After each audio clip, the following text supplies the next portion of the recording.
Couldn't be bothered to wait the other 10 seconds. What's the matter with you? Okay. Hello. I hope this is working. I think it's working. Find out soon enough. Because normally there'll be somebody else in here saying it's not working. So that's how I'd know. Isn't that right? Do you want a bit of biscuit then? Come here then. Come on.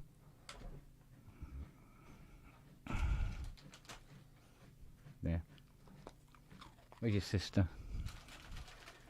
Nels? Yeah? Nelly? Up.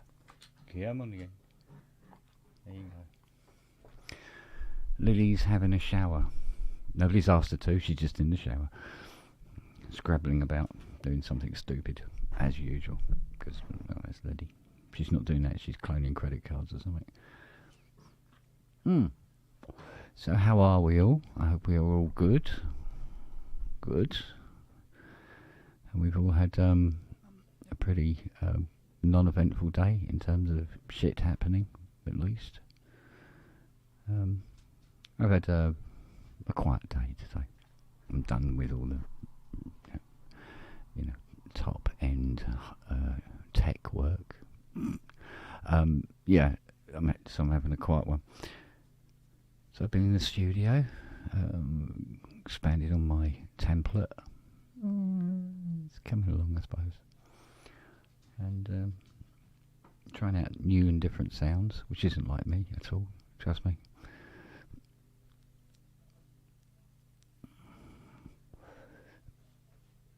Yeah, well, that was a bit late, wasn't it? Gosh. I don't know how they work it. I really don't. Sometimes I don't get notifications at all to things. This is why it's important to know when they're on. So, don't look at me like that.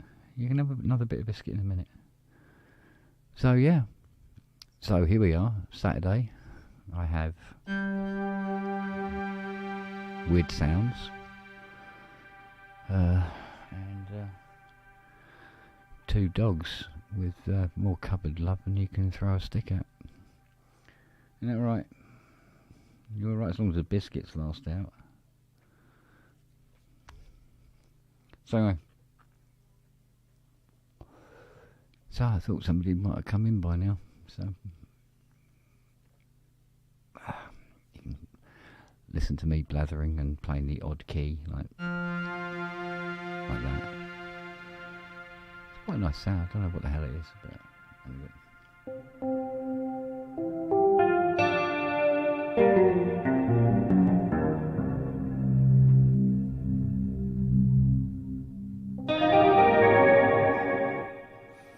Don't know about that.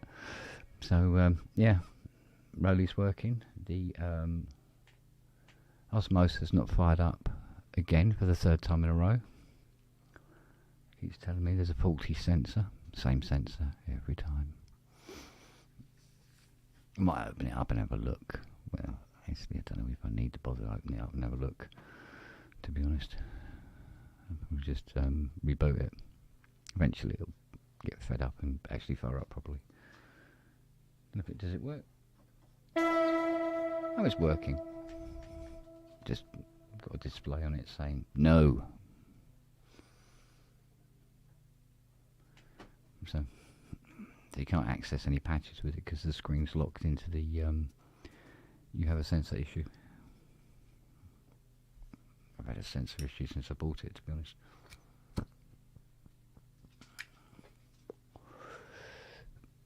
Same sensor every time. Yep.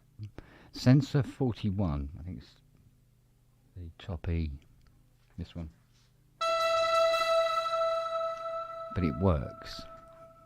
I think it's just a part of the calibration thing. Like on a Jupiter 6, if something's slightly out, it loses its shit, basically. So it doesn't prevent you from playing it, but it does lock the screen up.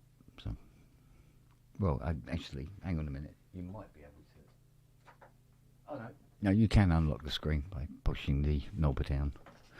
Where have I heard that before? Probably nowhere.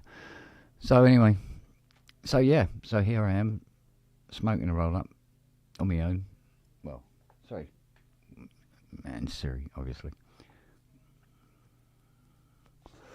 And yeah, nice sounds. So there you go. There isn't really much more to the show than that normally, is there? So, although I've challenged Synchrotron, Andy,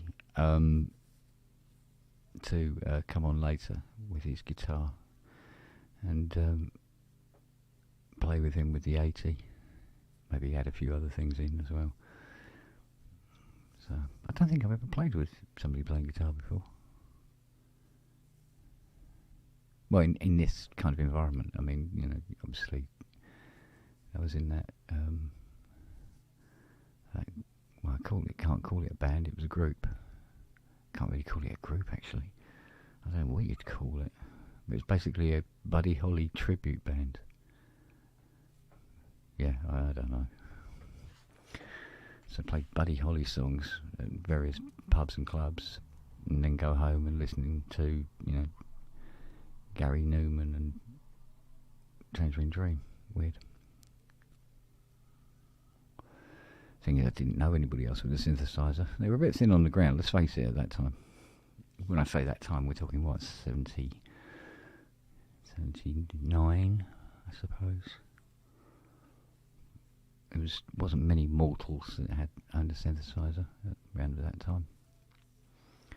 So, yeah, few and far between. And no internet, so you can get the communities like you got today.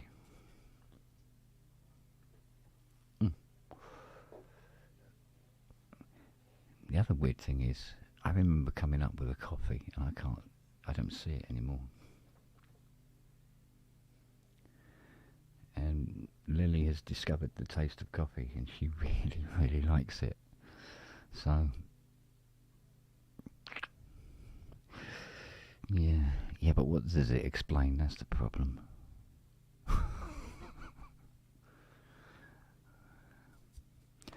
I don't know.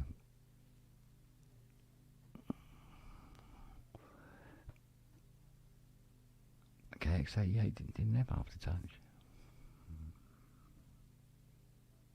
I suppose they didn't. I honestly don't know.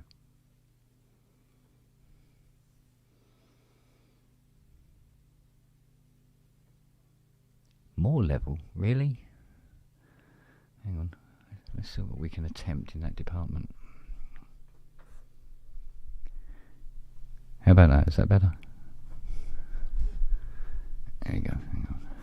There we go. I'll just hide that preset.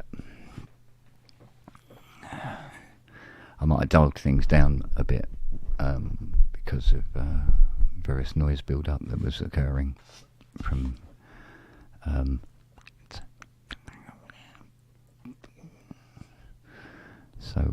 yeah, there you go. Is that better? Good.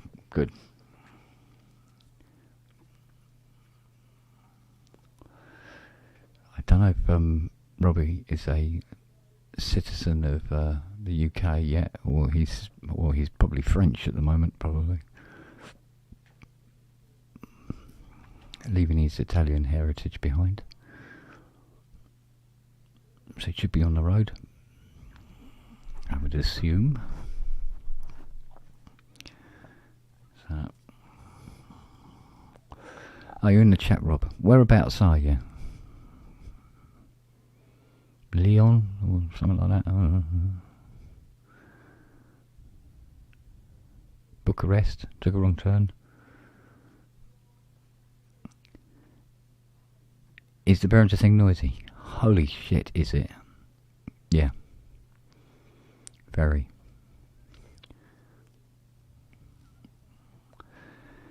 It whinges and whines and whirs like you wouldn't believe. So. Mind you, to be honest with you, an original System 55 was exactly what one would call quiet, to be fair. So I suppose they could say that they were trying to, get it as close to the original as possible. So, you want another big biscuit? You got that look on your face. Come on then. Come on, up you come.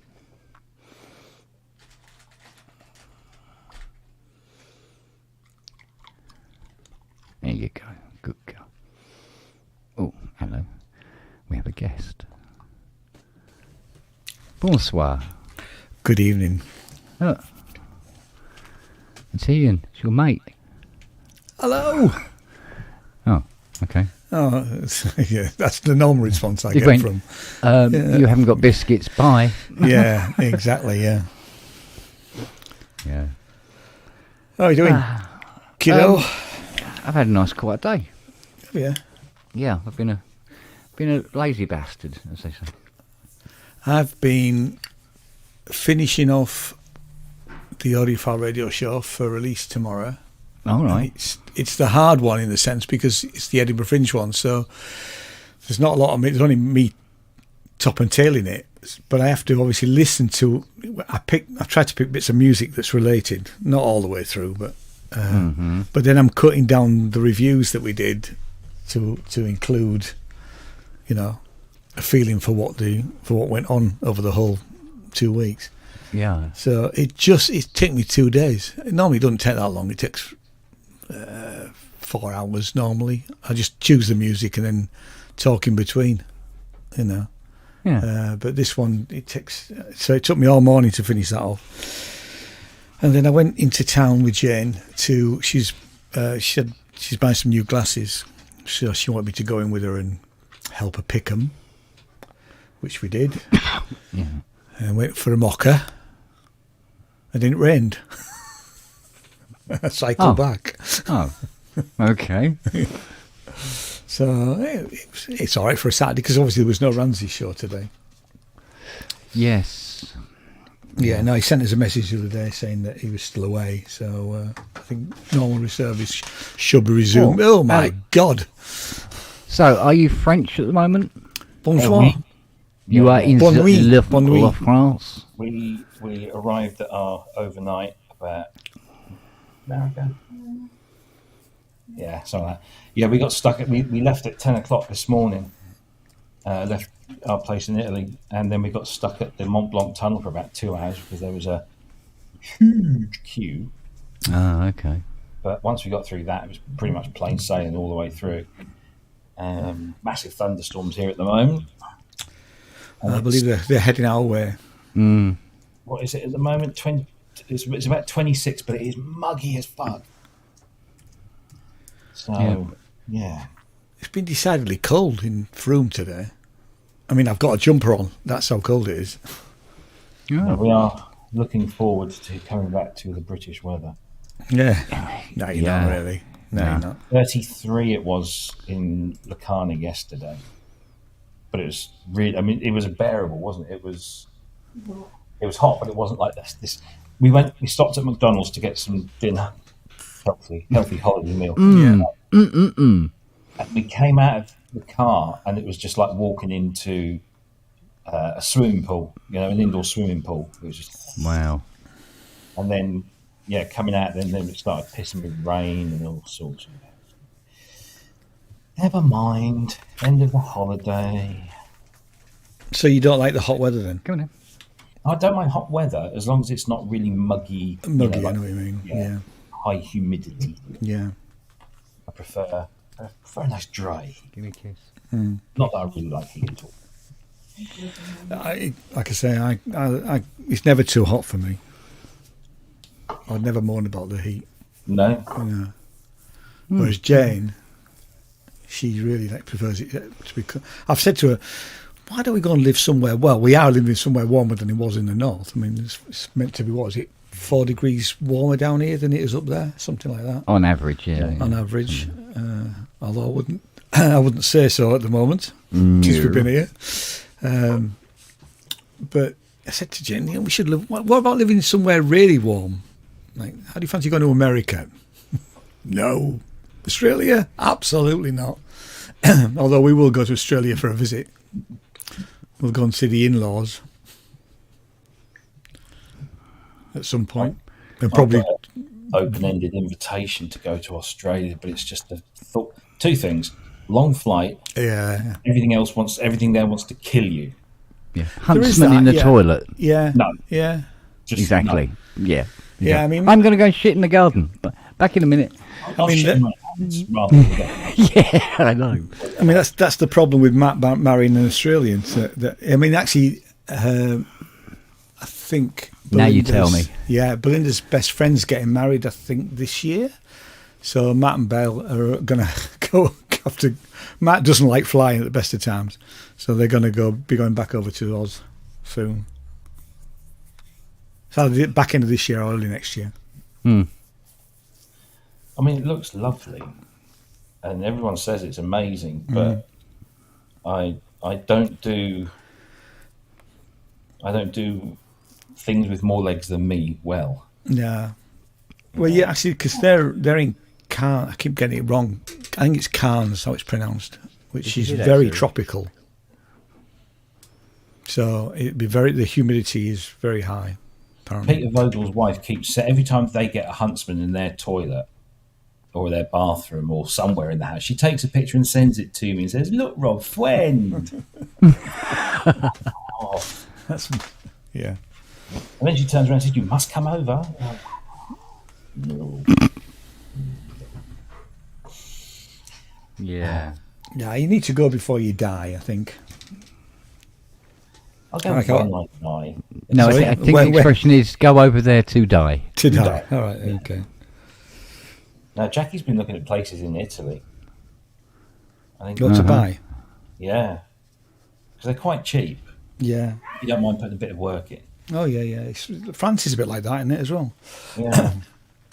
I've got a mate who's bought a chateau or something in France with an outside swimming pool.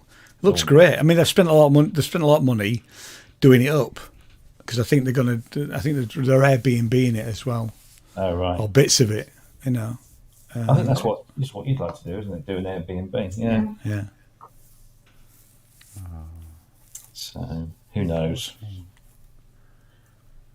It'll probably never happen.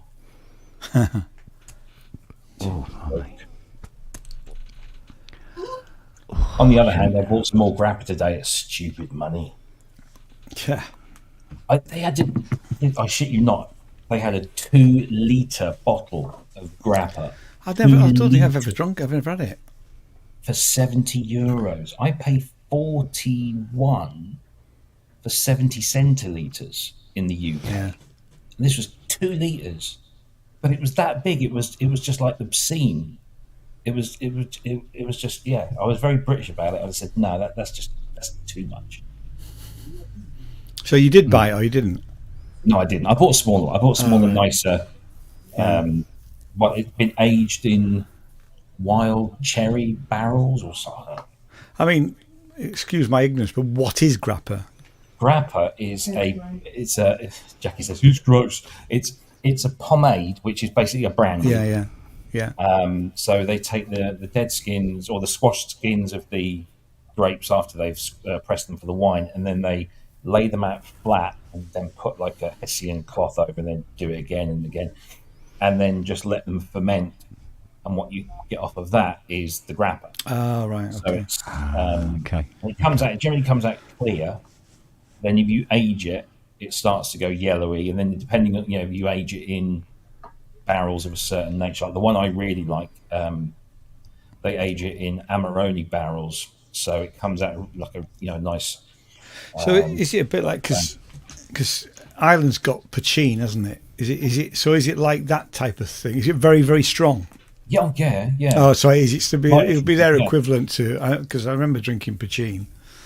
And I think every that could blow your sort head of off. Culture, every country has Yeah. a version of. If they make wine, then they'll have some version. Yeah. French have Yeah. brandy, the Italian have grappa. It's the same kind of thing, really. So, yeah. So that's grappa.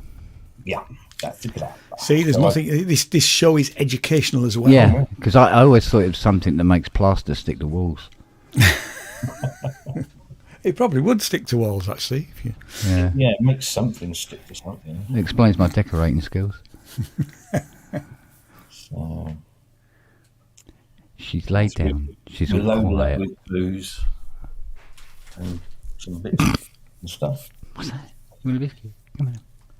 Still can't believe you can bring as much over the border as you used to. Really? Since Brexit, yeah, your personal allowance is 42 litres of beer, 18 litres of ordinary wine. If ciders and those kind of sort of 8 to 12 or like 45 wines and those kind of things, was it 5 litres of those, and then 5 litres of spirits. Wow. And then, cigarettes and all that stuff. Yeah. So we haven't gone crazy, but we shan't be declaring shit, which is good. I mean, the price was ridiculous. Aperol, like half the price is in UK. Limoncello was like $4.99. A bottle of limoncello. Bonkers. Welcome to Brexit. Mm. Well, this is it, yeah. The reason it's so cheap over there is they don't pay the import duties. No. Yeah. Get well, Matt. He's poor lad's What's not up well. with him? He's got stinking cold and coughing his lungs up. Oh dear. Oh, yeah. Well, it's only 10 to 8 at the moment. Oh, you'll face something in that? No. I'll be back in a moment. Okay. Indeed. My daughter's off to Paris early in the morning. She's actually going to go over us when we go under. So I'll be back in a moment. All right, All right, darling.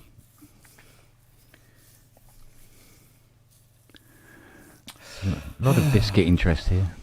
Yeah, I can hear the biscuit interest. Yeah. Did you see Angela Rayner doing it large in Ibiza? No. It's probably on YouTube. I think I saw it on Facebook. That's pretty. Yeah, Thursday night she was she's giving it all at behind the DJ decks at some club in Ibiza. Yeah. That's what our Deputy Prime Minister's doing at the moment. Oh my God. But not running the country, obviously. Well, there's nothing to run. There's no money. Yeah. At least she's cool enough to be in a DJ booth in Ibiza. Yeah, that's true.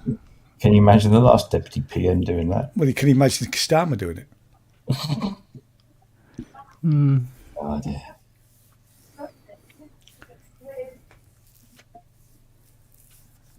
Wasn't the crowd chanting "fuck the Tories"? I don't know, actually. Probably. Yeah, but where were they 11 years ago? That's what I want to know. Oh, when they voted, you mean? Yeah. Yeah, well, we get the governments we deserve. Or we get the politicians we deserve, apparently. Yeah. What the hell did America do wrong? And again, well, although it's looking slightly more promising, isn't it? But I bet it's still too close to call, America. It's still going to be a knife edge, isn't it? Yeah. Interestingly, there seems to be less about Trump, though, much more about her coming on my social feeds. Mm. Johnny Darko. Yeah. Get down, Shep. Yeah, you're supposed to be dead.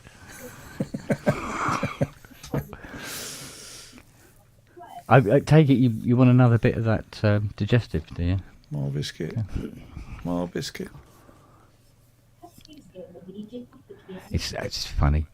Fiona's sitting in the corner and she's drifting off quietly like that with her iPad on her chest, listening to her. With her iPad on her chest, listening to her audio book on headphones. And Siri comes over and she jumps up onto my lap and everything like that and goes, "Siri, what is the capital of Cambodia?" And then you see her going, she's going, "The capital of Bangkok is Bangkok." She goes, "Stop doing that."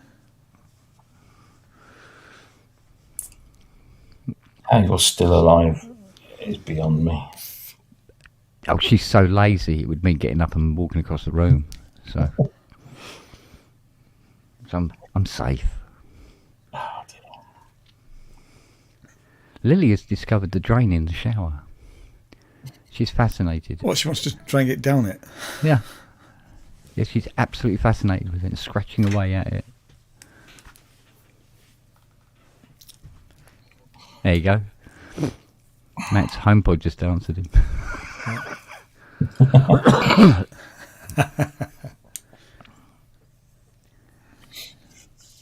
I went to see the Alien movie. Oh, any good? Yes, but, and there is a but, I think the first 45 minutes, no, longer than that, first 3/4, we'll say, I thought was really good. But the ending is complete bollocks. Oh. Which is such a shame because, you know, the last 10 minutes are just ludicrous. Absolutely ludicrous. And it's such a shame because up until that point, it was a really, really good Alien film. Oh, you know. Okay.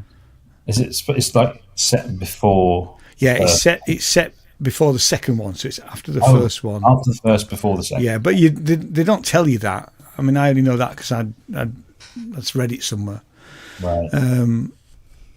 Yeah, it's just the ending's just so crap. Oh. You know, and it is a shame because that's the bit that people remember. They won't remember the other 2/3 that were really, really good. You know, and especially the first 30 minutes where it's on the mining planet is really, really good. Mm. You know, but I mean, I'm glad I've seen it. You know, it's worth seeing in the cinema, certainly. Cool. Oh, apparently, Wagyu says he thought it was too long originally. Well, that might make sense then, if they do a director's cut. I know he didn't direct it; he was only producer. But if they do a director's cut with another 20 minutes, that ending might make sense. Nah. You know. Forcing you to buy the DVD and Blu-ray. Yeah, exactly. Or stream it on your preferred stream. I'll wait Andy until didn't that comes like out it. then. Andy didn't like it. What? But it was quite a nice afternoon thing to go and do in Frome for £4. Not bad. Is it? No matter which cinema you go to in Frome, it's always £4. Yeah. Was that an OAP special? No. Actually, the first time we came on a visit and Jane, we went and because we had nothing to do on that evening, we went to the cinema, and we turn up and Jane says, "Is there any discounts for over 60s?" And they went, "It's £4." She went, "Oh, I'm really sorry." No, it doesn't matter who you are, whatever it is, it's £4. You know, and it's such a delight. The seats are really good with lots of leg room. They're sort of decent seats. Three smallish screens, but and you've got all the adverts and all that beforehand. And just before the film starts, they come out with the ice cream tray. It's just like it was back when you were a kid. It is absolutely fantastic. It's just great. That's cool. It is. And it's sort of, they're a smallish company. It's not a big chain. I think they've got 2 or 3 cinemas up in, around the southwest. But staff are lovely, and because it's so cheap, people go and you buy. Jen bought a tea. I had a soft drink. So you buy concessions. I don't tend to buy sweets or anything, but you buy something because that tops it up for them. Really, Yeah. Although you do still get the git who walks in with his bottle of water or and all that sort of business. Or somebody turned up with a bloody Costa coffee. Oh, jeez. Just before I'm thinking, don't be a git. They sell coffee here.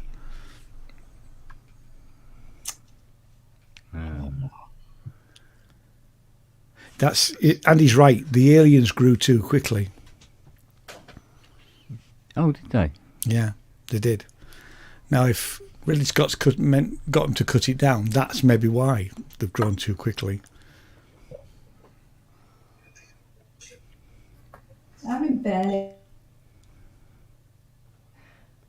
Well, it didn't take very long in the first one either, did it? No, but I mean, and certainly there are elements of there are elements of the first film in there. I don't want to give it, because for those people that haven't seen it, I don't want any spoilers. And the growth of the first Alien in the original Alien movie was, it bursts out of the chest and then it grows reasonably quickly, but certainly here it was an awful lot quicker. You know, which was a bit daft, really. They've been trying to achieve the excellence of the second one for fecking years. They should just give up now. Yeah, I mean the second one. I remember going to the pictures to see the second one and thinking. I remember seeing the first one. I think I watched it on video. I didn't go to the cinema to see it because I went through this period in my life where I wouldn't go and see blockbuster movies. So I didn't see Jaws at the cinema. I didn't see Alien. I'd grown out with that by then. And went with Jane to see the second one and thought, wow, this is a great movie. Yeah. No, even now, if Aliens is on, and I'm walking by, I'll just sit down and sit down, watch it. Yeah, and there aren't many films that will do that, but we'll do it for that one. I must admit. Right.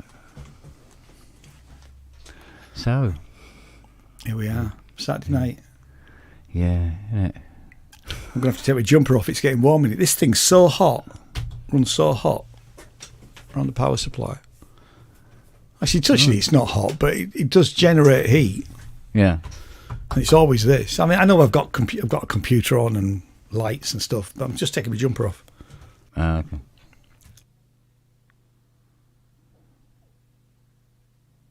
Da, da, da, da. Na, na, na, na. That's better. There you go. Oh, for God's sake, woman, what? And no, my T-shirt isn't about the national. It's bowling for soup. Before anybody says about the Union Jack being on it, which is slightly concerning. Will you stop playing keyboards? I told you about that. I see the Oasis ticket reissues are 6k. So yeah, somebody's posted it for $6,000, haven't they? Yeah. I mean, some muppet will buy it, And, I mean, I shouldn't say that really, because it's not. Actually, that's not fair. Just because I don't like them doesn't mean to say that, I think there's probably quite a few people who aren't really bothered. Yeah, I mean, I'm not generally, general consensus. Yeah, because there was a thing on. I think I was on Instagram or TikTok. Some Alice Beer was recommending how to try and get tickets. So you sign up to all 5 sites, give them all your credit card details, take seats anywhere, and don't refresh once you're in the list. But Jen said there was some journalist was trying to get tickets this morning, and was it this morning, and it was number 3,000 in the list, in the queue. So.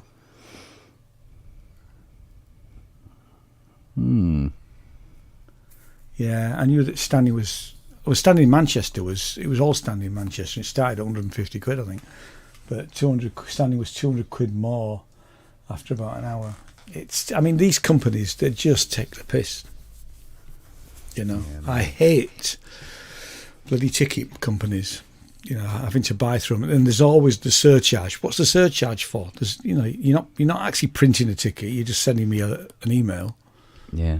With a barcode. Yeah.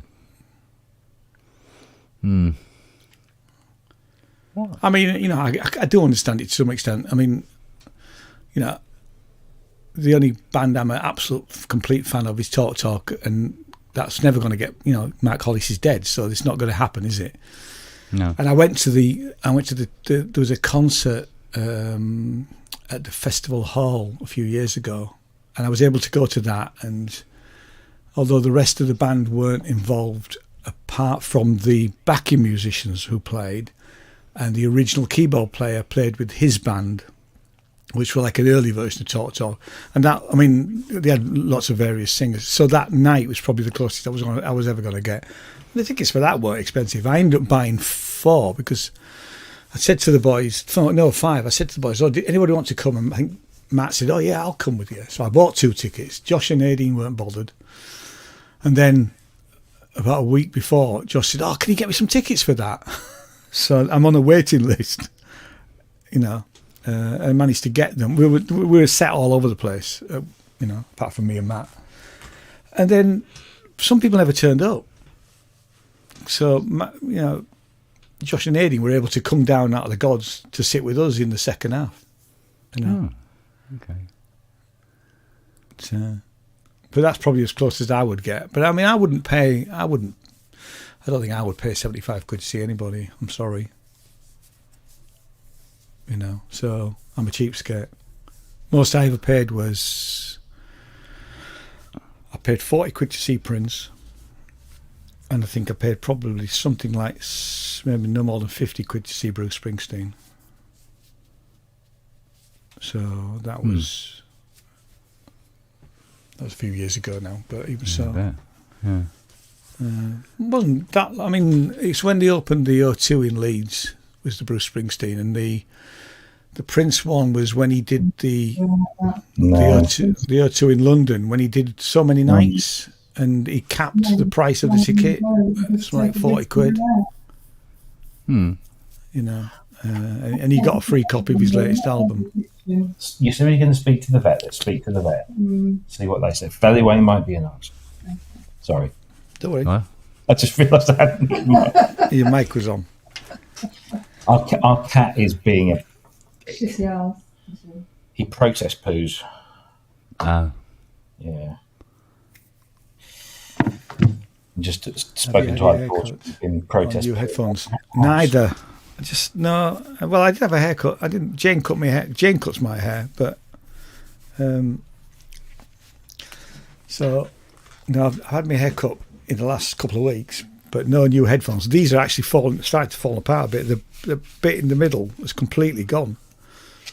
These are Sennheiser 650s, but I've had them for 15 years. They're brilliant. I would just buy them again. Oh, there's a new version of them, I think, now. What's wrong with me mic, Brett? There's nothing wrong with you, mate. It's right in front of your face. Well, it always is. Can't see your lovely fizzog. Yeah. Yeah, Mrs. Beer. Yeah, actually, Jane started cutting my hair in lockdown, and she does such a good job that I haven't gone. Well, I haven't bothered here, but my hairdresser lost a client because after the lockdown, she sent me a message and said, "Are you coming back then, Ian?" I said, "Actually, Jane's still cutting my hair, and sorry." Yeah, I imagine a lot of hairdressers lost a lot of customers that way. We'd had a set of, like a proper set that we'd had since the kids were small, because Jane used to cut the boys' hair when they were, growing up. She only ever cut my hair once. She gave me a number 2 all over. I looked like a convict. You have to pay quite handsomely for that in certain places. I know, yeah, exactly, yeah. So I never let her go near it again. And then so we started cutting it in lockdown, and then it just died because it was like 20 years old or whatever. So it wasn't expensive to buy a complete set off Amazon for, I think, about 10 quid or 15 quid, no more than that.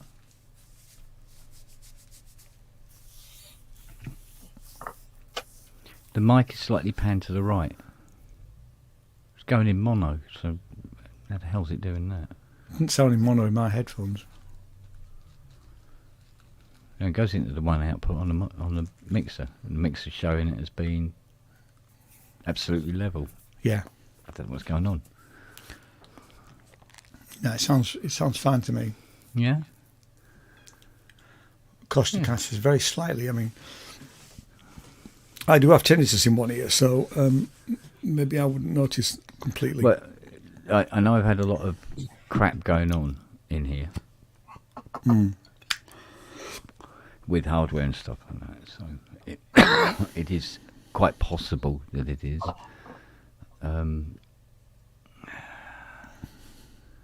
I mean, what about the boards? Are they the same?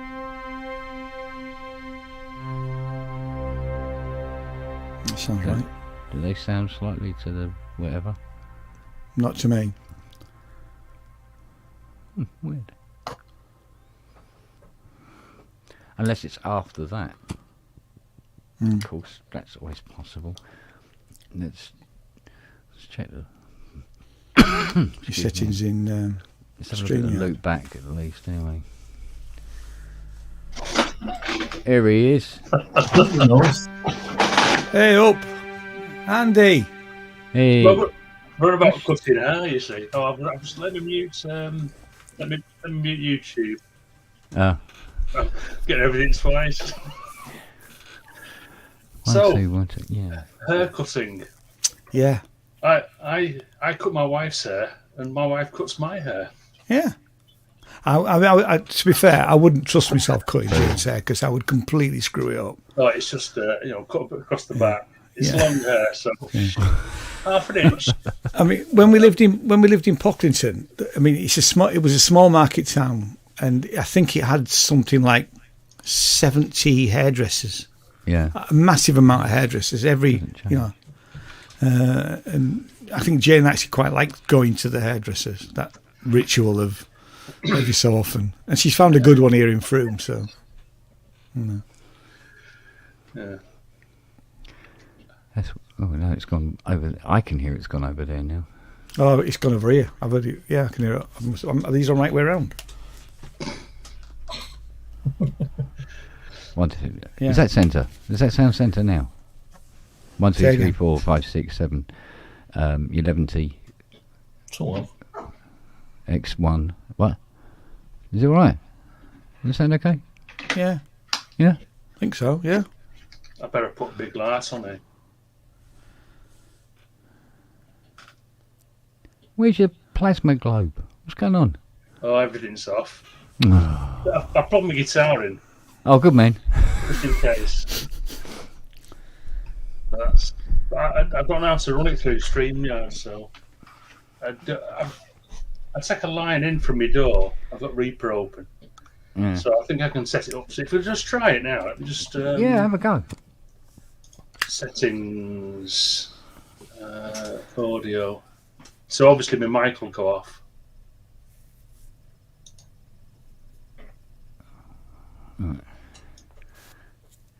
Let's see. Yeah.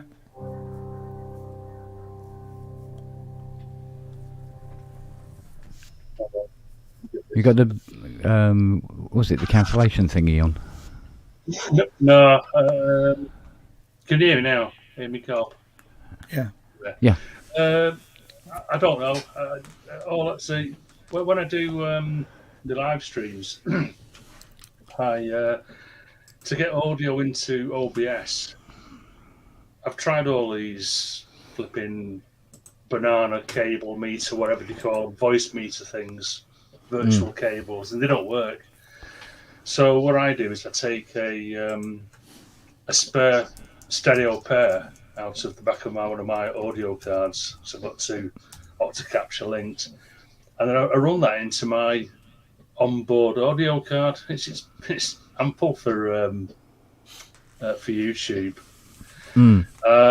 So yeah, that's what I'd have to do now. But if I started to play that, then I won't be able to talk. But that's probably an advantage, really, isn't it? Yeah. Yeah. Put mic through door, and you can talk. Yeah. No, you don't want to hear me talking. If I'm plonking away, I'll just be plonking away, which is what I try and do when I'm live streaming anyway. But I was viral this morning, wasn't I? Were you? Yeah. I haven't watched it yet. It peaked at 80 viewers. That's good. That's great. Well done, man. It drops down. So by this time next week, it'll be down to about 35 or 40. It's YouTube does this adjustment where, so I think if anyone just comes in for like 15 seconds and goes, "What's this shit?" I'm off. They don't count as a view, even though it like racks up a view during the stream. when YouTube apply the adjustment, Yeah. it cuts all those out. So, but it shouldn't worry me really. But yeah, it's a bit weird this morning because all sorts of people were. I've got all blurred. I was pissed. Oh, there you go. Hey. Yeah. Anyway. Okay, I'll shut STFU now. Hand it over to the pros. Hey, come on. Unaccustomed to the amp to speaking. That's an interesting use of the word pros. Yeah, exactly, yeah. Pro pubbies. Yeah. Apparently everybody's centred except me now. What if I did that? There you go then. Oh, we'll go off centre. Robbie's off centre. How's that? Ian's off centre. There you go. Yeah. Well, it's I'm leaning to the left. It's the rule of it's the intersection of thirds, isn't it? Yeah. So yeah. Yeah, well, I'm trying to work out whether we're talking about the audio or the position on the screen.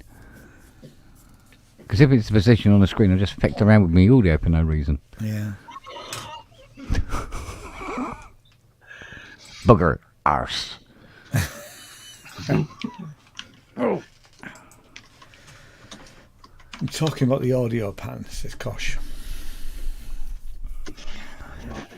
It shows it as being level. Then it's after your desk, and it must be in StreamYard.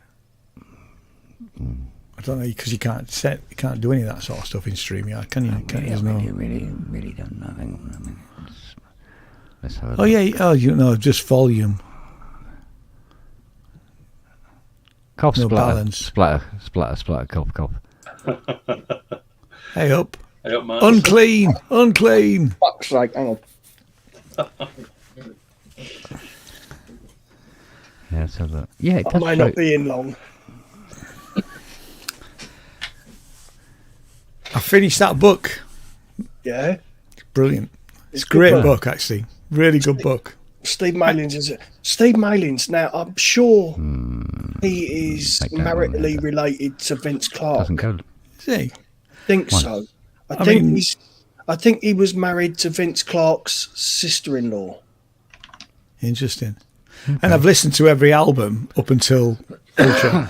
The only one I really like is Ultra.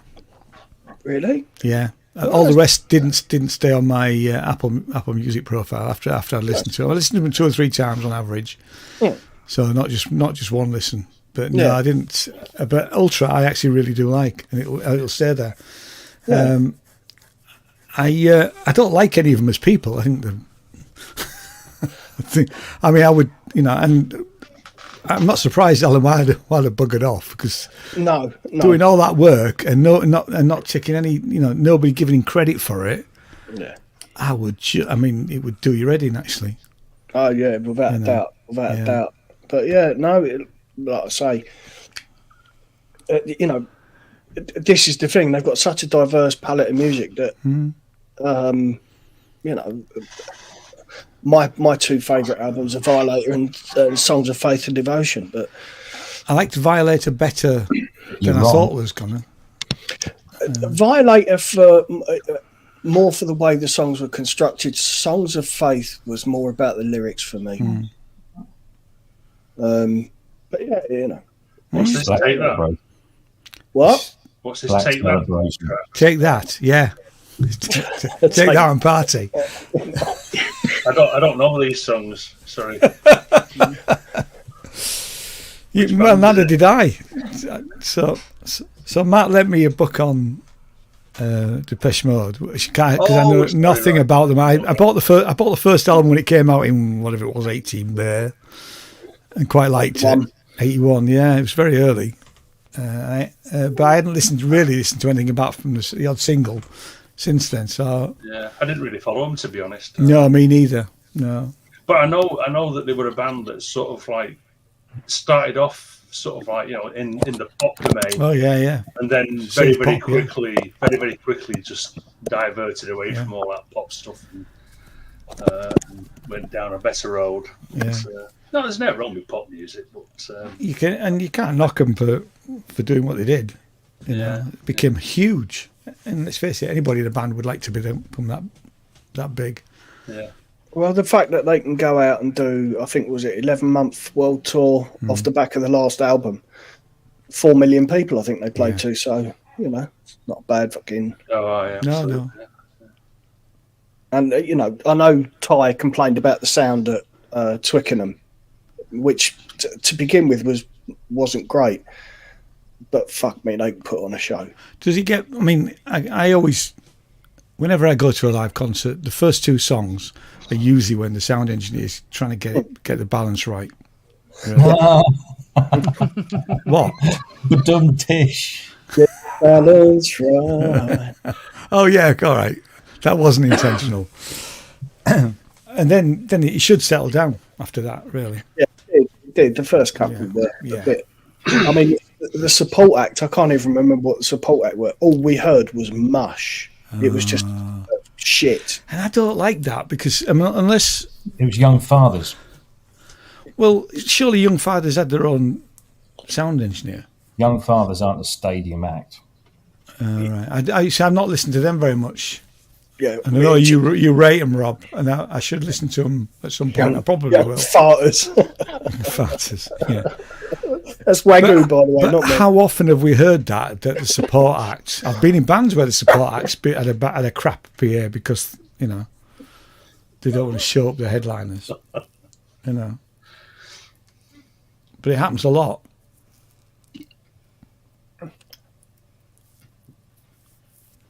Kajagoogoo had a talented bassist. Yeah, he Yeah, still the- is. He still is a talented bassist. Yeah, he plays a lot with Steve Wilson, doesn't he? He does. Yeah. He does a lot with Howard Jones. doesn't he? Yeah. Yeah, He works he's really good. I took Jane a few years ago. I took Jane to one of these 80s things, and the headline was Go West, who were great. Midgeo was on.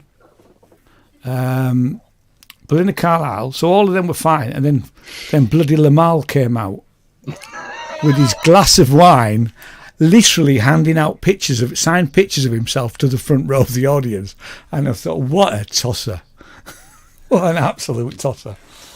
Have you heard any of Nick Beggs playing the Chapman stick? No, I haven't. Fuck it. This video's on YouTube. Look him up because he is. Oh, mate. Ask Ty about Beggsy. He's got some stories. He doesn't know him. Yeah, because he does. Fuck's sake. He knows everybody. Yeah, knows everyone. Yeah. Although, who was it that Ty didn't recognise at the Ivers? There was somebody that he didn't recognise, which was quite funny. I remember him telling the story. Anyway.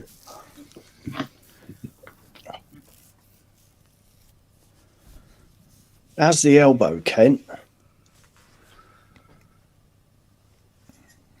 All right. I don't know whether I should talk and people start shooting themselves in the head because apparently my audio's shit. I don't know what's going on. You're right, Sounds fine. Sounds fine, yeah. It sounds fine. Okay. It's leaning to the right. Is it? Fuck. Sounds all right to me, mate.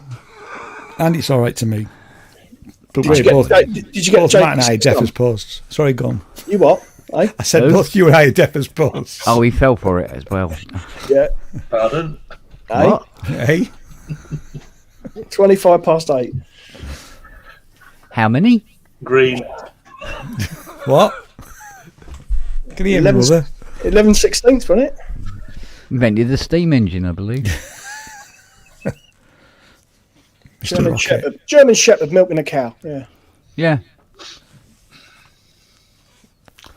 I wouldn't go there for my holiday, though. There's nothing wrong with mono. That's Phil Spector. What's this mono business? Mono? I'm not mono. No, you're not. I don't. It's just twin mono. You're into it's twin mono. I don't do mono. What's going on? Oh, it says stereo audio. There you go.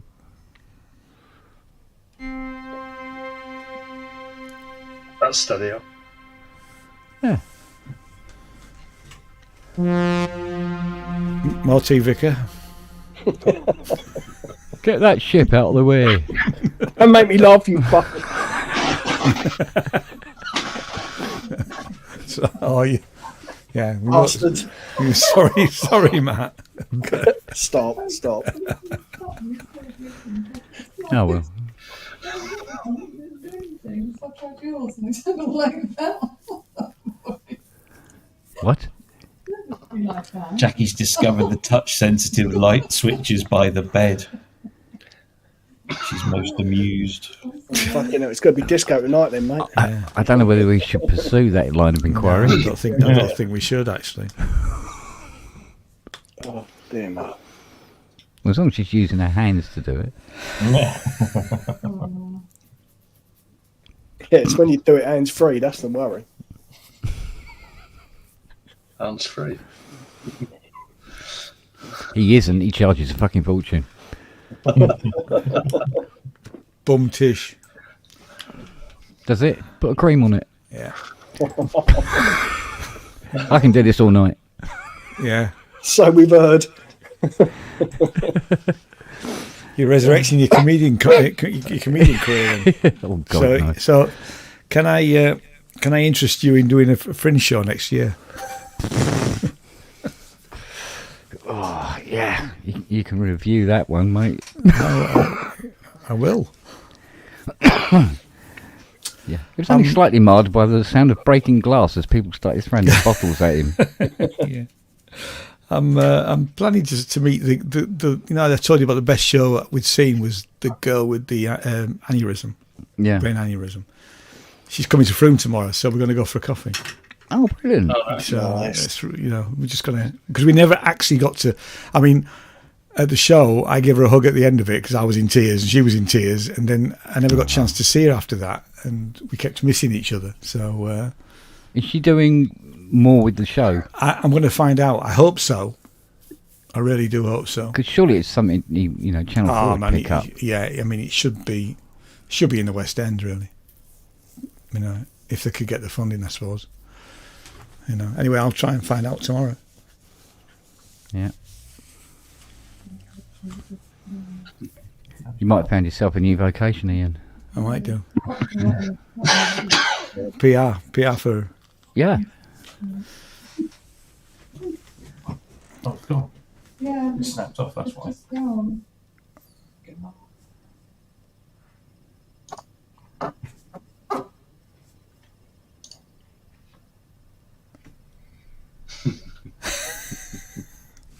You all went quiet there. We were busy watching what was going on there, Rob. Yeah. Yeah, we thought we had Kitchen sink drama. Yeah, it's domestic. Yeah. I didn't mean to mute that. You want a domestic? I'd give you a domestic. Oh, Fuck you. really? There we go. She's tired. Pull up a chair, boys. Yeah. I'll throw my hands. Entertain me. Yeah. Get the Make me popcorn. laugh, you fat bastard. Oh, dear.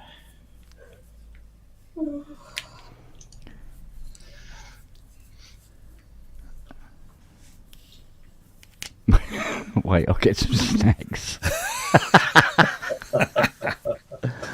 Love it. Excuse me. Well, I still use it. It's protecting it. You can still push that with the nail. Siri is comatose on the floor.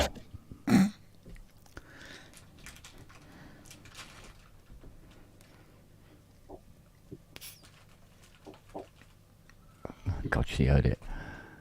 Come on in. Not anymore. What have you been on today? I thought you were asleep. Who beats who today? Oh.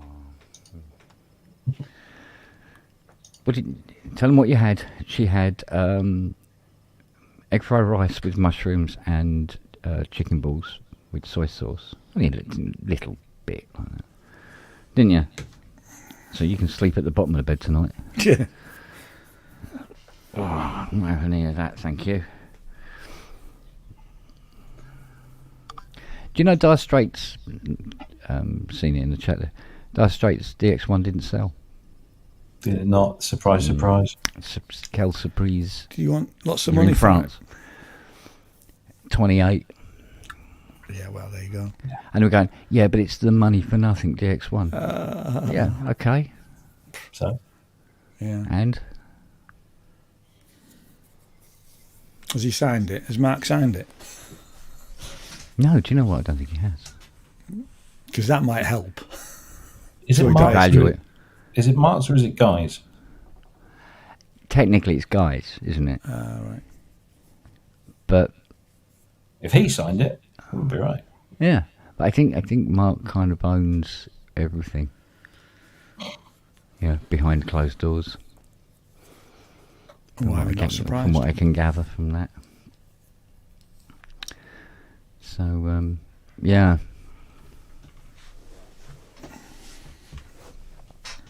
Well, we had we spent an afternoon with it, didn't we, Rob? Did And took it apart and borrowed boards and put it into the other DX1. See if we could cure the fault. Or find out which board was causing the fault, wasn't it? Yeah. And it wasn't. It was that fucking distribution board again. in doing that, we slightly. Well, we actually found the fault occurring on the Dire Straits one as well. Yeah. So it was a good exercise. Yeah, those power that power distribution board seems to be the weak spot in them, isn't it? Because the one you've got now had a fault on there, where it was like, all crackly as fuck, and all this digital noise all over it. Where it dry No, jointed. that's not how they're supposed to sound. Boring Yeah, bubbles. yeah, but I mean, it sits right over the power supply. Duh, hello. It's going to dry joint. It gets fucking warm. Well, both of those got sorted. Yeah. Oh, I knew. I used to know because John Isley was the bass player, or was the bass player in Dire Straits. Pick somebody was the original drummer, and his brother was rhythm guitarist when I saw him. But that was really early on. It was first or second album, I think, when I saw him. He He was got a great guitar player, Mark. Oh yeah, Great guitar player. I liked his style. I quite like. I mean, I like the early album. I mean, Making Movies was my favourite Dire Straits album, which I keep meaning to buy a copy for Andy Brooks, just to upset him. You know that we keep saying about how overpriced vintage analog is and stuff like that. Mark got 40 million for his guitar collection. What? What was How many interesting, did he have? his favourite guitars he bought back. Why? But then you can claim the tax back on it. Ah, right. Okay. Yeah. Of course you can. So So Okay, he quite he well. owned them, sold them, bought them. bought them back through the business. Yeah. Job done. Yeah. So Whereas pay a all tax bill without paying a tax bill. yeah, where all of this stuff doesn't belong to me anyway. Belongs to the business. Yeah. There's a question. How much is a DX1 realistically worth? You've gone really loud all of a sudden. Have I? Yeah. Realistically, Hang on. You're in my head. Yeah. How's that? No. Still a bit. Right, hang on. Any better? It's better. Yeah, a bit Yeah. better now, yeah. Yeah. Yep. Yeah? Okay. Realistically worth. 10 to 15. It's just what Dead Man Walking said in the chat. How much is anything realistically worth? Really? I mean, Well, it's What the market will, such- it's what the such a market will difficult- pay, isn't it? Yeah, it's such a difficult question, really, isn't it? Yeah. But When you Well, think mean- to you. for the DX1, only 140 were made, so Yeah. that's going to affect the value. There's, was a contributing factor. provenance is not a massive thing. Most people don't care. Depends. Yeah, the ones that do care are the collectors. The ones that just want to put it in their room and say, "This was my Dire Straits." Yeah. And they'll never play it. It's just like, they'll put a plaque above it. Yeah. And it is the same with guitars. People do that with guitars all the time. So it's not just synths that happens to. Oh, it's anything. Anything really. Yeah. Who was the band that made a 24-hour song and sold it on hard drives inside a human skull Oh my God. for about $5,000? I can't remember the name of which band it was. British They or sold American? they sold 5 apparently. British or American band? Probably an American band. Yeah. Don't know. I never heard about them. Yeah, it was about the other You've got to day. appreciate the entrepreneurship there then. Well, it's like that 4VCO. KLF says Steve Gressel. He might well be. I've read plenty of books on the KLF. I don't remember ever hearing that. Yeah. They nailed, what was it, 250,000 to a railings, and then gave it to Rachel Whiteread. There we go. It was the Flaming Lips, Was it? an American okay. experimental rock band. Yeah, no, I like the Flaming Lips. I want Oh, one of they did it, did they? theirs. Yeah, whose skulls? Apparently, they were real human ones. Yeah. Wow. Apparently, it was $5,000 a piece, not 1,000. That's an investment. You I get your said, money back on I that. said 5,000. I thought you said $1,000. Sorry. No, $5,000. Oh man. Yeah, so it was a 24-hour long song. Seven Skies H3 was the track name. Is it a good listen? Don't know. I just Well, looked that up. the first 2 minutes of it is, Yeah. then it goes downhill. Right.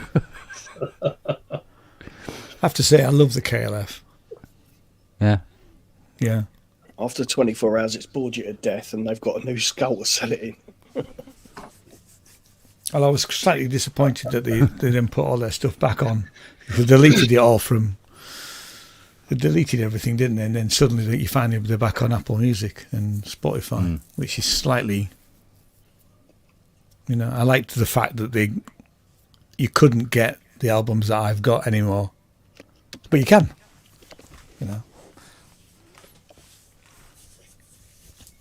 How come what happened there, Ian? Why is it now available on? I don't know. They've just because for a It's long sold time, out. yeah. If is it really selling out? That's a whole different conversation, isn't it? Really.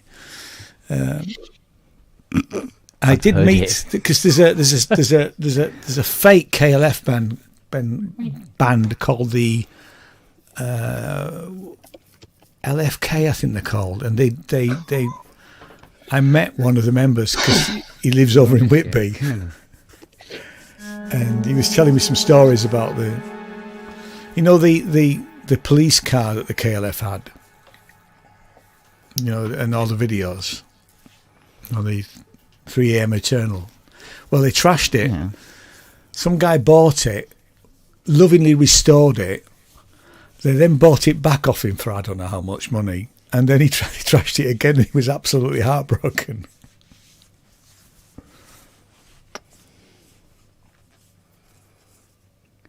Why do you insist on playing the keyboard every time we give you a piece of biscuit? What's that all about? It's a Pavlovian response. Oh, I'll tell you what. Yeah. This puzzle thing that Fiona bought for Lily, where you got different things you have to move about, Yeah.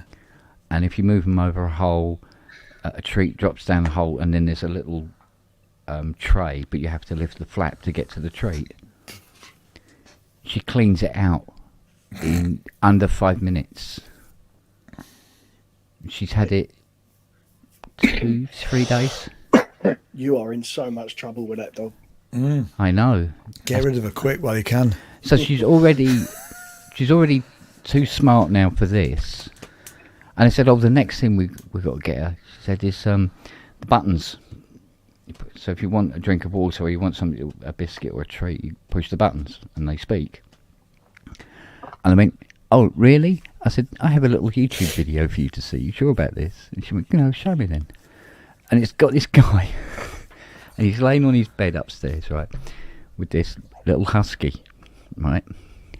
And he's got these buttons at the bottom of the bed, and there's a set of them downstairs. And he goes, hey dude, he says, go downstairs and tell the missus to bring me up a cup of water. And the dog rushes off, comes down the stairs, stands in front of the buttons, and the woman's there feeding the baby and everything. She goes, yes, what is it? And he goes, water. Like that. She goes, I'm busy. Water? No, I'm really busy. So the dog runs back upstairs, and she goes, is she bringing me up water? And the dog goes up at the buttons and goes, no. And goes to another button, goes, bitch. No way. And okay, and I showed it to her, and she went, oh, we could have a lot of fun with this. I went, yeah. There's a woman who's got a YouTube channel. I think it might be called The Talking Dog, and that's exactly. But it'll have a conversation by pushing the buttons. Yeah. It's only a very simple conversation, but it will actually have a conversation with the dog. Incredible. Trying to press a button that when I turn up, it says wanker.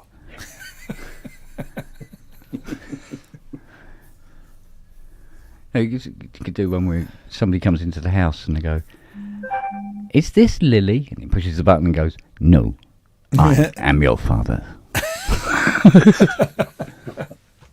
No.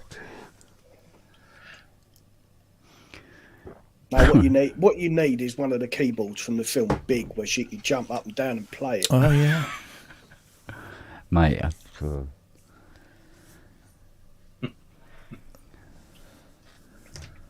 anything's pass. Anything's pass. Yeah, that's bloody frightening. That. But I tell you what has caught on now. We got a phone call this morning, and it's a guy. He's got a JU, little JU something, little six. Roland. Radio 06. So Fiona said, she goes, it's a what? And she looks at me, she goes, a JU06? And I went, quick Google. Oh, yeah, it's quite modern, surface mount. She goes, oh, okay. She goes, yeah, what's wrong with it? And I whispered in her ear and I went, ask him if it smells of petrol.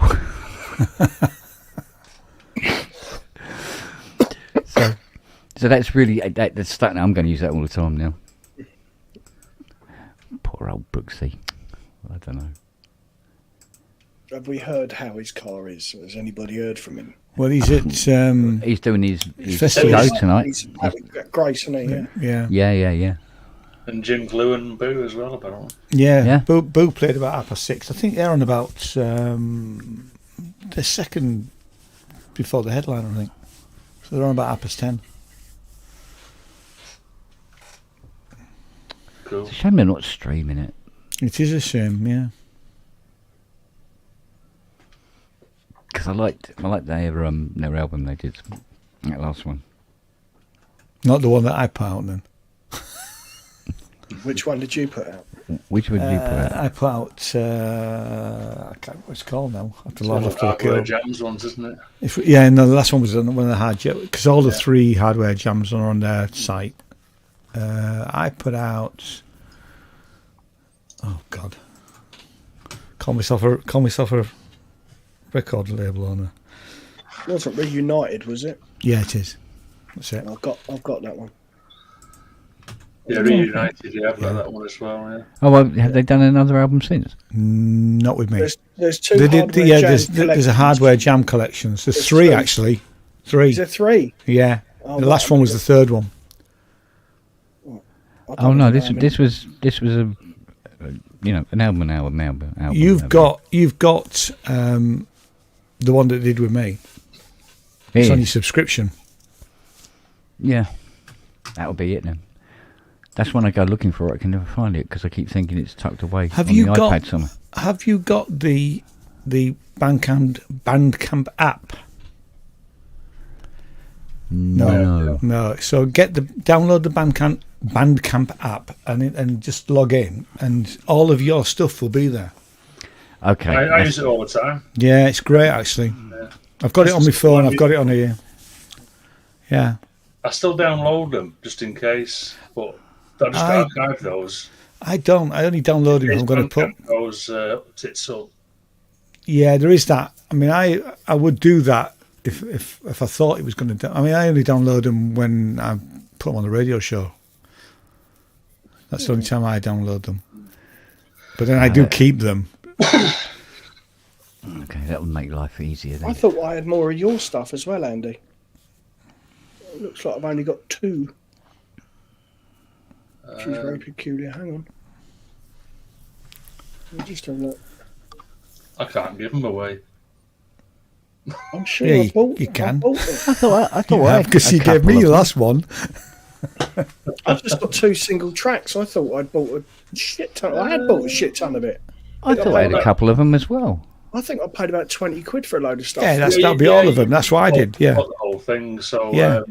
Yeah, There'll be that. Look. You need to look on your purchases. If you're on the website.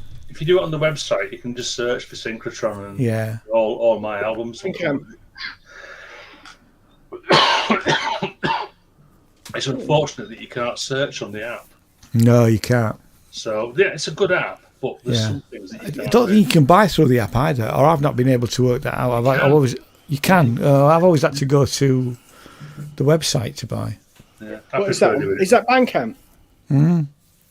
Well, apparently I haven't got a fucking account, which I know I have. That's really weird. Strange, yeah, strange that. Curiouser and curiouser. Oh well, I'll sort it somehow.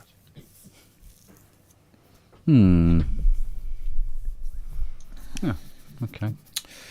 But I'm currently working on Dave Walker's next album, which I'm hoping to get out by November.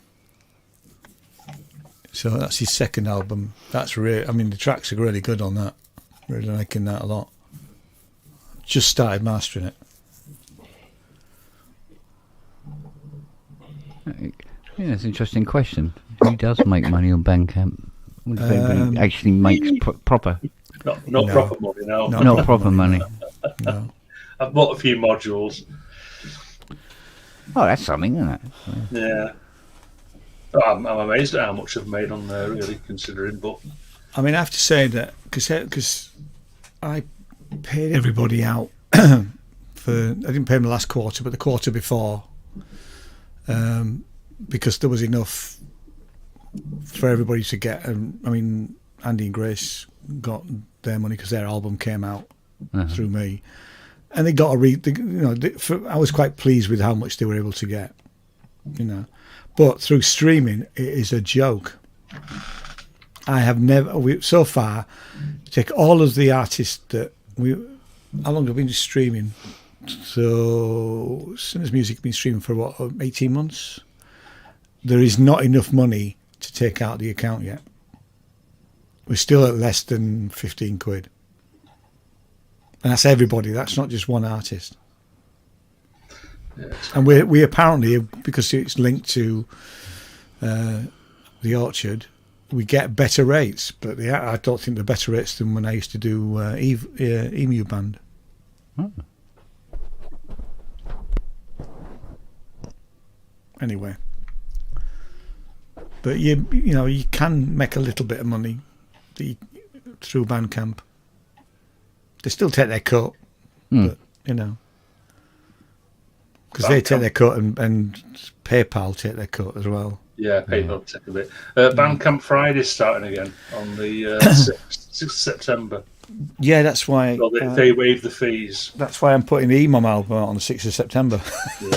Yeah, right. Yeah, So So I suppose SoundCloud's pretty much dead now, isn't it? I used to have a pro account on SoundCloud, and I've not really used it for a long time. I occasionally put just my own demos up there, but I wouldn't put anything up there that I was going to release. Well, I put everything on SoundCloud, but it's mainly it's everything. Any little fancy experiment, I'll put it onto SoundCloud. Because sometimes I want to listen to stuff on my phone afterwards. So I'll probably do something, render it to WAV, stick it on the SoundCloud, and I can listen to it in the night time. and then I might leave it private, or I might just make it public. So my rule has generally been use SoundCloud for everything, Right. and then Bandcamp for the stuff that I think is worth selling, and then YouTube. In the past, YouTube's only really been for my fractal videos, but then I started doing the live streaming, so that's kind of it's mainly used for live streaming now. So do you have a pro account with SoundCloud, Andy? yeah. I used to have. I wasn't really using it, and I don't really need, because it is limiting without the. I think I let mine program. slip. Yeah. Yeah, I think I'm just having a look now. I mean, I've got something like how many tracks have I got on SoundCloud? I've got 270 tracks. Wow. On SoundCloud. I sort of fell out with SoundCloud a bit because I had a track that was played on a electronic radio station. I think it was in New York or somewhere like that. They contacted me and said, "Can we put this on our SoundCloud?" I went, "Yeah, no problem." All promotion's good as far as I'm concerned. And it had something like 200,000 plays. And I contacted SoundCloud and said, "Well, where's the because it's got an IRC code, this track. Where's the royalties?" I said, "Oh, you'll have to talk to PRS." I talked to PRS and they say, "Oh no, we haven't. There's no money." So we never got anything out of it. Yeah, Which that didn't help at the time. I thought, the royalties from 200,000 plays. Yeah, it's not gonna. It's more than a cup of coffee, though. I never get any royalties from SoundCloud. I never reach the. No, that's the thing. Well, for some reason, I mean, like back in sort of 2015, that sort of time, 2015, 2016, I was getting some of my tracks got like thousands of listens. So listens. I mean, someone clicks all that shit and whatever moves on. But I would say the last 4 or 5 years, it just bobbles along the bottom, like 1 or 2 plays a day, if that. Yeah. But I'm not bothered. It's my main focus really now is YouTube, I guess. Yeah. But YouTube's a bit weird, isn't it? Well, they all are. I mean, my TikTok, my TikTok things is sort of died a death to some extent. So I have in terms of people. Well, exactly. So the last one I got that had 613,000 views, right? That was about a fortnight ago. No, soon after I came back from Edinburgh, right? Since then, the most a video that I've put up, including today's, has been 600, 900, 9. Well, actually, there's one at 9,000, but that hundreds of thousands of plays is gone. So I don't know what that was going on there. Flash in the pan, then. Yeah, I think very much so. Today was. I put a short 1.5-minute thing about the intro to tomorrow's radio show. It's had 274 views since tea time. But I don't understand it. I mean, it's just, I think it's like, it's throwing mud at a wall and some of it sticks.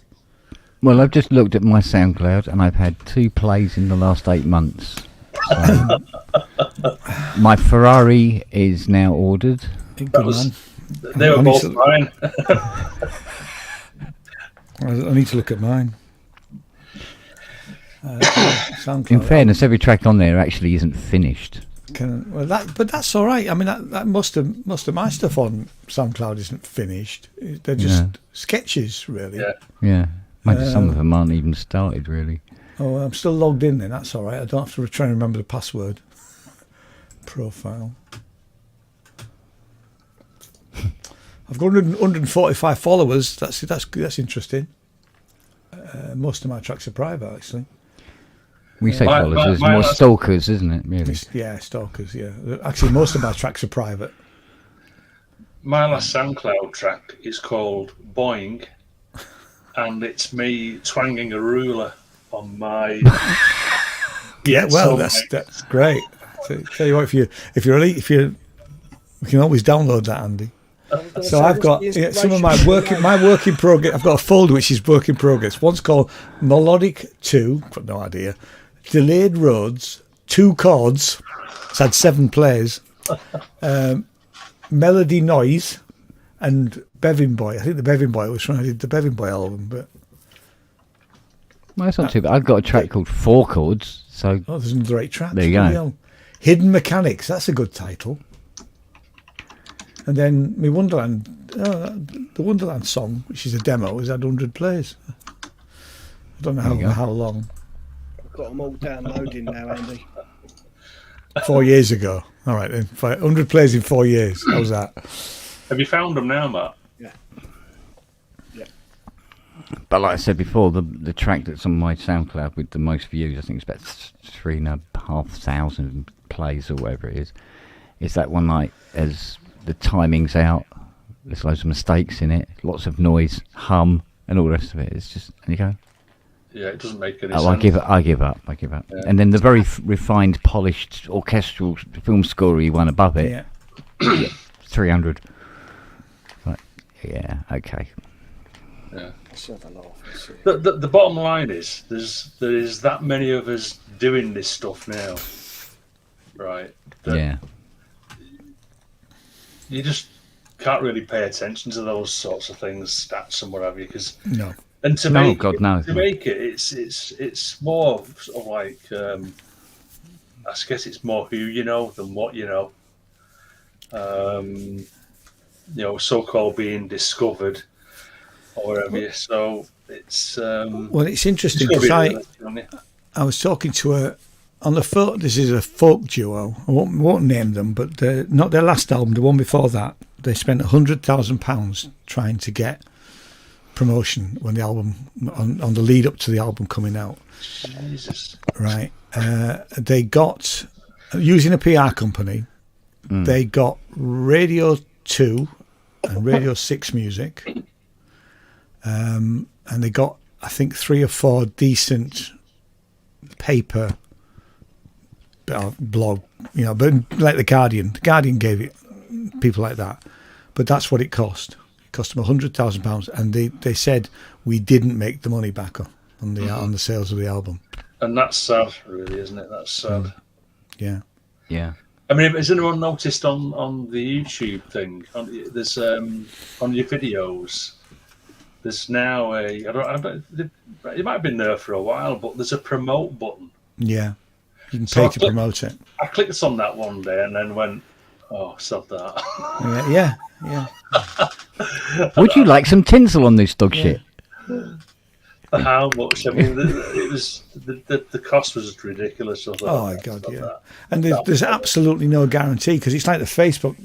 Yeah. I mean, I've occasionally done Facebook ads for selling stuff, more so when we had the shop, which we were exploring different things. We did Google ads for a short while as well, and they'll say, oh well, we can put your advert in front of 10,000 people for X number of pounds, but there's absolutely no guarantee that people are going to even see it, And we tried all sorts of advertising when we had the shop. We tried local. Local newspapers because we were, in East Yorkshire and all that sort of stuff. And token 15% off if you bring the token in. Nobody brings the token in because nobody really sees those. So paper adverts don't work. Google ads did work, but it was bloody expensive. And we sold some guitars. But I used my daughter-in-law works in media. She works for companies like Apple and people like that. So she knew what she was doing, and it cost us. I think we spent £300 on Google Ads, and it just about broke even with the sales that we got. The profit from the sales just about covered what we. But I mean, she did it, not me. So if you know what you're doing, and it was very much targeted, was that. But Just you know, tell- company. Sorry, go on. No, I was just carry going to say, companies like Gear for Music and that who do, you know, they spend lots of money on targeted ads. You know, and actually, I mean, you see, what's been interesting doing my little videos on TikTok, because I usually just talking heads, that type of thing. You know, I film the video, then upload it.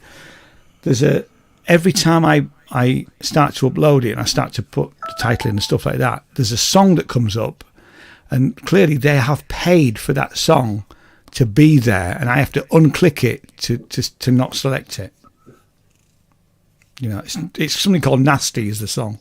Don't know who the artist is, but that, you know, the record company, whoever it is, have paid for that for that artist's song to be there on Is that TikTok. Janet Jackson? Is it? No, it's not. No, I know that song. It's a new song, but I don't know who the artist is. But yeah, I mean, so it's, you know. Your brick Wakeman getting. No swearing now, chaps. Apparently my wife's tuning in because she's got nothing else to watch. I've just given her the link to the pub. Here, give her a laugh. Tell her one of my tracks on SoundCloud has been up 14 years. It's got 91 listens. Oh, I think I can beat that actually, Matt, actually, because I think I've got a track that's something. It's only been up 14 years or 12 years, something like that.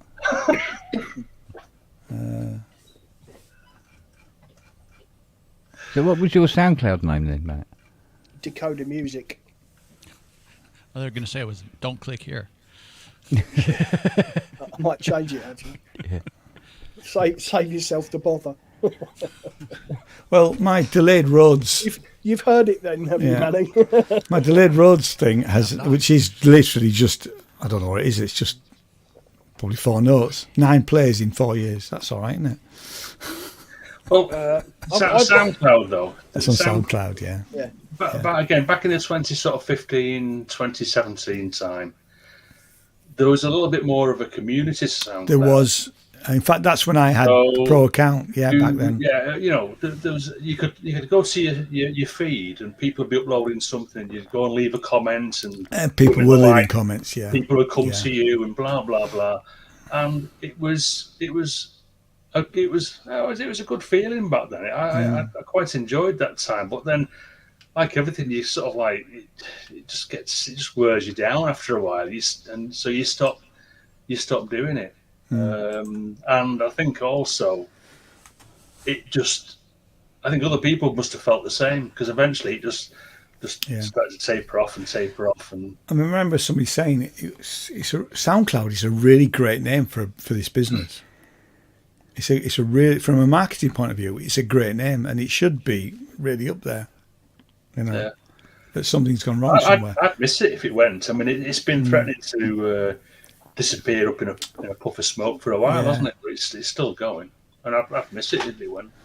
Yeah, apparently I've got 75% of my free uploads are used. So, but I haven't put anything up there for a while. Although there's a private track there that's. I haven't put anything on SoundCloud. That private track could be released. I'm pretty sure, because I don't think it's. I'm just going to play it now. Oh no, I've released it. It's all right. It's already been. It's already been done. It's in the wild. It's in the wild. It's out there. See, what was the last one I did? Was 10 years ago. Yeah, well, yeah. Oh, tell a lie. That's had 3,500 plays as well. Well, that's all right. Did anyone ever try mp3.com when that came out? No. No. And that's going back to 2000, I think, thereabouts. That's where I first started. MySpace is still there. I was amazed to see that my MySpace is actually still in existence, although I wouldn't know how to log into it anymore. Yeah, I didn't make it to that. No, I think it was so hard. They changed it. It was never easy to get stuff up on MySpace. But it just got harder and harder to even put anything up there. So the interface was what screwed MySpace. Interesting. Yeah, I didn't get onto MySpace. I had a long time off from music, so I think from mp3.com, when that went belly up, somebody started Artist Launch, and I went on that for a little bit, and then eventually I just family and stuff and doing other things. I didn't do music for quite a while, and when I sort of decided to come back into it and start creating again, SoundCloud was up and running, so I just went straight on SoundCloud and started putting my crap on there. And similarly, I took a big gap from the early 2000s, and when all the internet stuff was being built, I just could care less about all that stuff. So so many things like MySpace came and went before I even had an online presence at all. Yeah. About the same time for me then, really, because I was in a band and I got fed up with that, so I binned that, and then eventually I just didn't even do anything in the studio. I kind of lost my creativity about that time anyway, so about the same time then, 2002, 2003, something like that.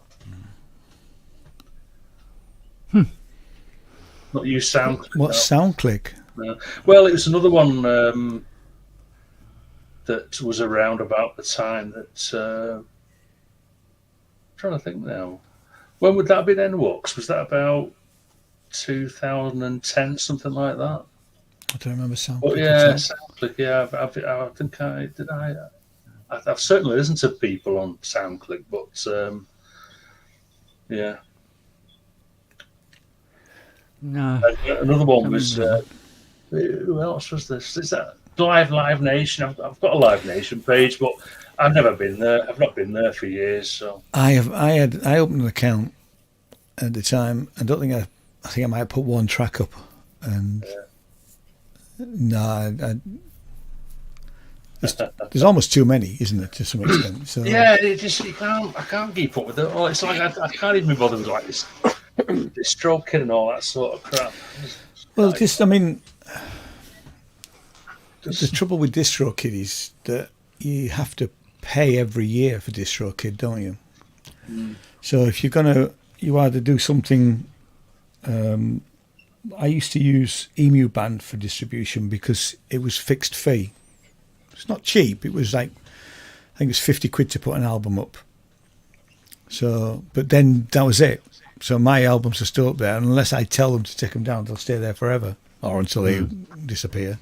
You know, it's a slightly different setup that I've got now with the distribution through the Orchard, but it does mean that if I wanted to put an album up a day, so 30 albums in 30 days, every month, I could do that. I have absolutely no limitations on how much stuff I can put up there, and in terms of streaming. Okay. You know. But it's unlimited at Bandcamp, I think. I think it is. There's I think. There's a pro tier in there. I never bothered There's a with pro one. I don't think There's a pro for SoundCloud for sure. Yeah. Yeah, there's a pro for Bandcamp as well. The Bandcamp Pro, I think, is aimed at record labels. So in theory, I should use that, because what you can do is you can set up microsites within the Sinners Music bracket. I'd be able to give everybody their own page with their albums on. That's how that works, I think. But I haven't done that because I think where the limits come with Bandcamp is if you're offering your music for free download, so either pay what you like or free download, then they limit you as to how many times your tracks can be downloaded. So that's what. So, but I charge for all mine anyway. I make them have it. I put there's a couple of albums. I mean, Christmas there'll be another free Seven Sinners album, a compilation album, which I'm started working on now. So that'll be released beginning of December. So we did one last year, which is free. You pay what you like, you know. But it'll just be the acts that I've been working with, really, to some extent. Do you ever use your download codes? Do you ever give those away to? Yeah. radio stations, that sort of thing? I don't tend to give them away to radio stations because what I do is I've just started paying for. I don't use Google Drive apart from the record label. So what I do is, so when we'll do Dave's album, I'll do like a press release, and there will be MP3 versions of the whole album in a folder on Google Drive that I will then send to the press, really. And they'll stay there they tend to stay there for 6 months. I've just deleted all the last lot. Actually, I'm taking them off, but I can leave them longer now because I've started paying for it. It's something like 50 quid a year for, I don't know. But I was running out of space, so I'd rather do that than give out. I do give out. Actually, I give them out if we're still selling stuff. So if you buy something from Sinners Music, then you'll get a free code for a random album. All right, yeah. We do it that way. Yeah. Another good thing with Bandcamp as well is you can. So if your stuff isn't cheap enough, you can apply discount codes. I've done that. Yeah. I have done that. I have done that in the sense. Yes, I have done that in the past. Yeah. Yeah. So there's some handy options. I would really be fed up if it disappeared. Yeah, I agree. Well. I mean, they were taken over by Epic Games, and then that other company sort of bought it off Epic Games, but it's still there and still going. So fingers crossed. Fingers crossed. Because I've got a lot on Bandcamp, but and I tend to put it on random. I might listen to the odd album, but I've done that as well. Yeah. Because that's the other thing. The latest update with the app. I say latest, been doing it for probably nearly a year now. But it allows you to set up a playlist. Yes. On the app. So I don't tend to. I mean, occasionally I create. The only time I ever created a playlist is songs that I needed to learn, and I used to do that with iTunes. I used to do iTunes playlists. So if I had a load of songs to learn, I would do that. If I was working with a particular band, I was going to go out playing. And I don't think Apple Music does that anymore. But you can still do that in Spotify. And I haven't got a Spotify Pro account. I've only got the one with adverts. James, I'm going to disappear. Yeah, get well soon, you. Cheers, take it easy, mate. Take care. So, So, ow. That's my knee.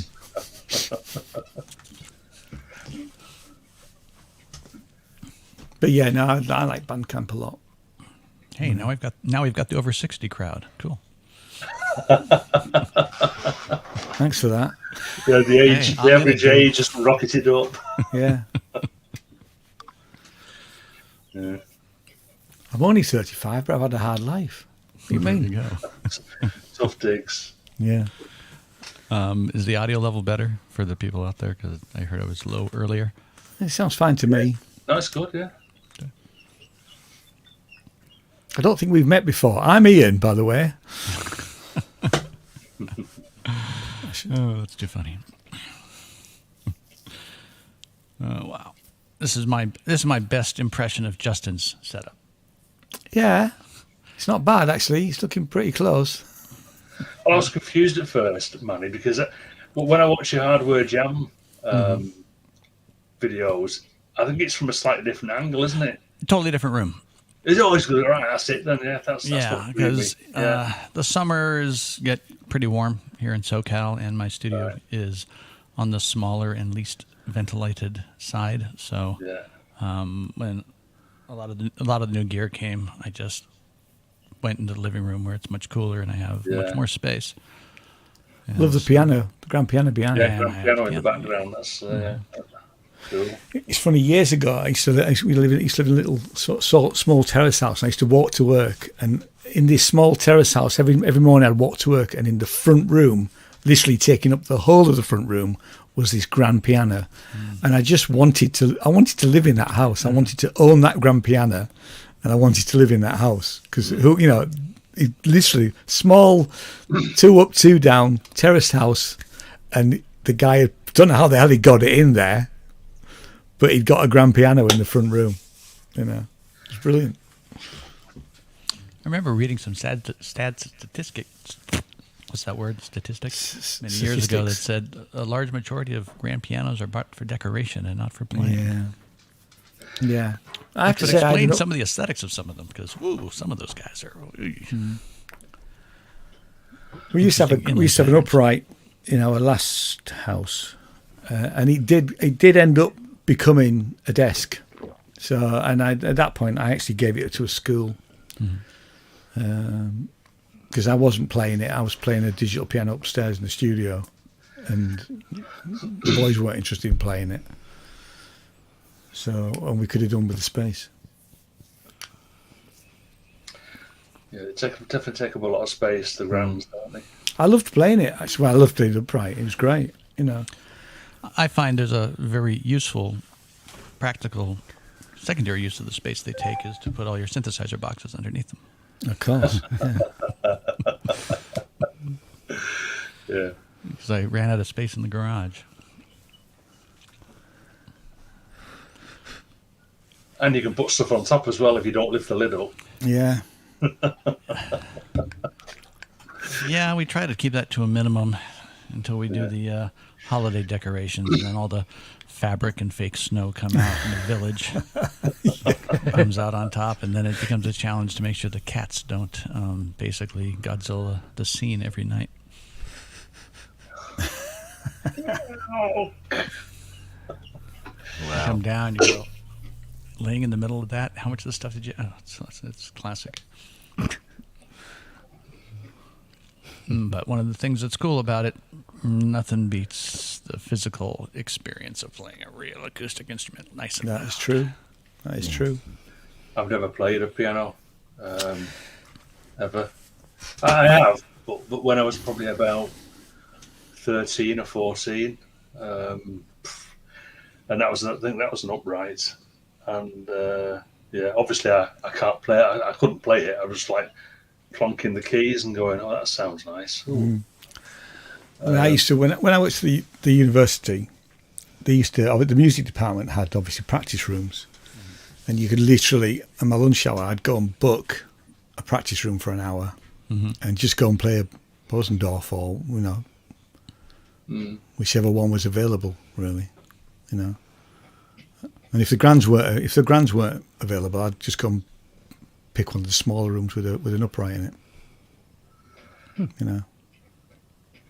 The irony is, it took me 2 years of booking those rehearsal rooms to discover that across the hall from the rehearsal rooms was the electronic music studio at our college. I didn't know for 2 fucking years.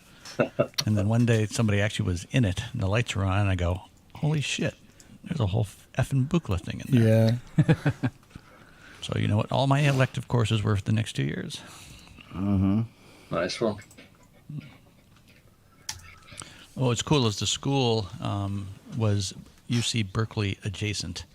It was UC Davis, which is outside of Sacramento, so it's about 40 minutes down the I-80 from UC Berkeley. And our electronic music program director was a ex-Don Buchla cohort from the Bay Area. So it was very surprising to see that there because our school was most known for agriculture.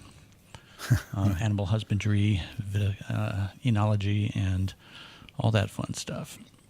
And we had this massively well-equipped electronic music studio that was just in the middle of nowhere. It was kind of cool. No, we had nothing. I had nothing at school. Absolutely nothing at school. I packed music in at school when I was about 11. I didn't pack it in. I started playing bass first of all because my mates we got together. Oh, you can be the bass guitarist. So I went and bought a cheap bass from a second-hand shop, and then I was rubbish at bass. So why don't you try keyboards? I bought a Gem organ. That was my first keyboard. And then went with my mother to buy a Kruma Roadrunner, which I have to say, I really liked it. In fact, I played on the first. I used that on the first album I ever played on. You know, but by then I also had the 700. Then bought a twin manualed Farfisa compact duo organ, which took two of us to lift her up, to carry it. You know. What do you want? Oh, look at that. Yeah. Not playing the keys. Yeah. Biscuit Siri? Biscuit Siri? Here we go. I'm sure there's a bit of digest. Look, there you go. Okay. All right. Spoiled. She is horribly, aren't you? There you go. I suppose music in schools these days, I don't know about the States, but in the UK, probably a little bit better now than it was. Not really. Is it not? No. I mean, when we had the shop, I mean, most of our business, apart from the resale side, was doing lessons. So we had a team of tutors. We had, I think at the height, we had 7 tutors, and we were doing 300 lessons a week. And what used to happen, like I said, this is a few years ago now, but so kids would get taster lessons in drums or guitar. Everybody wanted to do guitar, less so keyboards or piano. So they get a taster lesson for one term, which, you know, and then they were left to their own devices. So they usually end up coming to us for lessons. Yeah. So we did. I mean, you know, as a business, I'm not surprised. Yeah. You know, so the way that music education is certainly in East Yorkshire as it was at the time, was terrible. Really, it's probably not much better now. Yeah. You know. Yeah. I mean, I was given the triangle, and I was in the school. I was in the school choir because she got to sit on the stage. That's the only reason I joined. Yeah. But I obviously could sing a bit, you know. But there was nothing else. Well, we were either handed out. You either could have the wood block. Oh yeah. Or the bells on a bit of wire with Yeah. a little painted blue handle, or a tambourine. Yeah. That looked like somebody had taken a dump in it at some point, and it had been badly cleaned. It was never looked good, you know. What was it? And we were basically handed these out, and then the teacher would point at us when we were supposed to hit them and everything like that. Oh, God. Hey, But I think Mr. that Tambourine was- Man, take a dump for me? Is that what Yeah. But I think that was the problem, though, wasn't it, Kent? I don't think. See, at 11, you don't appreciate that actually the man with the triangle playing for the Liverpool Philharmonic Orchestra or wherever, that was his. That as long as he plays it at the right time and or hits the drum or wherever, that's perfect. You know, that's exactly how it should be. But when you're 11, you're given this triangle and you're waiting for the nod, and it's like, is this music? Yeah, I have to say, I had a very uninspiring music teacher at secondary school. He was really just, you know. Yeah. And I mean, I auditioned for the choir and got in. I said the only reason was because I got to sit on the stage at assembly rather than sitting on the floor with all the other plebs, you know. And I think my recollection is right. After 2 or 3 terms, I was kicked out because I didn't turn up for rehearsals. Did a couple of concerts with him, which I thought was quite fun. Actually, we did Joseph, you know. Yeah. Lloyd Webber's Joseph, which was quite fun to do that. Actually do a concert, Yeah. you know. Well, But it was very uninspiring as a head of music. Yeah. Well, the last year before big school, secondary school, I seem to remember. So for us, it would have been 4th year. I don't. It's all different now. Yeah, it is. Yeah. But for us back then, it would have been 4th year. So at the start of 4th year, we were. There was 2 fourth-year classes at my school, and you went either one or the other, depending on whether you could sing or not. Yeah. So I ended up in the not singing class because I just couldn't even sing for toffees. And then that class then, the so-called singing class, they had a music oriented teacher. So as well as doing the usual stuff, maths, English, all that sort of crap, they would be doing music as well. But we were more sort of like, probably a bit of extra science or something daft like that. But, it's funny, isn't it? How sort of like school. I mean, in a way, school tries to shape you, but I packed in music, and now I'm playing music. I packed in technical drawing in school, but I'm a draffy. Yeah. So, I mean, I was told at school I was thick by a deputy headmaster. I'll never forget the guy. Until I'll never amount to much, really. The best you can accept, Cole, is shop work, was the other thing I was told. And I always wanted to go back and say, hello, sir. Yes, you were right about the shop work. I now own a shop. I now own a business that is a shop, And what was really weird for me was that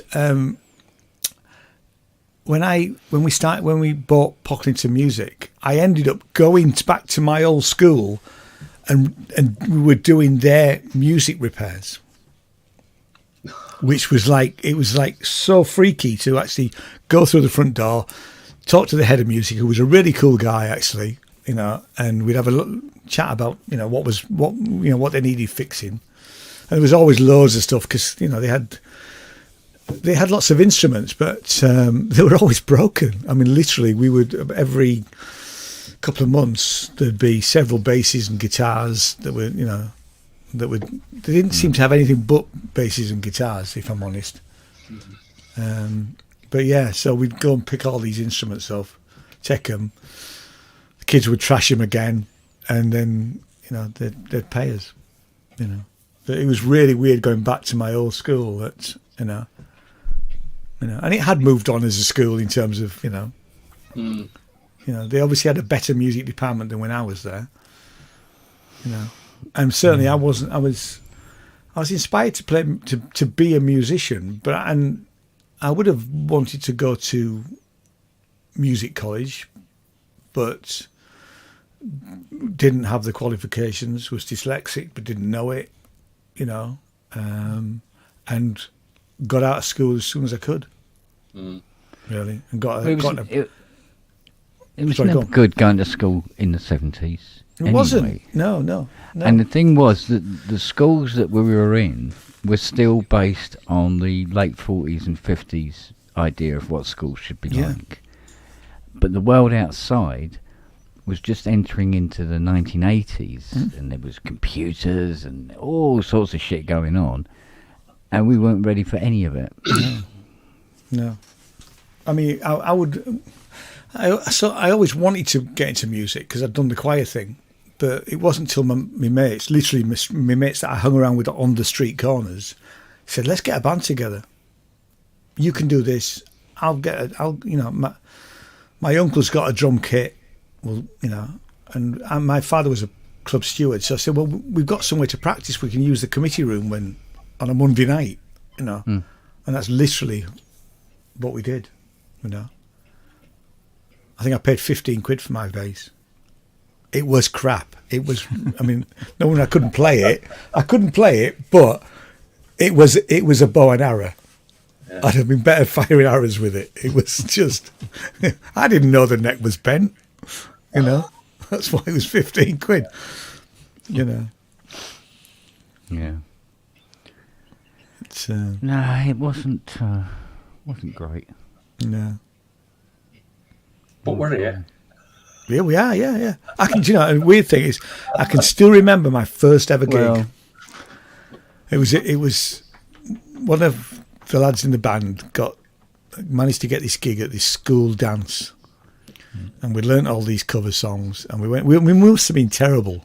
Oh, we were into bands like the Heavy Metal Kids, and so it's pre-punk. It's about 73, 74, something like that.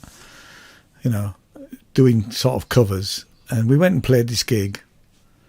And like I say, we must have been terrible, but everybody said they enjoyed it. I got a girlfriend out of it at the end of the night, and that's why you were in a band. And that's why it was about girls and music. That's funny.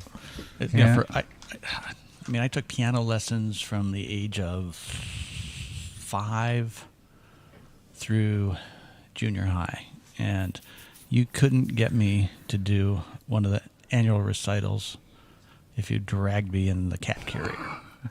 I just couldn't do it. It was really weird. So what was interesting when I got to junior high, that's when I learned clarinet, and I played in stage band. And then we used to go around and do all the little competitions, in competition season, all that kind of stuff. And then it wasn't so bad playing in front of people because you're in this huge group where you could kind of hide. Well, at least I could hide as second chair because thank God we had a really good first chair player. Yeah. And then by the time I got to high school, after being exposed to this kind of crap, then it was like, yeah, band. I can be in front of people. But it took a long time, to get up there and do it. And I'm trying to remember what our first gig was. Man. Wow. It was a long time ago, but it was really interesting because we were this must have been 79-ish, I guess. Right. That's probably the year I graduated high school. And it was me and my brother and 2 friends of ours, and it was a combo, LA new wavy kind of thing. And we had one guy, one friend was on keys and guitar. He had a Roland SH2, and he played lead guitar. My brother played bass and had the ARP Odyssey. I had a Pro 1 and a string machine, did mostly keys, and we had a live drummer. And we were trying to play mashups of Devo/Beatles/STC when all the big hair bands were cruising through LA. So, did not go over well, but we had a shitload of fun, that's for sure. Yeah. I think my first gig was at the Prince of Wales in Ince, which is about 2 miles outside of Wigan. And we must have trebled the takings of this pub that night. Oh, brilliant! We had loads of friends and stuff were coming to see us, but it didn't really end well, to be honest, because afterwards we thought it went okay. How old would we be? So we'd be like 19, 20. No, actually, not thinking about it. No, 21. I'm about 21. That's right. But the pub owner at the end, because we said, "Oh, what was it like?" And he said, "Well,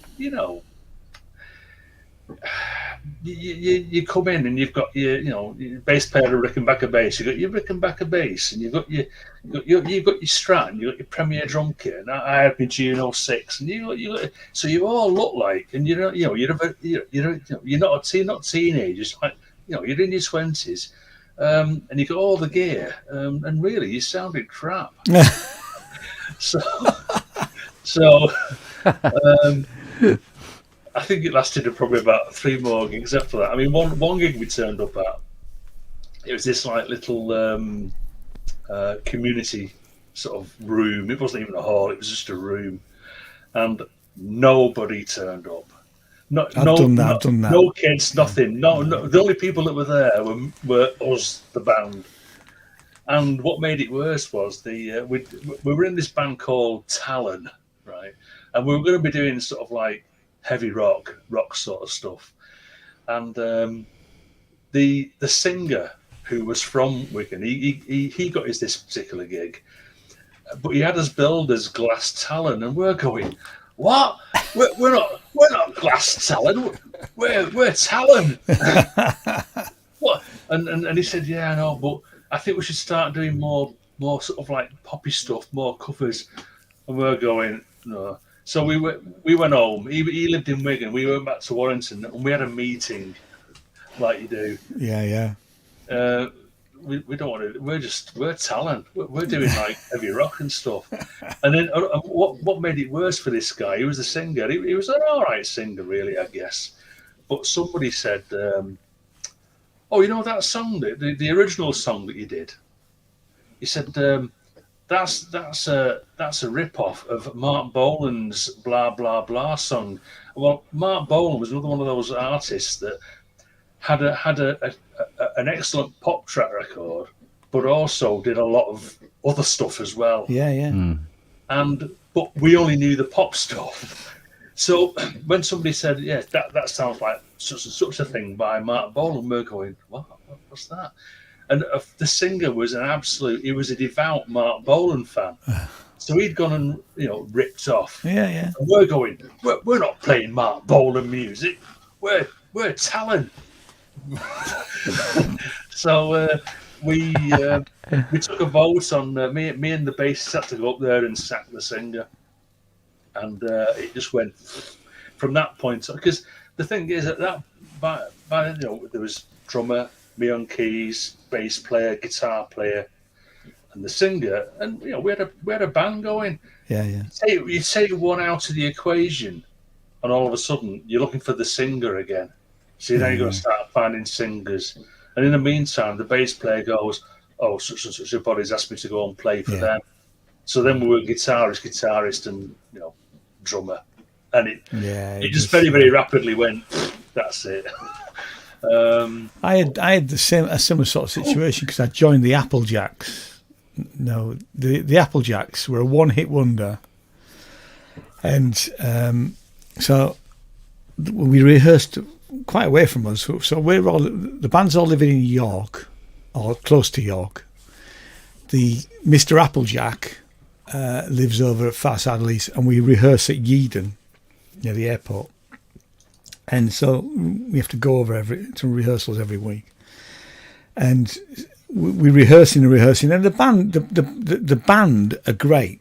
The musicians are great, but then the drummer says, "Oh, I've got a summer season playing in a circus, so I'm off." So then you're looking for a drummer, and all the time, Mr. Applejack, and he isn't even the original singer, but he's got the name, right? And we all have to sign an NDA saying, that we can't use the name if we leave the band and all that crap, And there was the promise of good money. It was going to be $2,000 a night, 1,000 for Mr. Applejack, which was Stuart, and then 1,000 for the rest of us. So split between four, 250 quid a night. We're thinking, this is all right. So for 6 months, we're rehearsing, and we're rehearsing all this sort of 60s stuff. So we're doing Green Onions and stuff like that, and which is fine. And I'm quite happy. I mean, I'm quite liking that. I mean, it's not really what I would want to do, but I'm thinking of the money, to be honest, at the time. I'm thinking this is all right.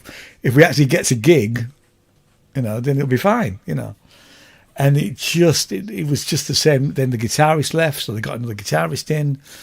And at that point, both me and the bass player went, we're not doing this anymore, because we've been doing this for 6 months, going over every week to bloody Yeadon to rehearse all these songs, He never went any further than that, really. Yeah. But the one-hit wonder, I think it's called "Tell Me When" by the Applejacks, which is apparently written by Lennon McCartney, was their hit, That's the first thing we have to learn, which is fine, and it's pretty straightforward. 4 chord wonder, really. It's but yeah, he wasn't even the original Mr. Applejack.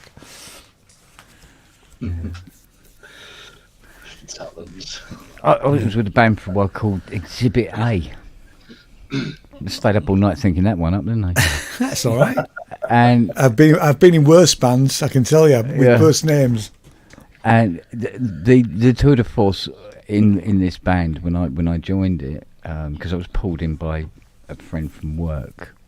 We was the mechanic, and he goes, "Yeah," he says, "I'm in this band." He says, "You I hear you play keyboards." I mean, yeah. He goes, "Oh, well, they're looking for a keyboard player." I said, "What sort of music are they doing?"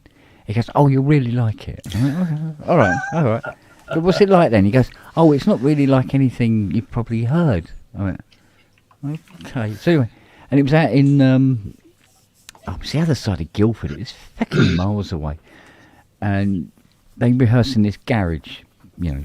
It was quite a nice garage, all carpeted up the walls, you know, all that sort of thing. And basically what they were, they sounded exactly the same as Madness. All right. If they were tone deaf and shit.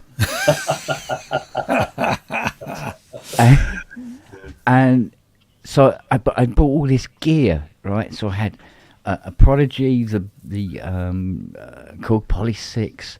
I had the what was the organ? It was Yami B35 dual manual jobby, and it was a few other bits and pieces and all the rest of it.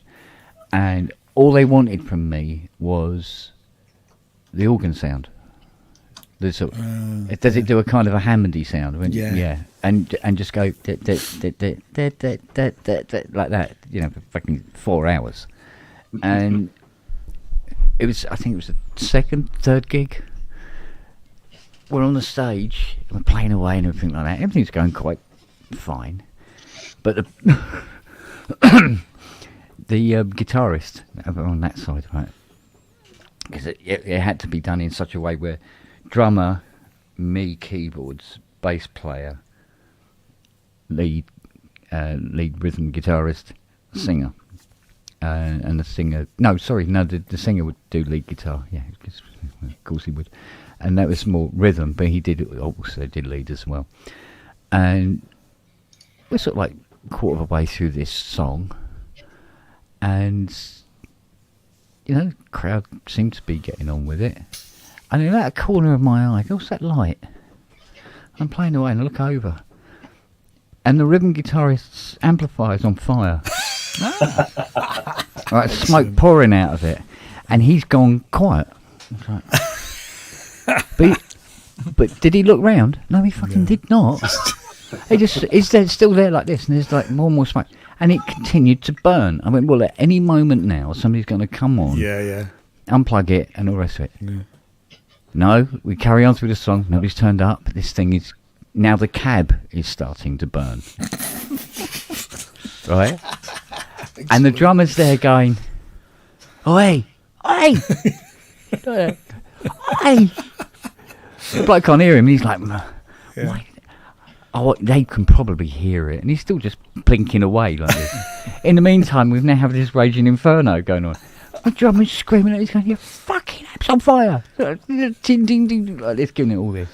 That's pretty impressive into mid-track to become a Who covered band. Yeah. And when the song finished, it was still on fucking fire. And the bloke goes, "Your amp!" like that. The bloke turns around and goes, "Oh fuck me!" like that. Wow. Yeah, and it was just burning away. And the crowd thought it was part of the act. Yeah, exactly. Yes. The best ones, the northern workingmen's clubs had a lot of them in the sort of 80s they had a decibel meter, and what would happen is if you were too loud, it would be a bright, usually a red light, and I think you had 5 seconds to turn down. Yeah. Did it cut the power if you didn't? Yeah. Cut the power if you didn't. Yeah, we've had one of them. So, and we were equity members. So, and we used to play the equity card. Actually, I was the only one who was an equity member, but as a musician, I had an equity card. Yeah. And I'd say, "You need to turn it off," or "I can't turn it off." I said, "Well, if you don't turn it off and we get cut off, this is an equity card. You will be blacklisted, and we won't pay him. But we're going home." And it happened a few times, and I remember one night in particular, they actually did cut us off. So we literally, they had curtains. So I get Paul, the guitarist, hit the curtain button. Paul, curtains closed. Concert secretary comes up. What are you doing? What are you doing? So, "No, we're going home. We told you before. We're equity members. We're not playing.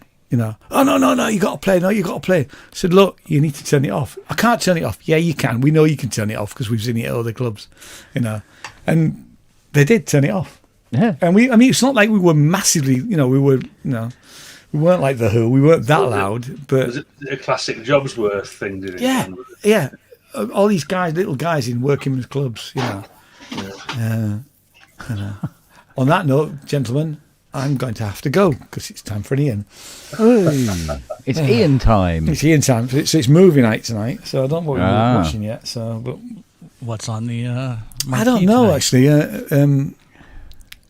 I absolutely have no idea. Going for a classic? We won't be a classic. It might be the Minions 2 film, but not Minions 2. The Despicable Me 2, because we haven't seen that. There's a couple of other things as well that I I've watched said to Jane. Furiosa last night. It was pretty good. I really like that film. It's good. Yeah, Jane wouldn't go and see that, but no, I liked it. I like how the last end credits, they tied it all into the start of the other one. That was pretty cool. Yeah, no, I liked it. No, what was it? See you later, guys. Yeah, See you later, cheers. bud. No night. I think Fiona had When Eagles Dare was on last night. Yeah, That a classic of sorts, I guess. Although I've not seen it for quite some time. It's been a while, hasn't it? Yeah. She's got a thing about Richard Burton anyway. Yeah, they don't make them like they used to. Thank God. No, there were some good films back then. Yeah. Yeah, there was indeed. And the quality, like the film quality and the colour and stuff is just amazing for some of those old films. Yeah. Mind you, she's also got this passion of finding these really, really awful films on YouTube. And there's quite a few of them. With the overacting. The cheap scenery kind of thing, single camera shots. You mean a and all this Python sort of- film? Oh, much worse. No, much lower Scenery budget shaking. than that. Yeah. And really sort of like really bad acting. Real B movie stuff, do you know what I mean? Mm-hmm. And some of them are actually absolutely hilarious, but not for the wrong reasons. And there's some corkers out there, I must admit. Oh. Most are sort of like, homageal kind of remakes, I saw something that somebody was going to be doing a cat version of Sharknado. Catnado. Yes. Oh dear. Yeah. So I'm sure that's going to be high on the list. Minutes was fun interesting. for all the family. Yeah. When we went to New York a couple of years ago, we were just randomly walking down the street trying to find a place to eat, and then my daughter says, "We got to eat here." I go, "Why?" She pointed to a sticker on the door that said, "As seen in Sharknado 2." So we had to eat at a restaurant that apparently was obliterated in Sharknado 2. Oh, wow. Ties in with what Robbie did yesterday, isn't it? We went to the corner where the coach was hanging off the cliff. Oh, yeah, off the Italian Job. Yeah. That is such a great opening scene in the original film. Mm. With the yellow mirage just into the tunnel and into the Yeah, bulldozer. but that poor old DB4A. Yeah. I sometimes have nightmares about that DB4A going on the edge. Oh well. They smashed up what was the other one? Was it the Maserati into the earth mover, wasn't it? Crushed it with an earth mover. Yeah, that was the Lamborghini. Was it the Lambo? Mm-hmm. Oh, well, I think it was a Mazzy. Yeah, he goes into the tunnel and you hear this big explosion and it just Yeah. comes and just throws it over the side. Oh man. But I think that's the movie that made everybody want to buy minis. Yeah. Yeah, made the Mini a cool car. Yeah. And I guess they still are, just not the minis that are out now. They're not quite so cool, are they? Well, the one thing they're not is Mini. No, they're not Mini at all. Someone come round my house once, and I said, "What's this?" He said, "Oh, it's a Mini." It was like it was as big as a bloody, I don't know, a big car. Yeah, a very big was car. Was it the Mini One or something like that? I thought, what a joke. What's the point the of that? first year they brought it back, it wasn't bad. It was like size and a half, so it still was pretty small. But ever since, they've turned them into little car-sized SUVs because it's not quite as cool. No, it's not the same. It's not a Mini, is it? Come on. That's right. If wheels are bigger than 9 inches, it can't be a Mini. No.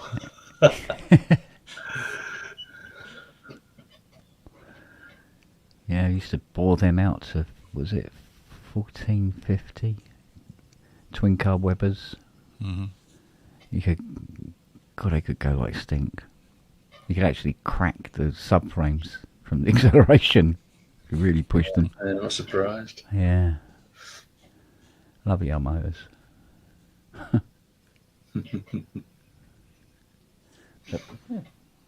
Oh, she's still here. I mind you, she won't wander biscuits anymore. Yeah, she won't. If I just rattle the packet like that. Oh, hello. The eyes are open. Yeah. Come on in, sis. Yeah. Our cats, if you say a word at a particular pitch with an upward inflection at the end, they think you're saying treats, and then it's just like whatever you're doing, it's like out of nowhere, two faces looking up at you. Oh yes. Yeah, but like I say, this Lily, she's far too intelligent for anybody. Well, definitely for her own good. She's outwitted this level 4 intelligence puzzle thing already. It's ridiculous. Do huskies get a bit of a bad rap then? Because you hear a lot of people saying that they're quite a thick dog, but they can be. Obviously, that's not the case. I take it. Well, they can be. It's weird. They can either be one end of the scale or the other. There's very rarely a sort of like a common middle ground with the huskies, from what I understand. So they're either Mongo or Einstein, huh? Yeah, so exactly. You've got an intelligent one then. Yeah, where is she tonight? Is she sleeping or watching the telly? Or Lily, where is she, watching the telly or something? Or yeah, she'll be on the settee, probably sitting with Fiona, or she'll be out the back, cloning credit cards or something. She's a very devious little dog. She really is. She knows she's doing wrong. Because she goes very quiet and sneaks out of the room with something in her mouth. And you're literally going, where's my lighter? My lighter was here. Where's that bowl gone? You know, it's just, take this out in the garden. Little Mo. So, she seems to stop destroying things, he says. She just likes to steal it and take it out in the garden and leave it out there. She thinks it's hilarious. But like I say, she's only, 16, 17 weeks old now? It's ridiculous. And she's, like I say, she's already surpassed this intelligence puzzle thing. nice. So, and, yeah, and she's a little sweetheart. She's not biting anymore. The mouthing thing has sort of eased off now, which is good for my arms. Convenient for the fingers, yep. Yeah, because she wanted to see how hard she could bite my arm before I said ow. So, and she does it to everybody. So, poor old Brooksy, trying to fight her off. Did he get mauled when he came over or something? Oh God, did he? Yeah, but Siri took a real liking to him, and she would just get up into his lap and just stare at him like that. He'd go, "All right, Siri, get down." Siri, she'd go, "No, I'm not going anywhere. I'm going to sit here and stare into your eyes."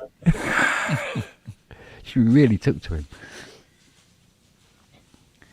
And Siri stole all the screws of the SH-101 from under both our noses. Neither of us saw her do it. Oh, God. Little cow. It really is. We've not had any doggies since 2017. We've not had dogs. We've had not as many as you, Kent, at one time. I think we've had about 3 at the most. All sort of family, all like mum, dad, and a pup, that sort of thing. Oh, nice. But yeah, we miss them. But we decided not to get another dog, just in case, because we're getting of an age where sometime you might wake up dead or whatever, and then you've got to think, well, what's going to happen to the dog when we've gone? So we decided not to. You'd be all right. There'd be people like me. You take them on. Yeah, but our last dog, Molly, was a rescue dog. Yeah. You need a sign out front that says "Spong's Home for Wayward Keys and Canines." Yeah. Yeah, because Fiona would say, she goes, thank God you're not a millionaire. I would be up to my tits in dogs now. I mean, yeah, you would have been. Yeah. I'd have them all. I'm very fond of cats as well. I must admit, I used to have 3 cats. And because then they say, oh, you're either a cat person or a dog person. I was always open to all, I'm terrible like that. There was a guy who used to know in the close that we used to live in some time ago.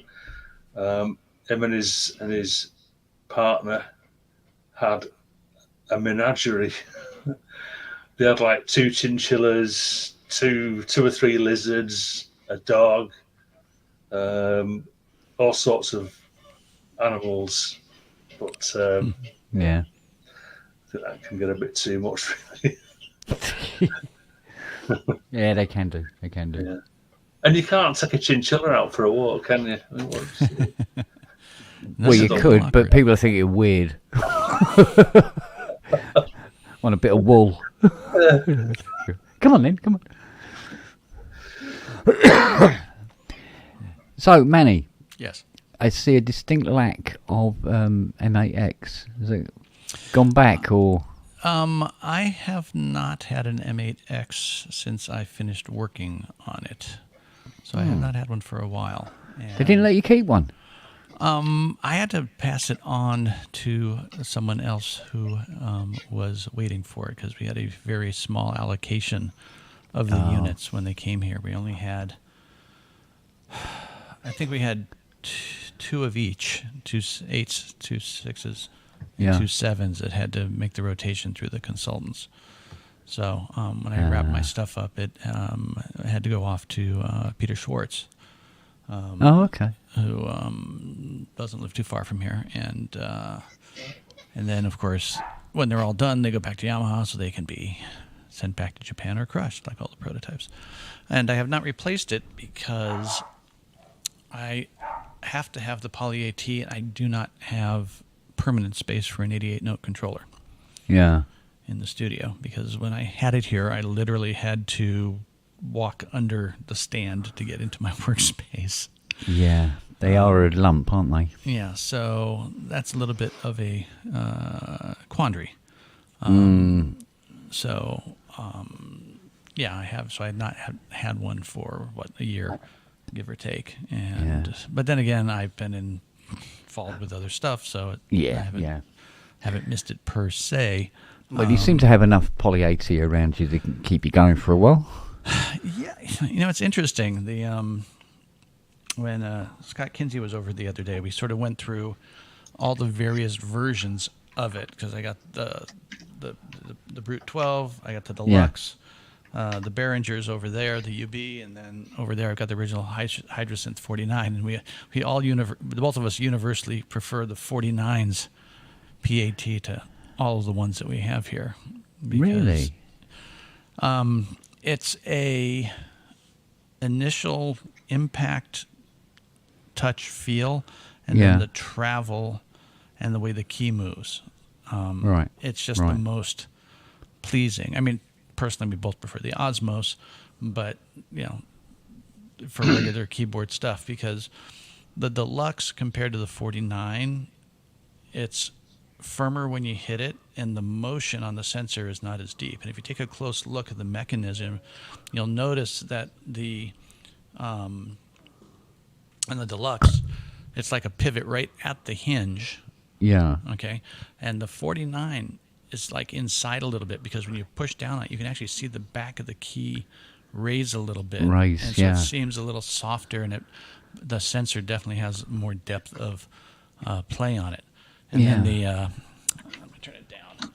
The PB12 is pretty good. It was the close second. Yeah.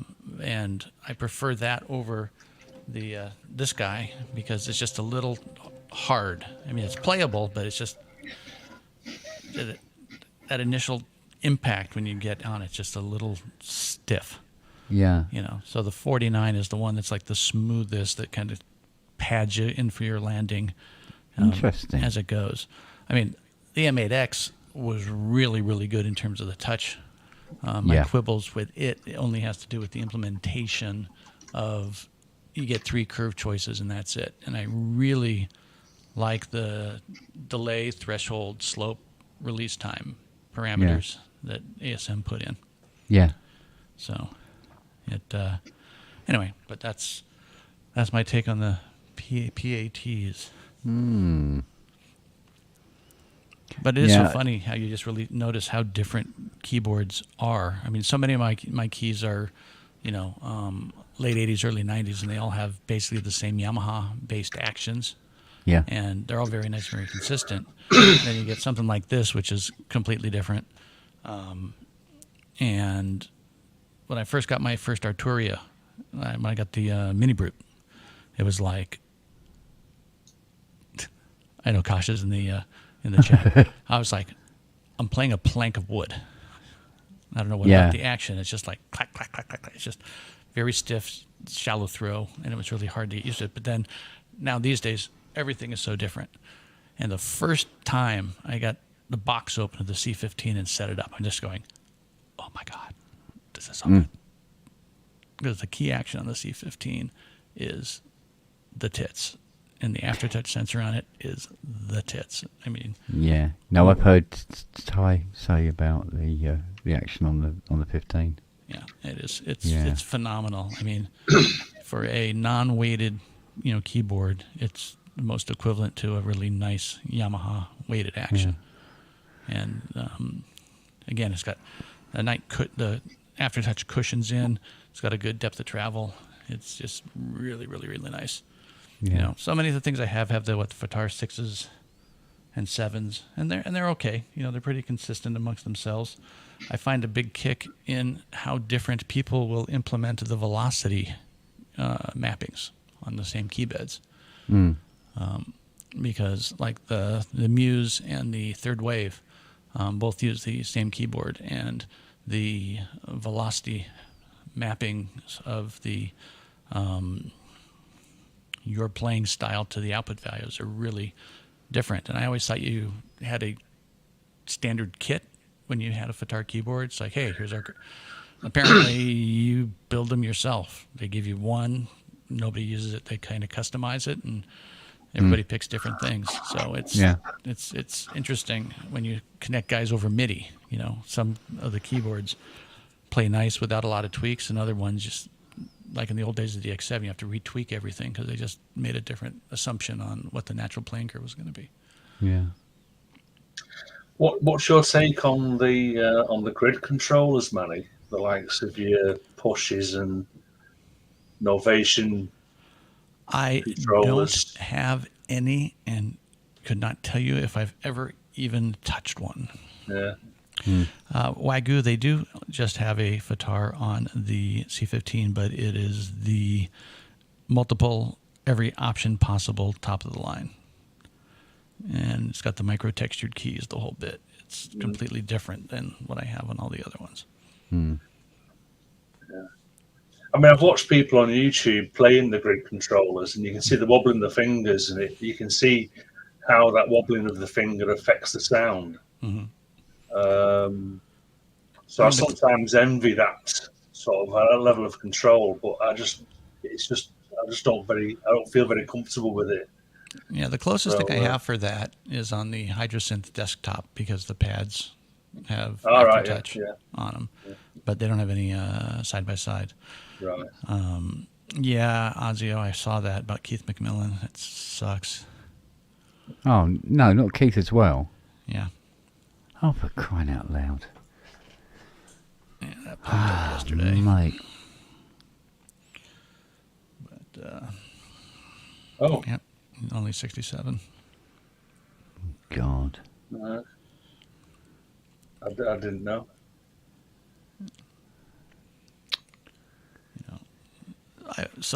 I mean, I've toyed around with, continuums, the Roger Lindsay instrument, and the Macmillan stuff. It shows and stuff, but I've never actually brought one home and spent any time with them.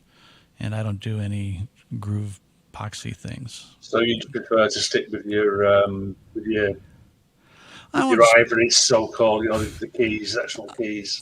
I don't know if it's because I prefer to stick with it. I just I have a very narrow groove of what I do. Mm-hmm. Okay. And I play with other stuff from time to time. And in hardware jams, I try to do little things, but you'd notice in all my jams, I don't even have a standard drum machine. Yeah.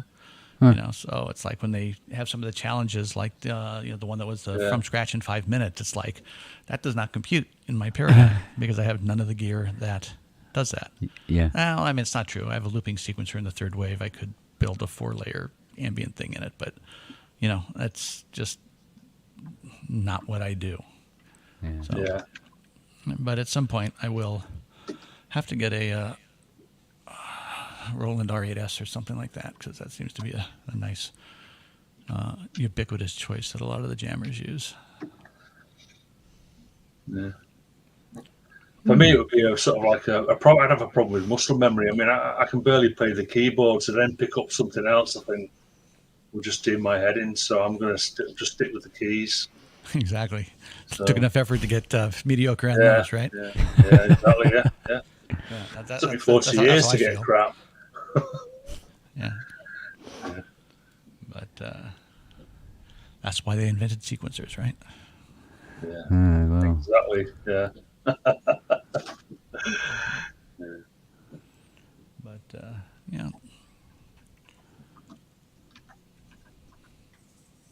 I don't know.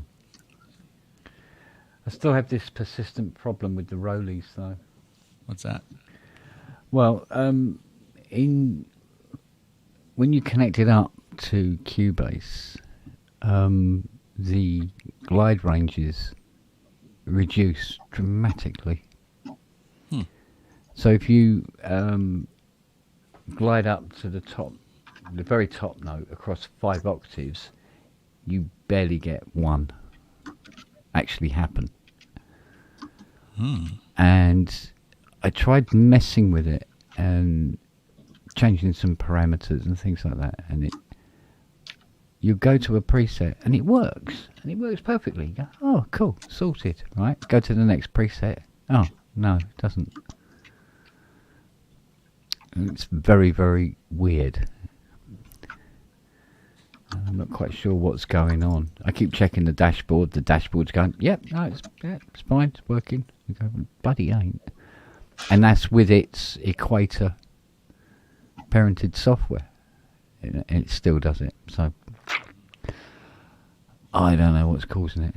I've had a look online to see if anybody else has been having that sort of trouble. But doesn't seem to be very many Rolley stroke Cubase users. Although it could be, it could be anything, couldn't it? It could be Cubase. It could be because it's Sonoma and Mac. It could be 1,000 different reasons, I suppose. Yeah, it's not changed. It's I can select one sound, and if I select now, I I tell you what is different. At one time of day, if you're using Cubase 12, when you go, what you had to remember to do was you'd go to the MIDI channel and you would set it to all. It doesn't have that. It doesn't say that anymore. What it says now, it lists all the 16 channels and then it says any. Now I'm assuming it's the same thing.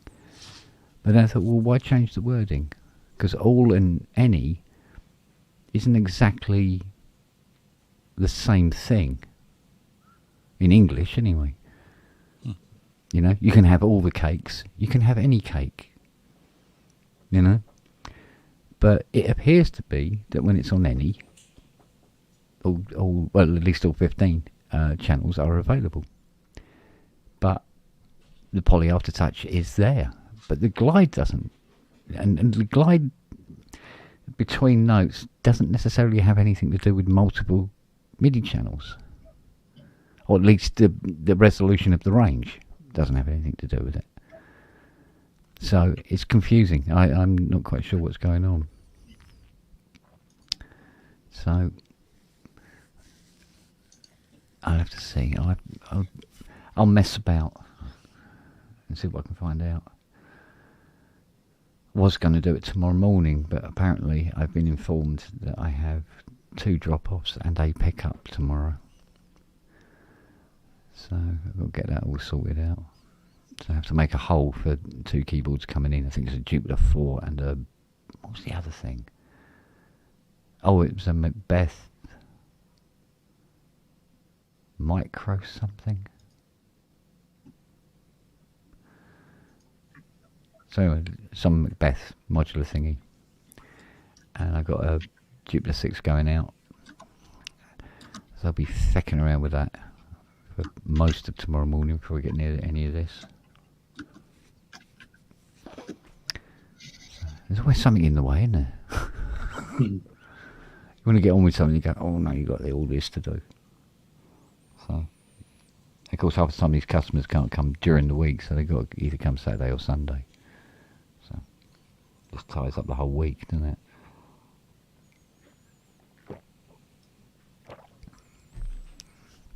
But it's always been a 7-day-a-week kind of job anyway, so. Still not retired then. No, you get out and they just bring you back in. We haven't finished with you yet, Mr. Spong. Yeah. But I mean, in many ways, it's good. It's I still consider myself very lucky, because like they've been saying, we're, at least in the UK, I don't know about in the States, Manny, but they're saying about we're the generation that will never be able to retire. So. Well, being apparently we're almost the last generation that knows how to do anything, that's probably a good thing. Absolute. No, well, I mean, my definitely for my kids' generation, that's going to be one of those things. It's going to be definitely up in the air. That's for sure. But I think I don't think that kind of skews with the current 60-year-olds, maybe the current 40-year-olds. It could be intriguing. But, things would have to be put in place very early on. So, I mean, it's like, Fiona missed the luxurious British Airways pension by about 5 years. So the person that was doing the same job as her, but had started 5 years earlier, is on something like about 44,000 a year with their pension, and she's on more like 4. So. Yeah, I mean, there's no doubt, regardless of situation, you've got to have a coherent plan in place from almost early on when you start whatever it is you're doing. Yeah. Because it just won't happen. That's for sure. Yeah. Yes, Paul, we all wish we could be you and planned it just perfectly. Yeah. I've had people say, so what is your, Do you have a pension? I mean, yeah, I'm sitting in it. This is it, boys. So. Yeah. No pension here. I've got to work till I die. Yeah. Well, it's a weird thing though too, because it sort of just depends on so many factors, right? It's like, hey, do you love what you do? Do you like what you do? Do you barely tolerate what you do? You know, is it something you can physically continue to do, or is it something that you can no longer execute well? I mean, how many times do you come across people who say, you they're going to retire in 65, and you go, yeah, I don't know what I'm going to do. I mean, you love this job, you know. Yeah. Yeah, no, for sure. I mean, my dad was a very late retiree for those reasons. My father-in-law, same thing. Our senior partner, same thing. You know, so you know you have to balance a lot of things. Yeah, exactly. Many people they deteriorate after they've retired because suddenly they feel like they have no value anymore. Mm-hmm. You know, they're just going home to just sort of like fade into the paperwork. Yeah. Mm-hmm. Yeah. Well, for a lot of people, like work is it's the life, and it's like an institution, isn't it? You take that institution away, and it's what happens. It's yeah. I think because when I was talking about retiring, I was talking about retiring from doing synthesizers as repairing and going on to manufacturing shit, and do sort of like a very, very small, slightly madder version of teenage engineering and Metasonics mixed together kind of thing. And sort of like it wasn't even about. It was not even about making profits or anything like that. It was just about doing something that go, that's weird, Mm-hmm. Yeah. So, yeah. No, it's engagement, right? You got to have mental engagement, because otherwise you it keeps the brain bored. ticking over. Yeah. A lot of times if you have something that's I don't say in a public forum, but where you have a work environment with people, it's like it's a whole different of all of a sudden just every day you're in the living room. It's got to be tough. Well, I mean, the few little things that I have designed, it's weird that it took a little time before I noticed, but I designed these things in such a way that they're easy to repair.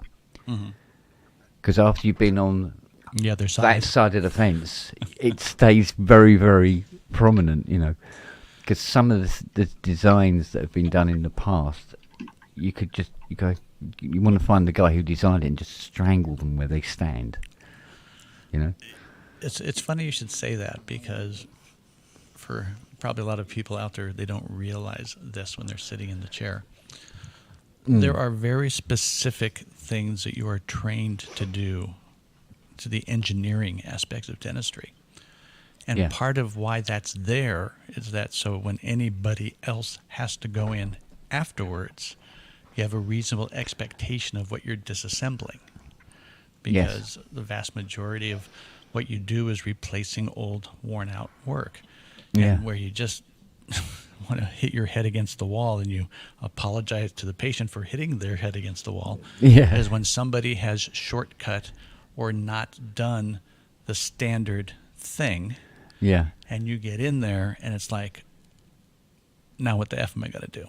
Because how do you recover something that now is done outside of the norms?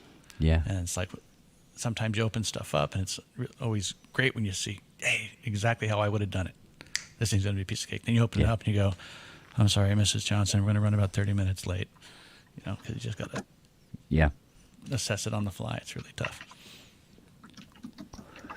I mean, all right. I mean, you can forgive manufacturers for using certain materials and products because at the time that these things were being built, they were cheaper than other alternatives. Because at the end of the day, you still got to make to a price point.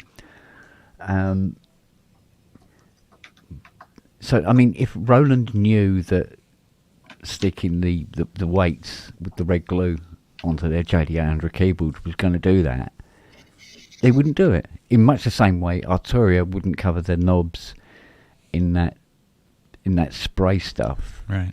The cat gummy. Without knowing, if they knew that in a few years' time everything's going to like go all bloody sticky.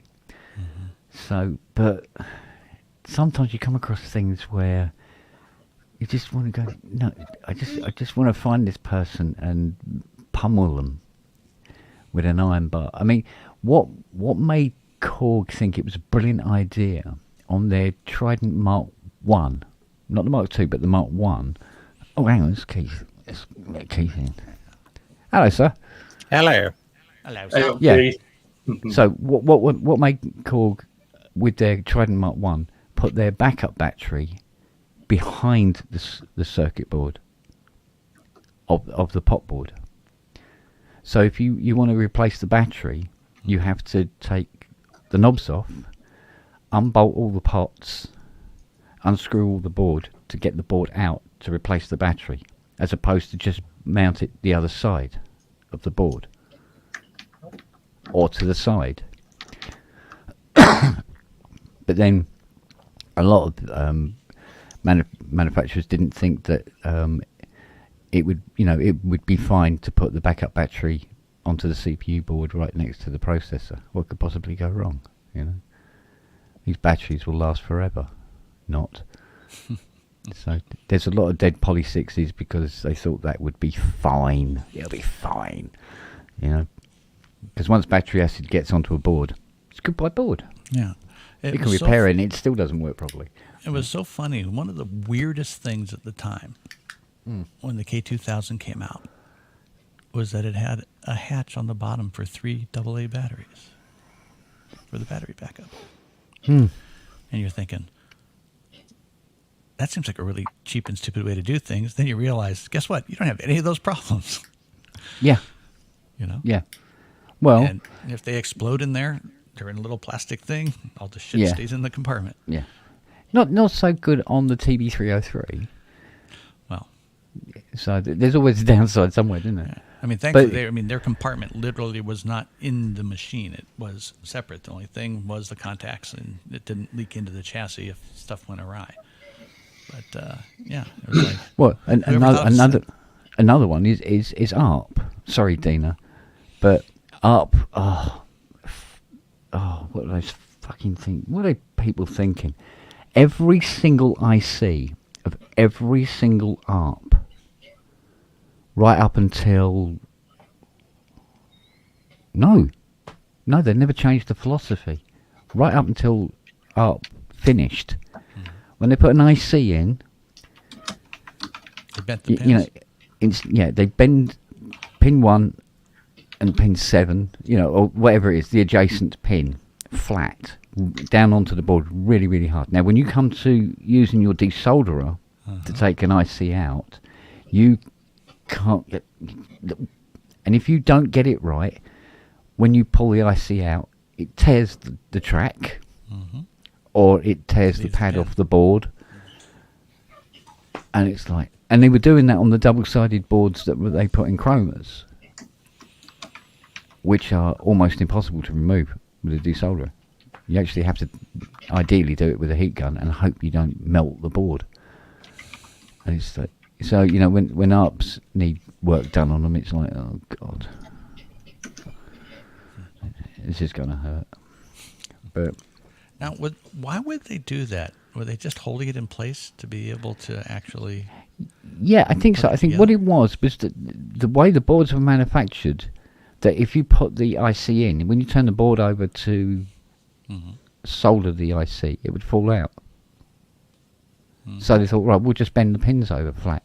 But they didn't just bend them. All you have to do is bend a little bit, 2 pins a little bit, not flat, and then get a hammer and a flathead screwdriver and just bash it down there, so you wouldn't know. Yeah, so it won't need solder. It's now embedded into the track, And you're there with a little screwdriver trying to get the freaking thing to stand up so you can get it out. Hammer it down, weld it. That would do. How's the I mean, DX5, for a while, Keith? yeah. Sorry? How's the DX5? It's at work. Ah. So until this miraculous day that I ever get this place sorted, I have no room to put it. Or everything just joins an increasing queue of stand-up synths over there. Yeah, I have a cupboard for them. Yeah, exactly. I've got that situation up here. So Mm. the X5's at work, the Mode 1's at work, the Matrix Brutes at work, the Radius is at work. Nice. So you have a good Studio B. I go in every morning up to an hour early, and I'll dig one of them out for about 40, 50 minutes. Yeah, it is pretty funny how space available has no impact on gas. Mm. No, I'm seriously wondering whether to go and get some storage rental. Yeah. Well, I've got 2 sheds, a workshop, and a garage full of sense, and I'm still buying. So I haven't got the luxury of sheds and garages, so. And hallway and front room. And the loo. And the loo. Yeah. Funny enough, it's absolutely packed with bloody keyboards at the moment. As well. It's ridiculous. I would be so badly off if I could sell some stuff that's in the spare bedroom, but there's not a market out there for some stuff I've got, so. I don't think there's a market out there, full stop. It's very funny out there at the moment. Mm. You know, like mini Moogs, their starting price on eBay used to be 8.5, something like that. Now their starting price is 3.2, which says a lot. So I think minis have almost halved in, you know, the prices that they're going for now. And they go, oh, it's the reissues have done that. And I go, no, the reissues start off at just a few £100 under what they paid for them anyway. So they're actually up for less than the originals were. Mm.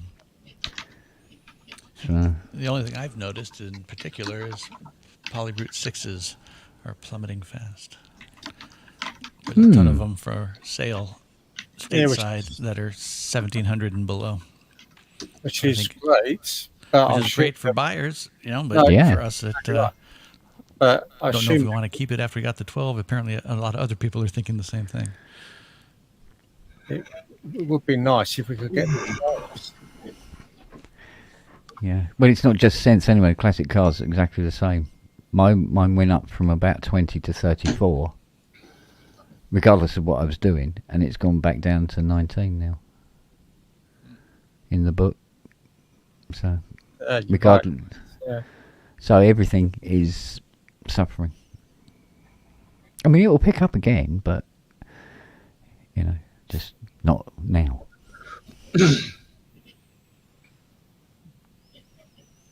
Which is exactly the time when people need to sell stuff.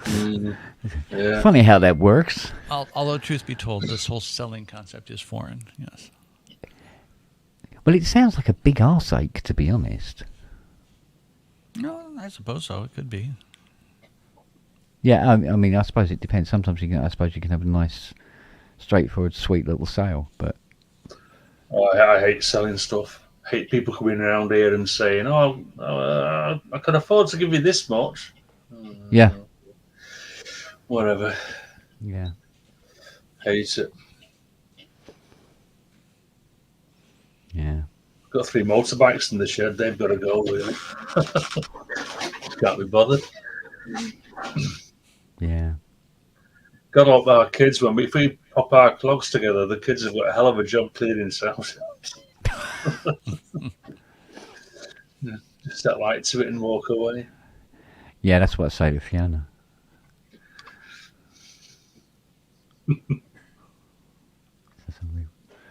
So I had a chappy phone today, and he goes, "Oh, He goes, "Oh, could you have a look at my Wurlitzer Sideman?"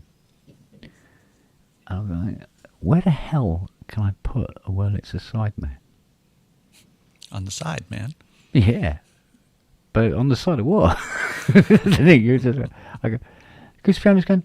She goes, "That rings a bell. Have you worked on one of them before?" I said, "Yeah, it's in the garage." She goes, which one is it? I said, "You know that huge wooden cabinet you have to squeeze past when you go in the garage?" "Oh, is that a Sideman?" I said, "Yeah, it's a Sideman there." She goes, "Well, why have we still got that?" I said, "Because the guy who owns it still owns it." She goes, "Where's he then?" I said, "I've no fucking idea." Disappeared off the face of the planet, mate. But going back to selling stuff and like, did you see there was the Analog Solutions? You know, the small desktop they brought out. The Leipzig or the one? No. They've only just brought out like a desktop with yeah, pinboards and things. I'm just saying they're up for about 2,200. Yeah. And there was one on, it was either eBay or Reverb last week. It was an X-Review model for 1,500. Oh. I didn't recognise the seller name, but it I can only say it wasn't someone possibly obvious. Huh. Thought that was a bargain for someone if they if they wanted. I wonder how much that polymath is worth now.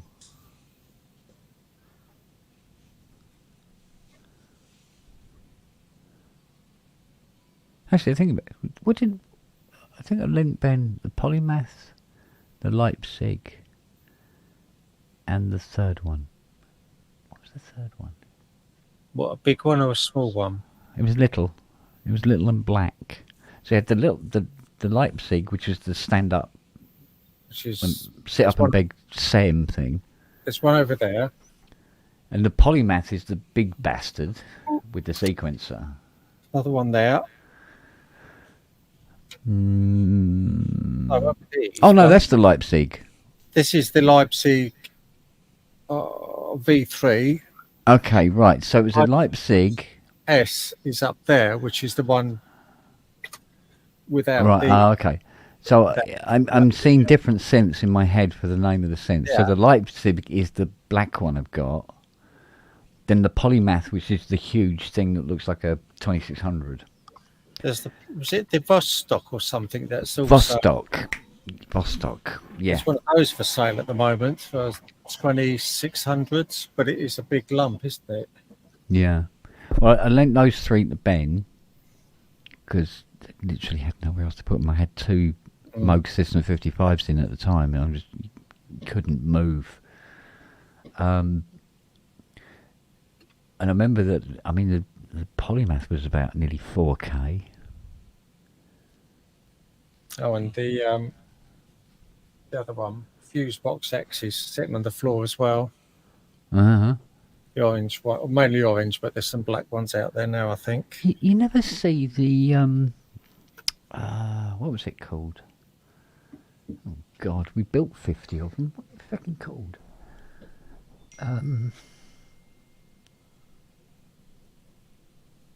Oh, the name's gone. It was a huge bloody thing. It was a sequencer, 64-step sequencer. It was about 2 foot square.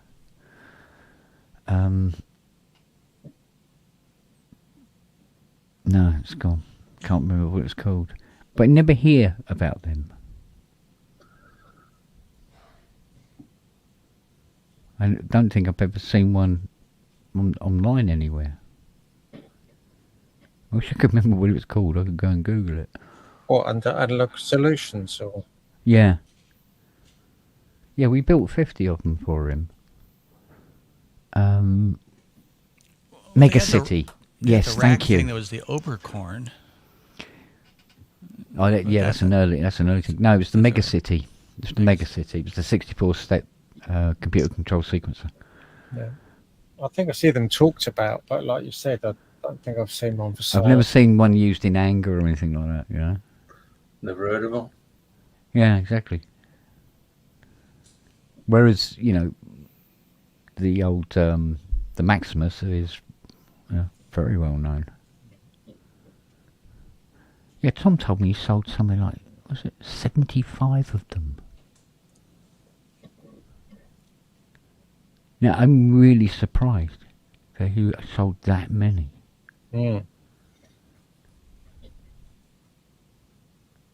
Because they wouldn't have been cheap, I wouldn't have thought either.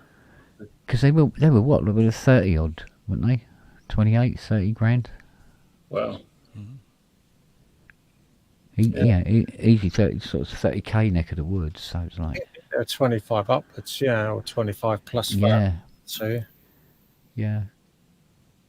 Because we're thinking, you know, probably, well, if he sells 10. But not that many, wow.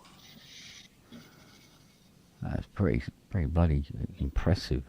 Yeah, that's kept, isn't it? Yeah. Might when they said that, it was like, you know, I was going, maybe I should have built the anaglyph. If I sold 10 of them. Yeah, they're full retire. Yeah. Or start a company repairing them. Yeah, you're going to say them. No, you have to give them the full VIP experience that it includes service. Yeah. On an annual subscription basis. Yeah. They have to bring them here and meet Nelly.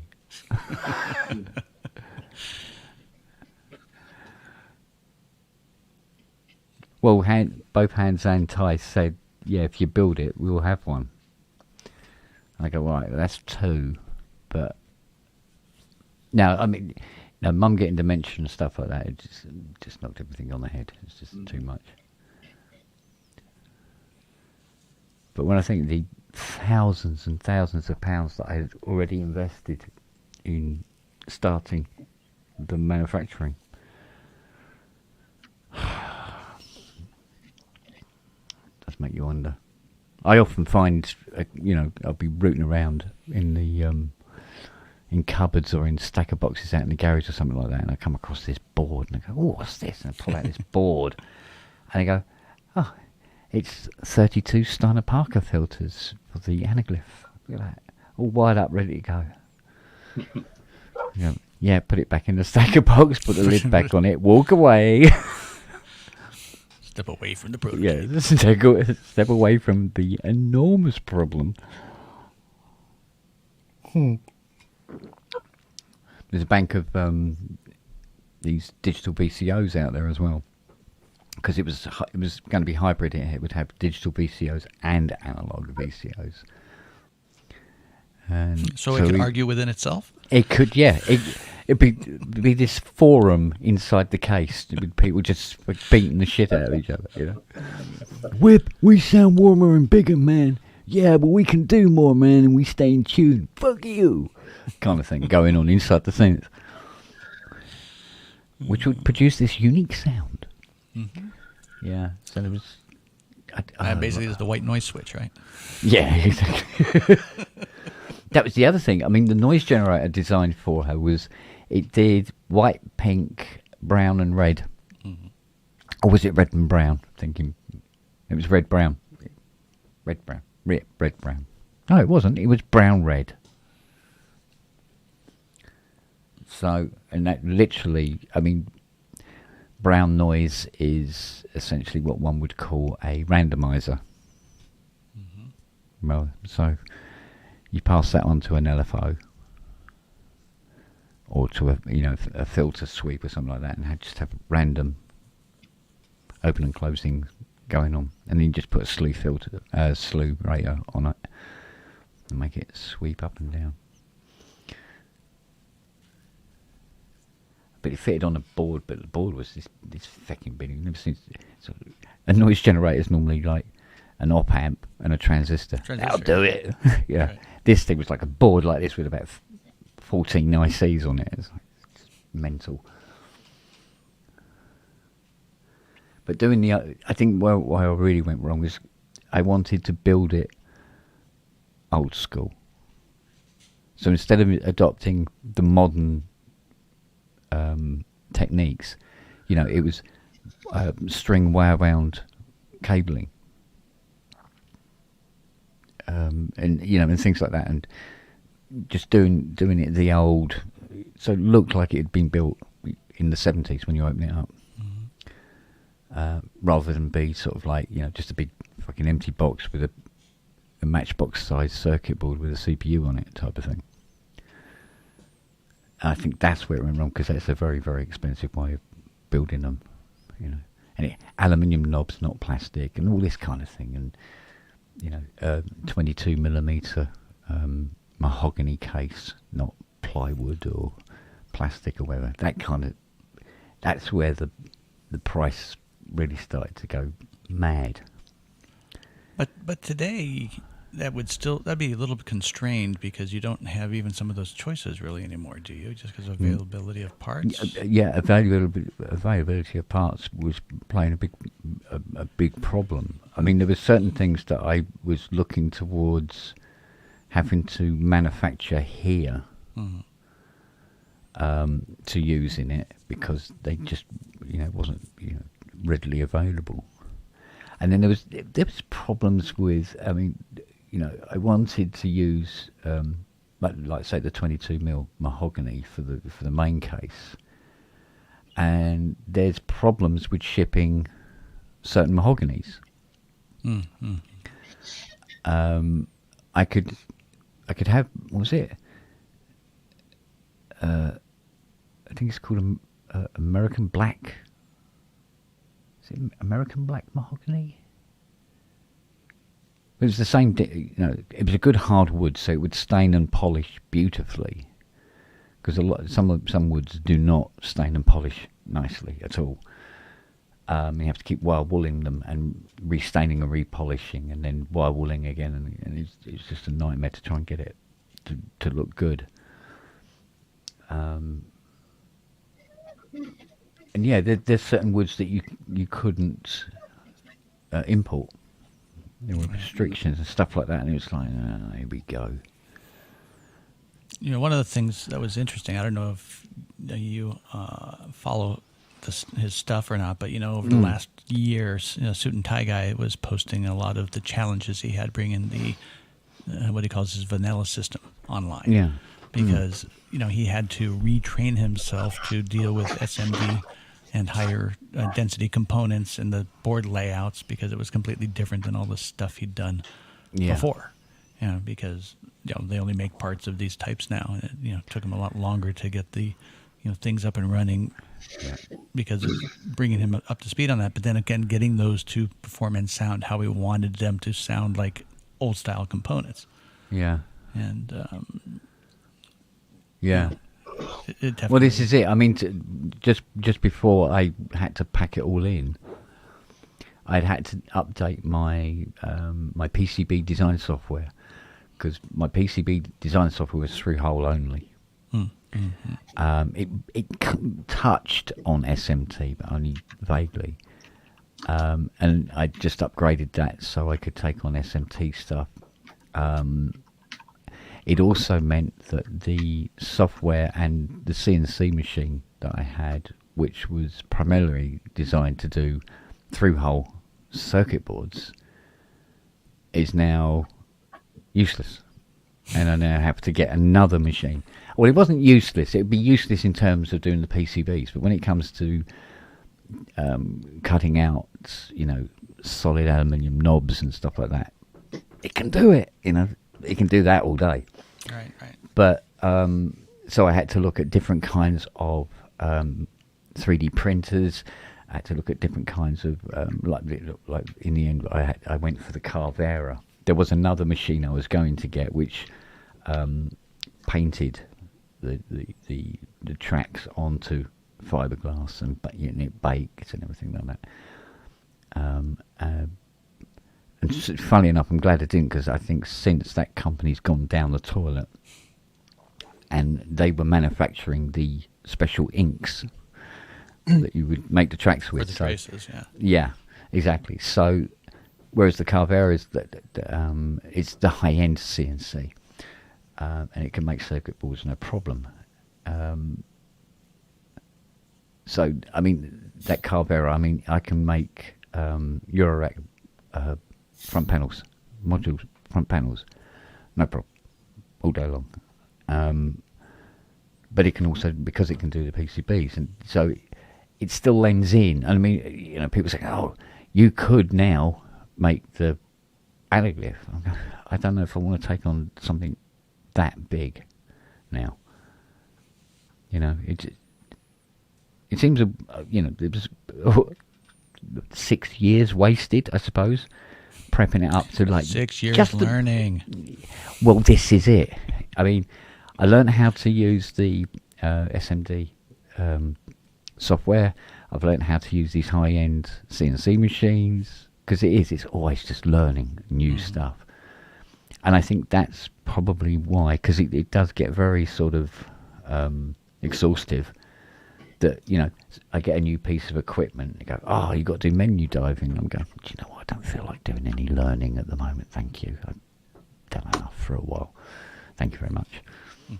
So, but, yeah, I mean, yeah, I'd like to start doing Euro modules and all sorts of stuff. Like I said, you know, doing the anaglyph, but as Euro modules, you know, taking all the little sweet spots from that design and then making modules that do it, and then people can, you know, slowly, week by week, build your own anaglyph kind of thing. Well, what was the synth they had in England that like in the magazine you got the parts every week? Yeah. Oh, well, there was two. There was Powertran, which did the Transcendent. Transcendent, that's it.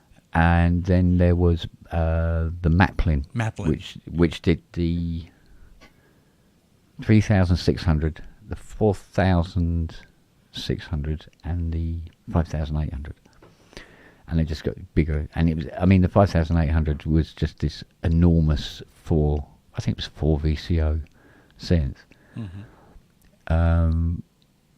It was I mean, all the stuff was based on the EMS Synthy. But they kind of took a left turn when it came to the filters and stuff like that. And it sort of like went more the way of the Wasp type of filter design, rather than go the EMS filter design. And yes, I've had a couple of them in where people go, can you make this work? It's like, oh, no. Because you open it up, it's just thousands of wires everywhere that's been put together by a bloke who doesn't know how to solder in his bedroom, you know, every night when he comes home from work. Yes, I do have a Transcendent 2000 up in the loft. Yes, I do, Matt. So I had to. It was my very, very first synthesizer. And I very, very, very foolishly flogged it. And my mum was very pissed at me for doing that. So one come through and the bloke says, do you want it? And I went, yeah, I'll have it. And bought it off him. And then restored it. Got it working absolutely 100%. And 6 months later, it broke down again. And I went, yeah, I'll get round to it. And it went up into the loft and it's still there. So, along with the Polymoog that I restored. So, yeah, so it's interesting, but yeah, I won't be doing it to make money. Yeah, if you're going to do your what would be the first type of module you'd attack? Would it be an oscillator, or would it be like a multi-mode filter thing? I think it would probably be something like the filter. Yeah. Yeah. In fact, that you know, because there was oscillators are just an oscillator. Well, yeah. I know. There's you know, you can say. Oh yeah, well, no. I totally agree. But it's the filter that really brings the sound. Character. I think. Yeah. Character. See, the problem that I was having, and And you know, there's probably going to be a load of designers that would say you're being an idiot, Kent, stop. But when I want to build a filter, 12 volt isn't enough for me. It just isn't enough. I'm sorry. Anything between 15 and 18 volt. Huh. Wow. Because I want a waveform that you can see over a wall with. You know, if you've got a big, strong waveform, everything that you do after that is big and strong as well. Oh. Just look at the mini mug. Right. Okay. And there's everything you need to know. Right. So I can probably do it more from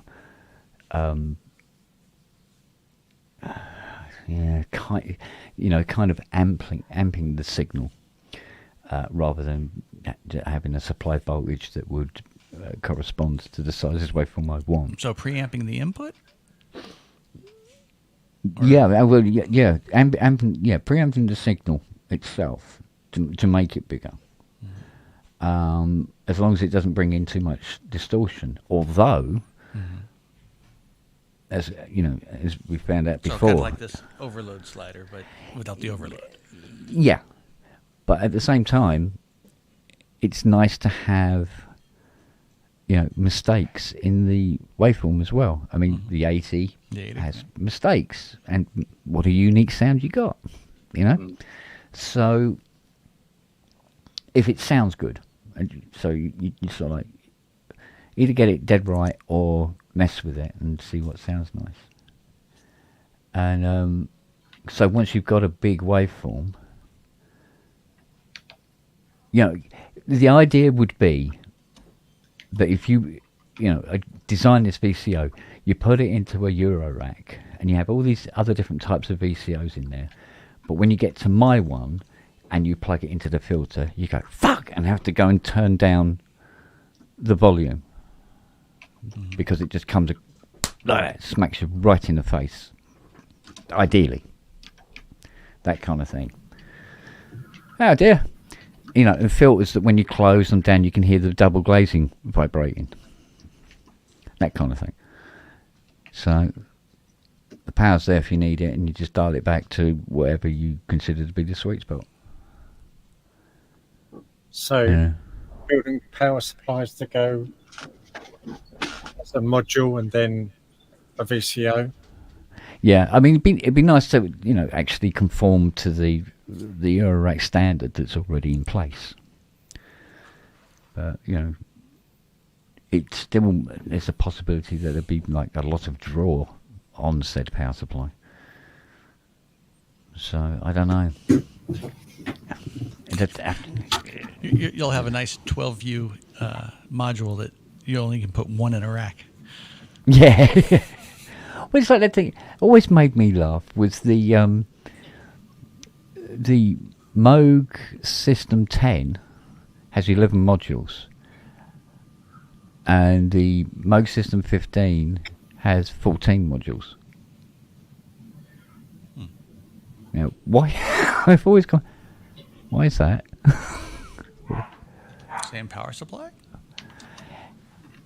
Yeah, but they called it the System 10 because apparently it has 10 modules, but you count them and you go, that's 11. And then you look at the I mean, even the System 12. The System 12 has 11. It's quite bizarre. It's like, what? The System 15 has 14, yeah. Right. It's quite, all right. Greetings, David. Hey. How you doing, darling? Can you hear me? Hi, David. Hey. Hey, Kent, since I got you here, I was just... What have you broken? Right, no, I got I got this from Dom. And see the connector? Oh, yeah. Yeah. Yep. Uh-huh. All right, what do I do? Okay, right. See, here's the unit, by the way. Rewire your house. No, Yeah. not going to do that. Hold on. God, I am so lame. Look at this thing. It's oh God, there it goes. You see it? It's a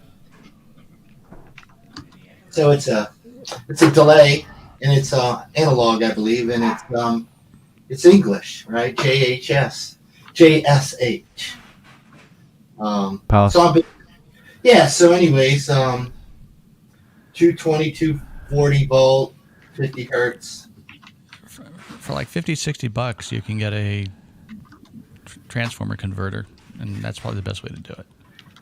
That's what I was wondering if that's Yeah. what I do. And what is this? Is a 220. That's just a 220. It's not- 220, 240, yeah. Okay. All right, just follow that. All right. I mean, failing that, does it have a power selector on it? Can you select 110 with it? No. Yeah, okay. Oh dear. And that's fine. I don't care about the money. I just want to do it in a way that Okay. it's going to get the best out of the pedal or get decent results out of it. Yeah. Well, if you do ever find yourself in that situation, our brown wire is your black wire.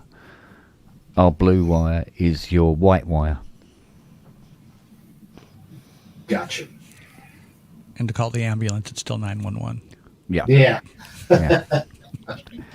Ask for Brenda. I forgot I had it, and then I was like, "Oh, that's right. I got to get this thing going, man." Yeah. It looks super cool. Oh, Dom. Yeah, they were in Leeds. They still around? John Hornby, Skews and Company.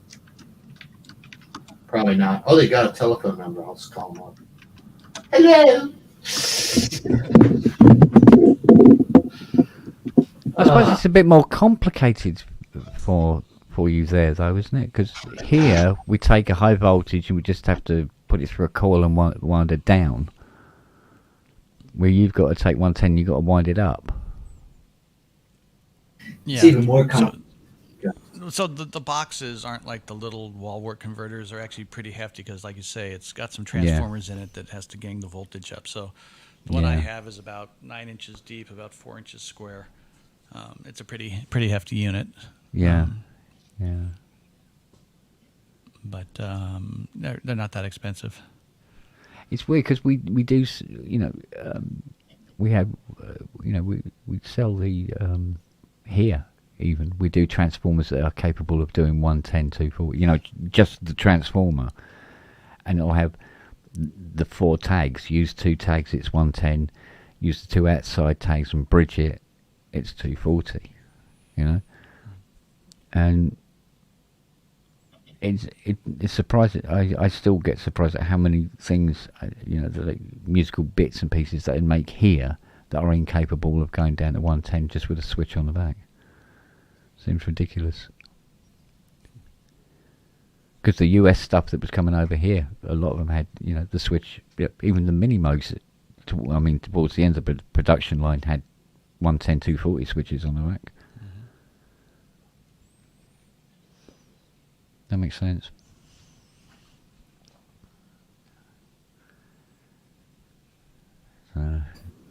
Woo! Fun. Yeah. Keith, what do you got over there? You got some news? What's your latest toys, Keith? You really want to know? I think so. Okay, so you've got the Muse, making the sounds. And then at work, I've got the Moog 1. Oh, jeez. That's second hand, so I didn't quite stretch to. They're going for just over 9K here. So I got a second hand one, and it's very, very good. It come through Anderton's shop. Most people know. And what else? There's same as you, David. I've got the Matrix boot. It's my baby. Yeah. The DX5. That came with the 2 hyper cards, so I'm very happy with that. And that was the seller was asking for 3K, which was actually fairly good for this country. And then he just sent me an offer through, and I just thought, I can't not take it. So I got the DX5, a rather odd flight case, certainly not a standard one. The cards, a pedal, 2 extra Yamaha cartridges. So I think that's about it, really. That's awesome. I've still got a Polybrute 12 on order. What do you think of the Muse? I think it's absolutely fabulous, to be honest. I still haven't got through all the presets because I've been off holiday this week, so I've had a week away from it. I only had a couple of evenings up here before that when I got it. But yeah,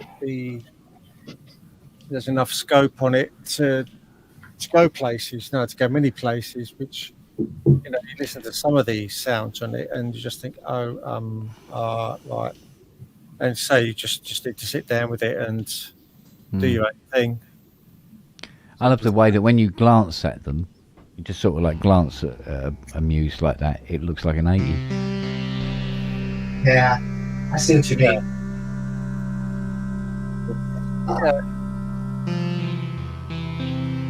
I know what you mean. In a way, there's still the smoke knobs and there's the sliders and things like that. So design-wise, I think it's great. It's well laid out. There's enough information on the display.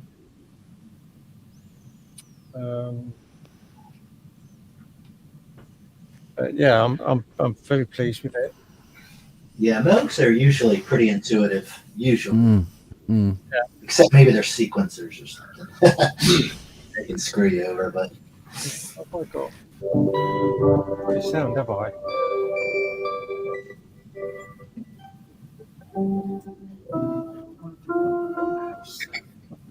Have I got sound or not? Well, we can hear you online. Sort of, yeah. It's a little garbled and it might be mono. Yeah, that's what it probably is. No. What it is? You got that background thingy checked in the settings. Because the background cancellation effects with it like you wouldn't believe. Settings. Audio. You got reduce mic background, yeah? Yeah, turn that off.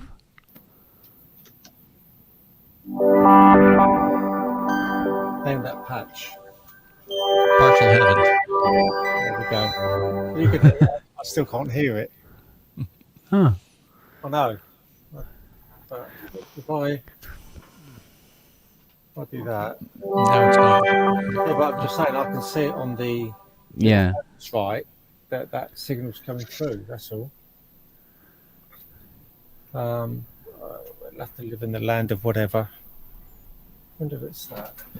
Oh. Here's a little game you can play at home. How much is reverb? How much is release? Good point. Yeah. If it disappears on note 9, it's released. Yeah, go, oh, it dropped out. Shit.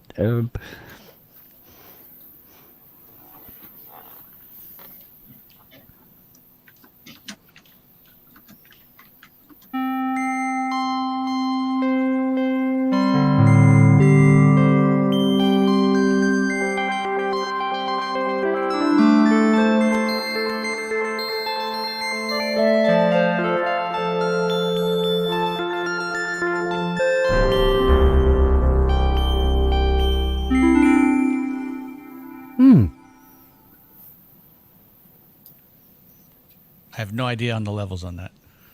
Oh, it's all right. Cool. But like Man with Beard was saying, I think the Moog one is tomorrow's vintage classic. For sure.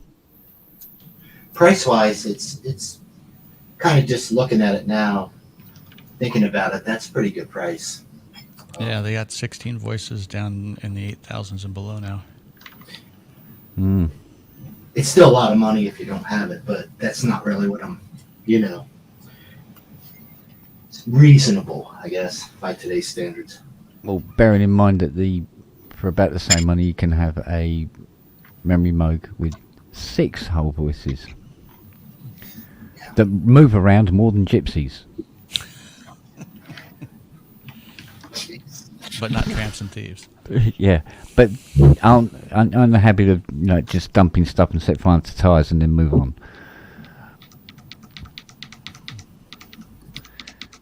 Or better still, you turn it on one day and one of the voices has gone on holiday. Exactly. Buy one if you live next door to Kent. Yeah, because he'll tell you to fuck off with that. No, it's like the one that's in the office here. It's an old Lintronics one. I turned it on. When was it? Oh, about 2 weeks ago. So it's just been sitting there for months. And I turned it on and pushed auto tune, and it went 3 tuned. Oh God. Okay, no, I'll give it a couple of minutes. So I gave it a couple of minutes, went back and went 6 tuned. Yeah, okay, it's not broken. Turned it off again. Stood it back up against the wall. There you go. It's okay. As long as it stays like that. Because the Lintronics ones were actually quite good. That upgrade sort of like really brought them into under control. Yeah. Well, the software was upgraded. They increased the capture range for the auto tune and all sorts of stuff like that. Made the sequencer. Well, there's not a lot to the sequencer, but at least it gave it MIDI. Because I think there was somebody had done a MIDI kit for them before the Lintronics. I can't remember who the hell it was, but it had a slight lag. And when I say slight lag, there was a guy with a piece of paper and a quill writing down the data and then handing it out. It was sort of like ding. Oh, frickin' hell. Yeah. It was a bit of a lag on it. Made it actually unplayable. So. Wow. I can't remember the name of the bloody company that made it.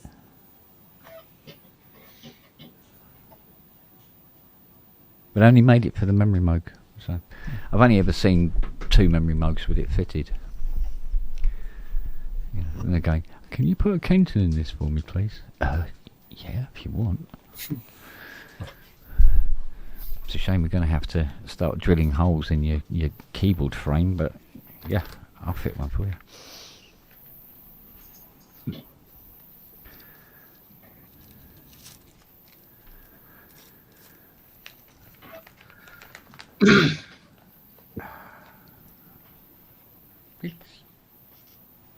Oh. Noah's come up with his IKEA accessories. You got the cone of shame on, mate, haven't you? Eh? Poor little fella. Well, they're terrible, them things, aren't they? Yeah. And he caught his eye and he cut it quite badly on the bottom eyelid. And as it's healing, of course, it gets itchy. So he had to have a cone. Do you ever watch that that lady on YouTube, Kent, that grooms dogs? I think she grooms them for free, actually. Yeah. And she gets her money via other means. But I'm trying to remember. My wife watches them quite regular. Well, I know there's a guy who Girl with dogs. Yeah, with dogs, and he dyes them beautifully. So he had this dog, and he'd cut it in such a way it looks like a zebra. Oh my God! Right, and he done another one looked like a tiger. It was absolutely hilarious. And they really, really looked like the animals. He had what looked like a camel, for instance, sort of jumping up onto his lap. I've not seen that one. Oh, mate, they were fantastic. But yeah, none of my dogs, none of them, when they're in the shower, allow me to wash them. Well, where they just sit there like that, and the woman's there, and she's sort of like washing the dog and everything, and they're just sitting there quietly waiting while they're washed down. Then put the towel over the ears, and hair dry them, and they're giving it. No. Mine looks more like a cage fight.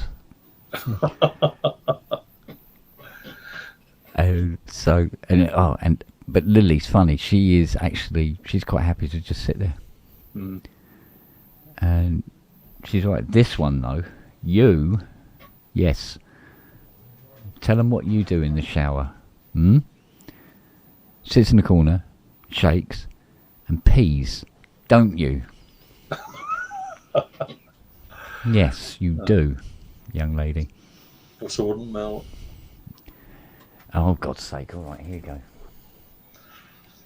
I mean, some of these dogs that she does. I mean, some of them come in Kiss. quite. They're quite Kiss. matted. Kiss.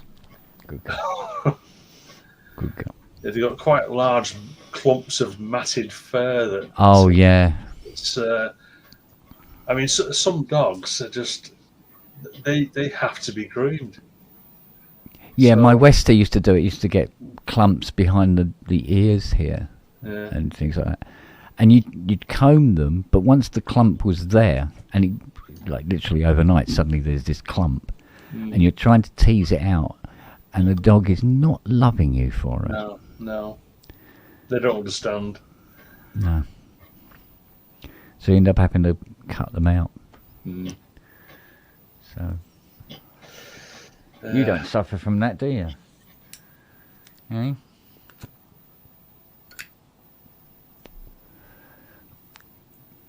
But at the moment, Charlie the Husky is molting more than usual. That is. Lily is starting to molt, but there's not a lot of her to molt anyway. This one started molting as well. And we got dust bunnies, honestly, lumps of hair about this big every morning. So you go around the Hoover and you do everything, and the next morning, It's there again. big dust bunnies everywhere. Well, we went hard floors everywhere. The only places that we have a carpet is up the stairs and then on the landing. Everywhere else is hard floors, which isn't entirely fair for the dog because they look a little bit like a cartoon when they want to run. It's like skidding on the floor, but it's having a carpet. Having old carpets with dogs was just so impractical. So we went hardware floors all the way through the house. Yeah. Yeah, this is why you get these big balls It of just hair. collects then. It just collects. You can just round it up, can't you? Yeah. Stick it in the bin. Yeah, I think that the robot Hoover, I think it committed suicide last Thursday. It just couldn't cope anymore. But they made this. I saw it tonight actually. I was reading. There was an ad, and it was for a new Roomba robot Hoover that is able to avoid dog shit. So if it comes across dog mess on the floor or cat mess, cat shit on the floor, it will go round it and it won't go through it like our one did with Lily. So, but I'm looking at you. That dog, we had a 5 day. Within 5 days, she had stopped pooing and peeing in the house and would go out to poo and pee within 5 days of getting her. Mm. So she'd only be 11 weeks old. Yeah. I just told her, no, you do this outside. And she went, oh, okay. Yeah, cool. Got it. All right, cheers. I'll do that then. Amazing. Yeah. But when you say to her, don't steal cups off of the coffee table and take them out into the kitchen and drop them on the floor so they break, she goes, no, I don't understand. What are you talking about? I don't understand a word you're saying.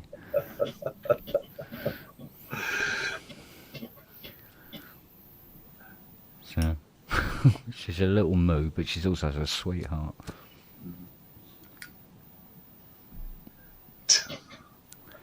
Yeah, you working? Come on, girl.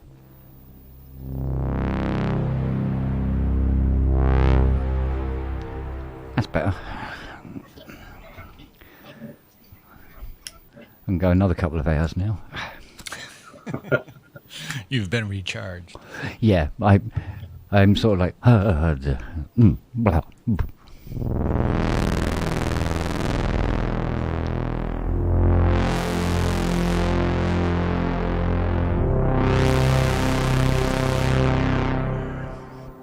Sigh.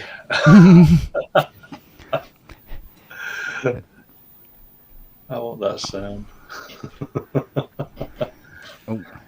That sound can be yours for just 4 easy payments of $9.95. Yeah, or for £54,000.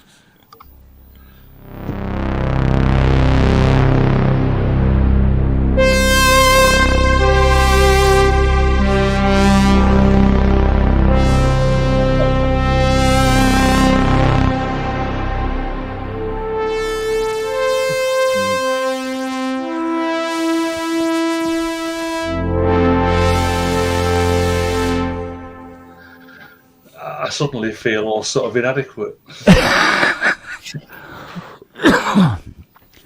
tell you what I do love doing now, and I'm so glad Yamaha made it, is that M8X plugin. Oh, yeah.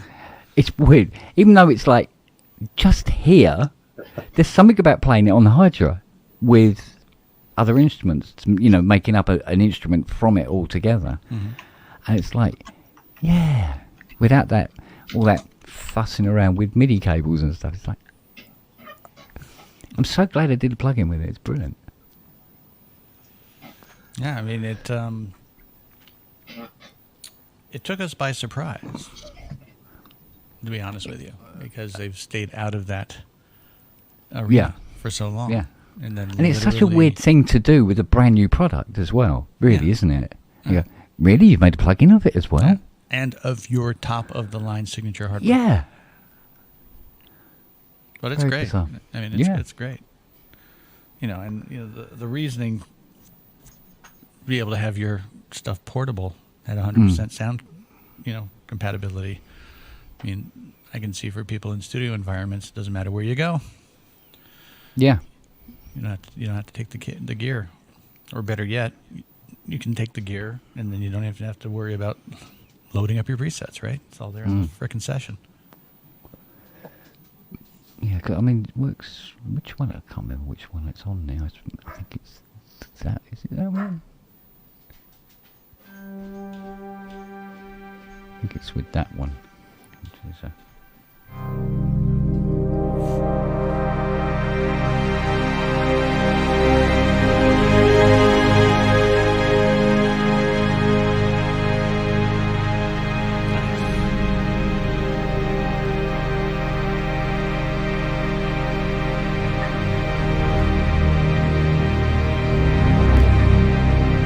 I love the way you just, because you can bring in that aftertouch of the M8X, so that even when you're using the expression pedal, which is using the volume for it, by bringing in the aftertouch, it sort of like bypasses the expression pedal, and so you can actually have the sound. You can pick out where you want the sound to be on the keyboard by the aftertouch. And when you mess around with it enough, it means that you can almost although the sound is playing down the bottom, it's very, very quiet, you can actually lead with it up the top. Okay, yeah, this is what it's all about. This is what AT is really all about. It's literally like having sort of this mixer, but on the end of your fingers. It's brilliant. Yeah. One of the cool tricks that they did not do on the M8X, which you can do on the Hydra, is you can have channel and poly aftertouch in the same patch. Yeah. And that's really useful at times on the Hydra, because sometimes, like you say, it's like mixing with your fingers. It's neat that you can emphasize a particular note, okay? Yeah. But you also might want to have ducking or like a little live side chain thing go on, with it. And if you, yeah, bring something else down, but the sustained notes can be doing something, and then your poly AT one has something different and or something to override that you get this whole cool dynamic, which is just really neat. Yeah. And I really wanted them to implement that on the M8X, and they did not. Yeah, there's this thing in it, but no, but I think that's, in a way, it stops one machine cancelling the other out. Where one machine is, it's always good to have machines that like excel at one thing and another machine that excels at another. Well, it obviously isn't when you end up, it's sort of like standing room only.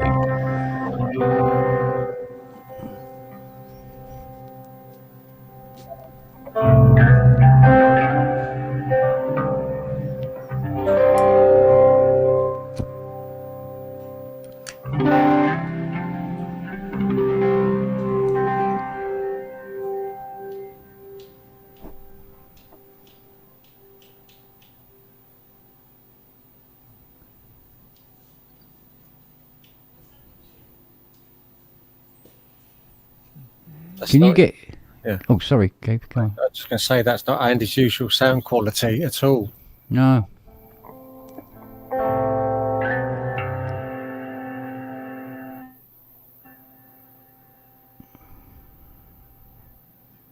How do you run it normally?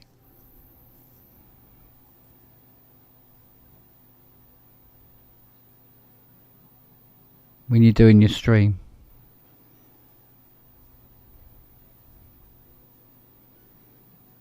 I think he has this problem where if he's playing, he can't use the mic, isn't it? Yeah, so I'm back on my mic. Can you hear that? Okay. Yeah. Did it sound really crap? That. Yeah. Well, not like it does when you do your stream, anyway. Yeah, that's a shame. Because when you're doing your stream, it's crystal. Yeah, and so as I tried to explain early on, I go out of my audio card, my Octacapture, which is a Roland thing, with a stereo pair going into my audio card, built-in audio card on the computer, and that's all I do on a Saturday morning. I don't do anything else. That provides all my audio into YouTube. It goes into OBS first, and then off to YouTube. So I don't know why that sounded subpar then, but yeah, shame. Yeah, obviously I can't hear it, so yeah. Is there any StreamYard settings I need to know about? Let's have a look. My settings, because there's like you've got settings for your camera for like resolution and stuff. Yeah. Tell you what, let's put my camera resolution down to 480 because it's not like needs to, the camera needs to be any good. Audio, echo cancellation is on. Try turning that off, because I know it improves Robbie's quite considerably when he turns his off. And then it's got automatically adjust mic volume, but it shouldn't really matter about that, should it? I turn it off. I turn it off anyway. Definitely off, yeah. Let's just try that now. Then I'll go back to my Realtek line in.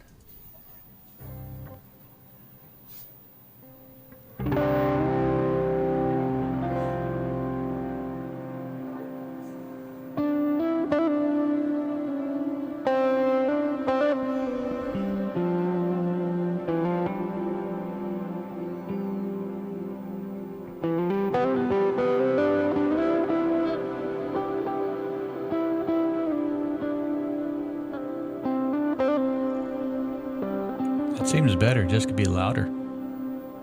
Yeah. Is it very mono? Or not? I think it is. It's hard to tell. Yeah.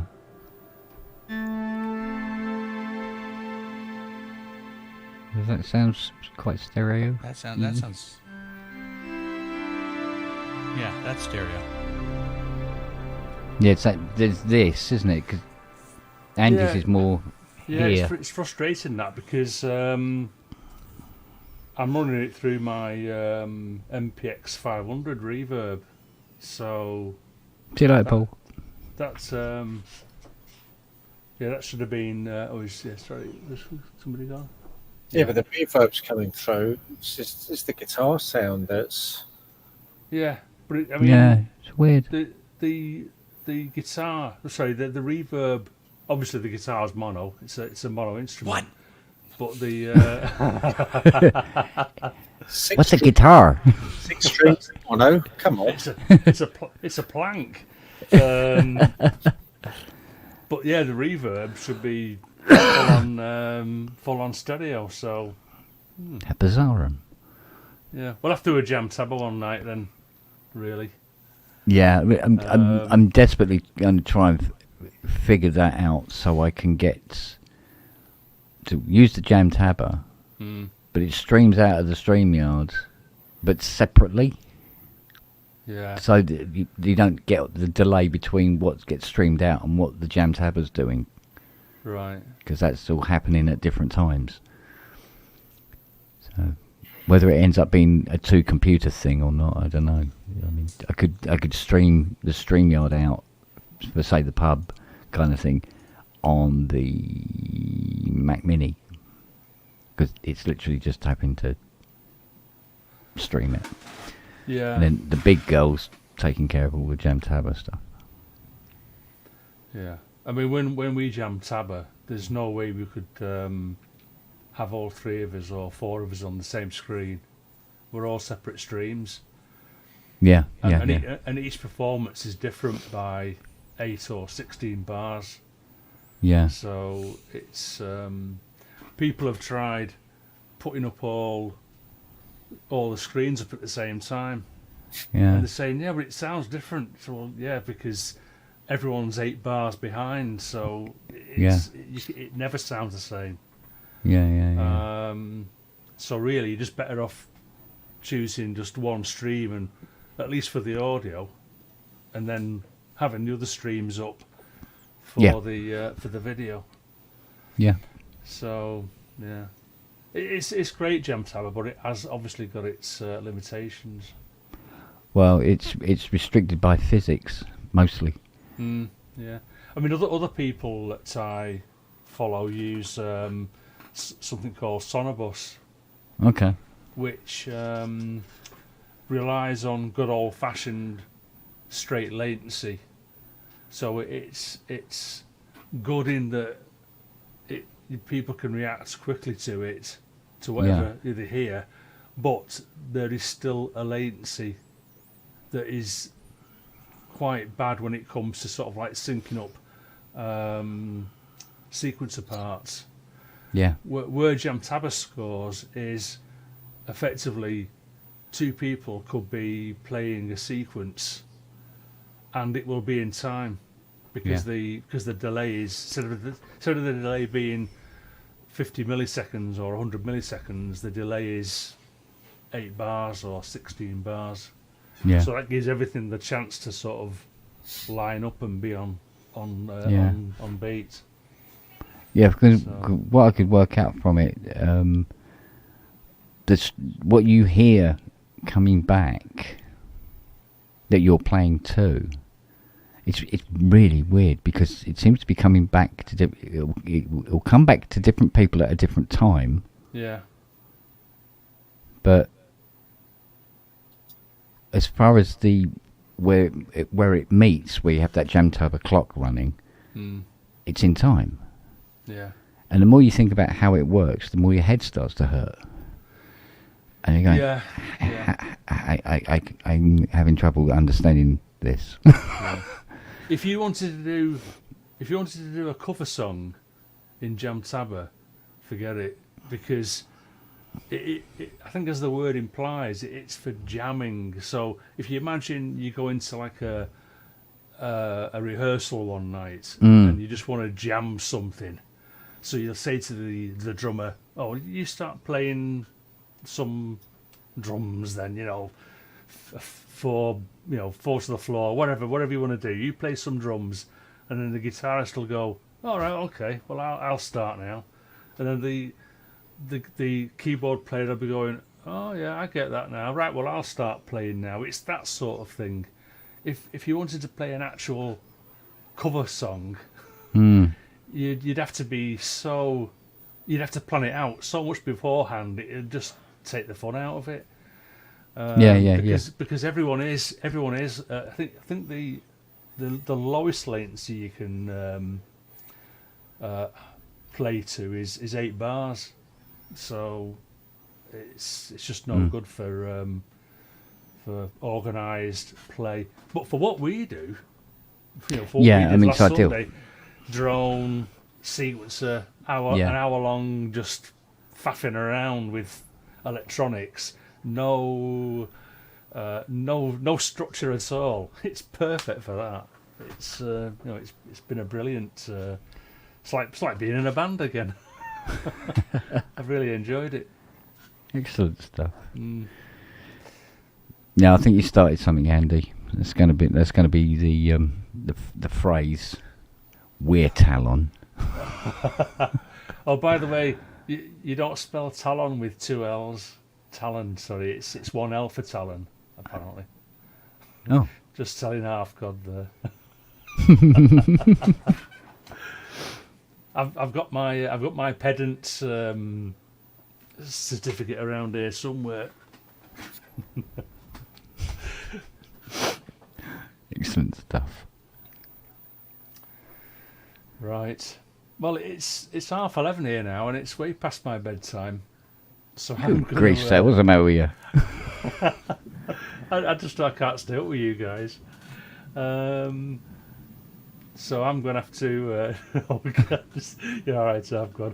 I'm gonna do an Ian or an Andy because it's a bit later, and I'll. Thanks for having me on. Yeah, no. Sorry, I can't join in with the synth chat so much with you guys because I've only had about 6 synths in my life, so I know bugger all about synths. That's all right. Just talk about poo or anything. It doesn't matter. It's nothing is exclusive on here. Nothing. Right then, I'm off. So, all right, Andy. See ya. Yeah, cheers, dudes. Good night, Andy. Yeah. All right, Andy. You take care, buddy. Look after yourself. Man. Bye. Ta-da.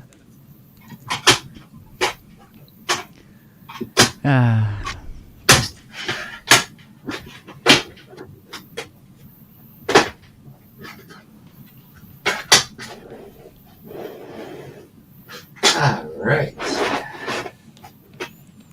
What fun stuff you putting together? Me? Yeah. Not enough. I've been in the slump, but I did rebuy the.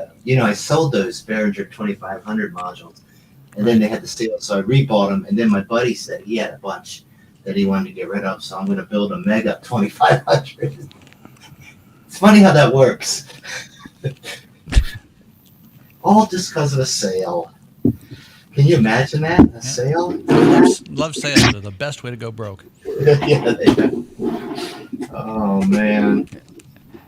To say that Cleo is into her dad would be an understatement. Oh, she's just like, she's very determined, too. Mm. If I put my hands down to where the keyboard is, she like gets oh, bless her. She gets her head in there and just starts pushing, Wow. Yeah. I haven't been down here much, so she's probably been a little lonely. I think my one is... I think Siri's buggered off.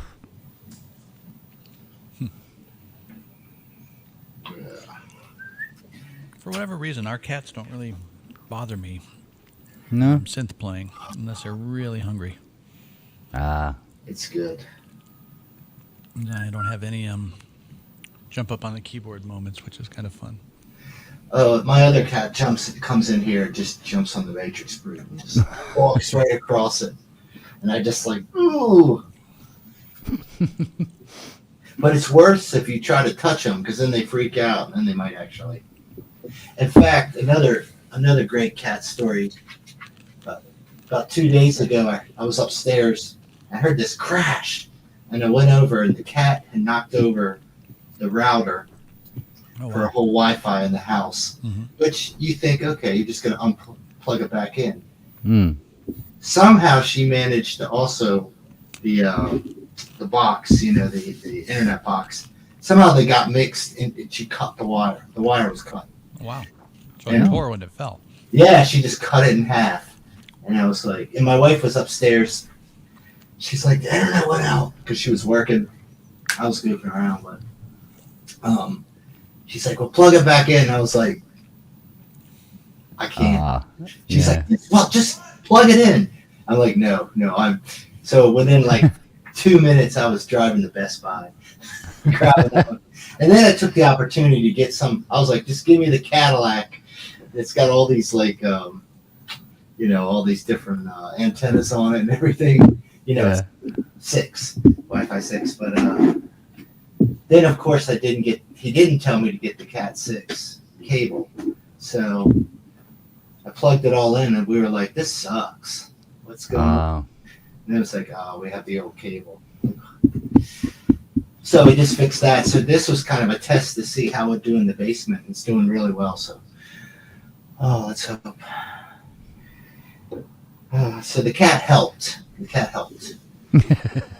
Now she's got to knock over the matrix brood, and I got to tell my wife, I got to go now. I got to get a new synth. Yeah.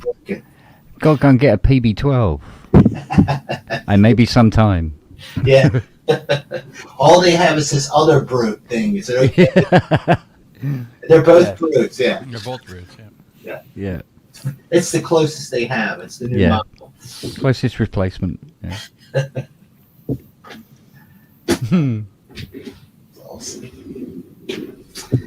Awesome. Manny, can you put up some polybrute sounds? Sure. Thought you'd never ask.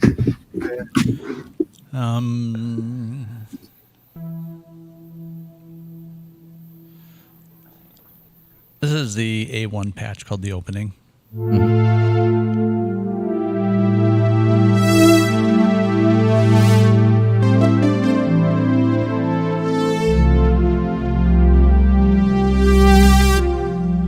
So the whole deal of this is the full touch, which means the position of the key is like a volume pedal.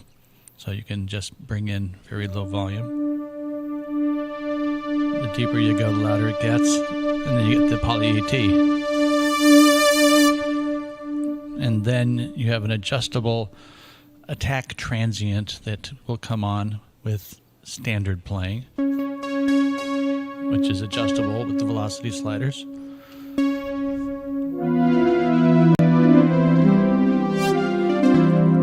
So that's what the super sauce is of the keyboard mechanism, that it gives you these hybrid behaviors within the patch. Let's see what else is fun here.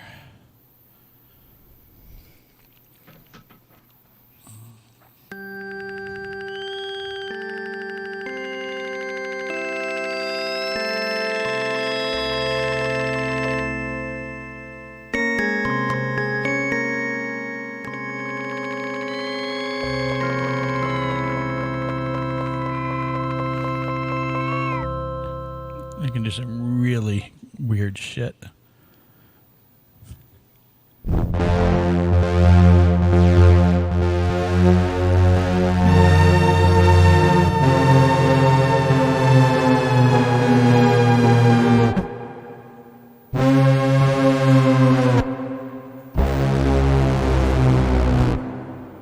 Pardon me. Yeah, exactly. I like this one. I don't know who did this one. It's called Don't Trust Him. This is a great movie cue type deal.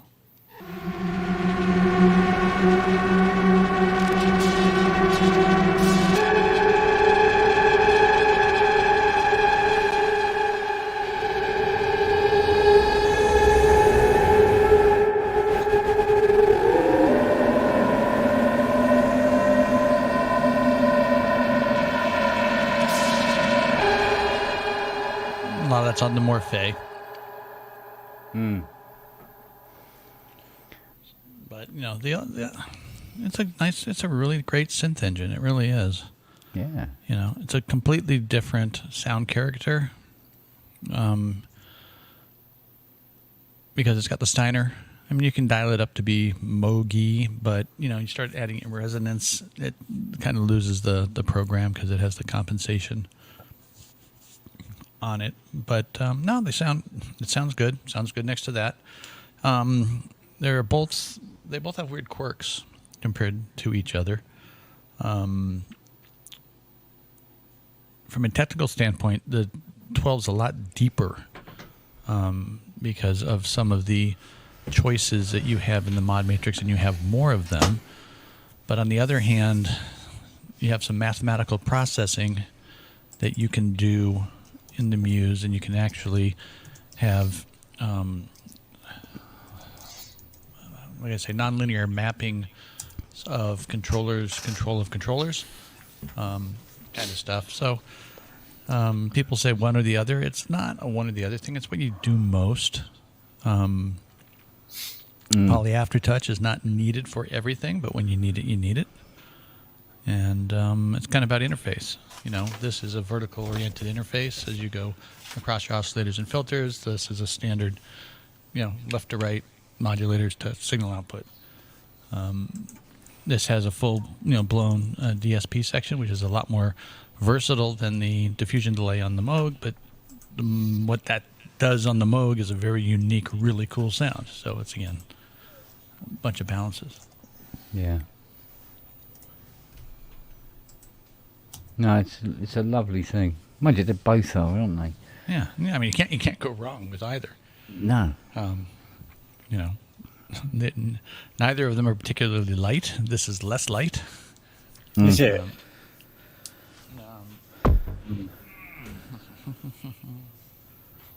It's another lump to get up the loft stairs. Then. Yeah, it's another lump. I'm not doing it, by the way. I'm not trying that. If I can stay exactly where it is. If that was any heavier, it would actually create its own singularity. So, yeah. But yeah, I'm still trying to figure out a couple of things on the 12 that I haven't been able to figure out how to bend it to my will just yet. In the full touch mode, the little attack transient thing is kind of neat, but it's not directly related to envelope times. It's just if you want a percussive attack on it, you have to go into the mod matrix and build your velocity to your attack times and stuff. What else? It's weird. It has the continuous waveforms that you can go from your sawtooth to your tri and then over to your square, similar to what the Muse does, but they do them in a completely different way. So you have to kind of wrap your head about each one wants to do it a certain way. Yeah. What else? But no, I mean it's cool. I like the fact I've got the dedicated extra envelope over here. I like the fact I have a optional or dedicated third oscillator over here for audio. But yeah, they're both really cool pieces of kit. Yeah. Yes, definitely still on my Christmas list. Just don't know which Christmas. That's the only problem. So, how much of the polyboot is lead sounds? Lead sounds.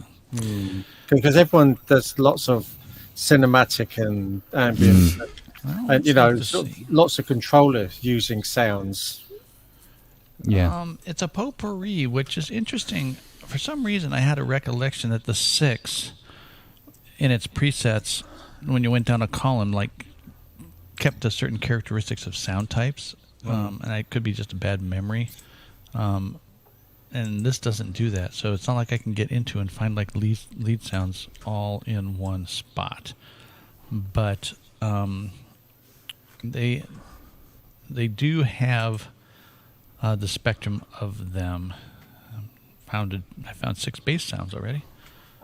Let's see here. It's another bass sound. Another bass sound. Let's see. What's this? Indus keys. Just a regular keyboard sound. Fat saw. But I haven't seen anything come up mono yet. So I haven't found anything like, again, this is just stupid stuff, but, to be able to have a bank that you call up here that says leads, in the presets, that's convenient to have. So, when you go.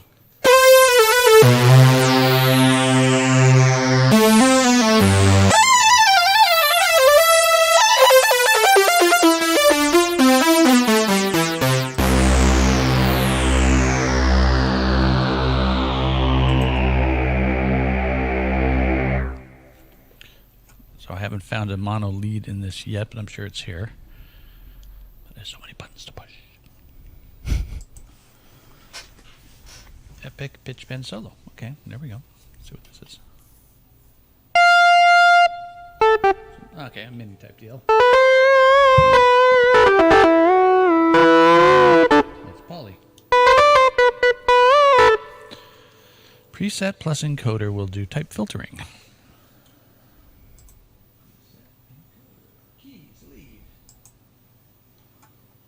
So now I have a pretty pattern on my matrix that shows me where all the lead patches are. Thank you, Kosh. Hey, mono.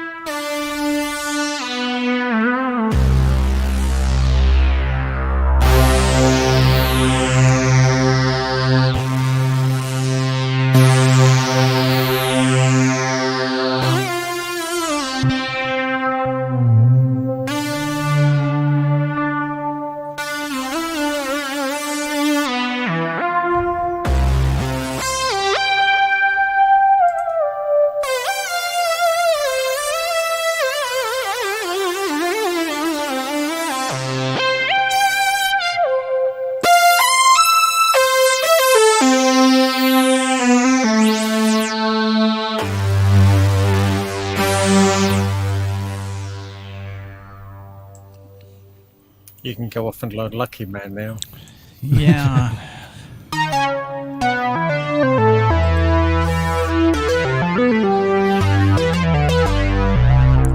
One thing I've noticed between the two units, and I have not looked into the details of this, which is a little strange thing when it comes to the low end of the two machines. In general, this sounds fuller. Yeah. But in a balanced way.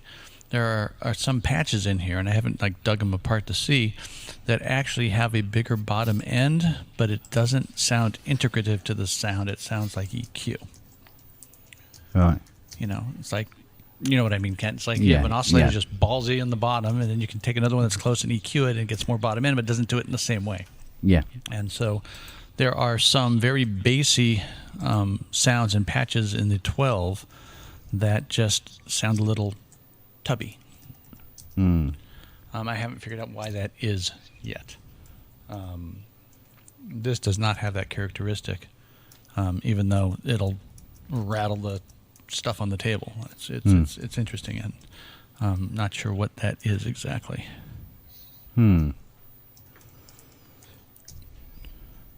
Let's see what else. Preset scroll.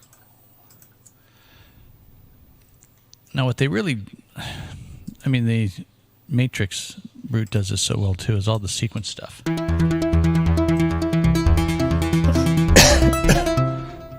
It's really. I like the matrix approach to sequencing your sequences. I like being able to pick the step, dial in the pitch, and all that kind of stuff. So I do prefer working in the sequencer than the sequencer. Right. But probably because I'm used to it since the Matrix.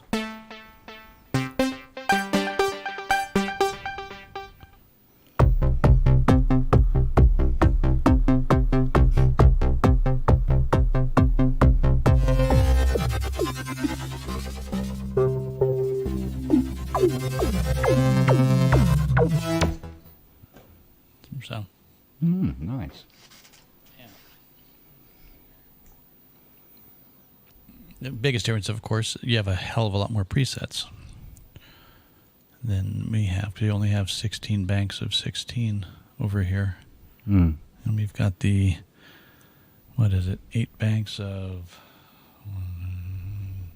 64? So,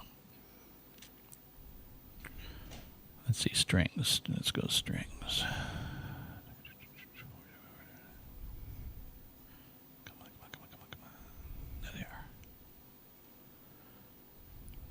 This is very sad. There's only 3 that come up under the category of strings. That's not what I was expecting. It's like a quartet thing.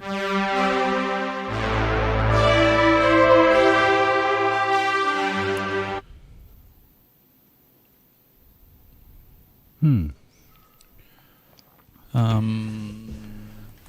don't have. What I'm looking for is something like this. Yeah.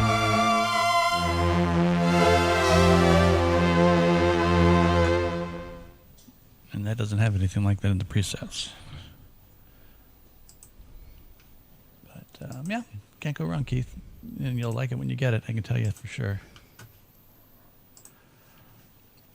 Marvellous. You will not be disappointed. When's it arrive, Keith? Yes.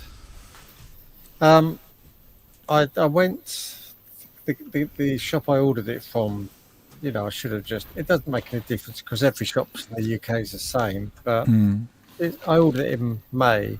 They said, yeah, end of May. And I said, yeah, okay, we'll go with that. Don't quite believe them, but I put my money down. So of course it's just gone on. End of May. Then it's something of June. The next day of June, the day after. So we're up to something like September the 6th. Next week then, but if it turns up, it's going to change up to the 7th or 8th, and the next day or two, and it'll go up to until it arrives. It's just if I'd have gone to someone like Anderton's, they'd have said 3 months or 4 months. Yeah, and I'd have just, I haven't been expecting really. Don't see why one shop will get it well ahead of any other. No. Are they taking all your money, or are they just taking the deposit? All of it. I did have a choice of paying over 10 months, but I'd rather they just took the whole lot while I had it. It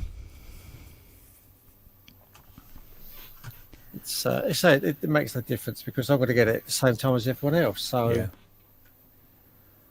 yeah. On that basis, so I'm not.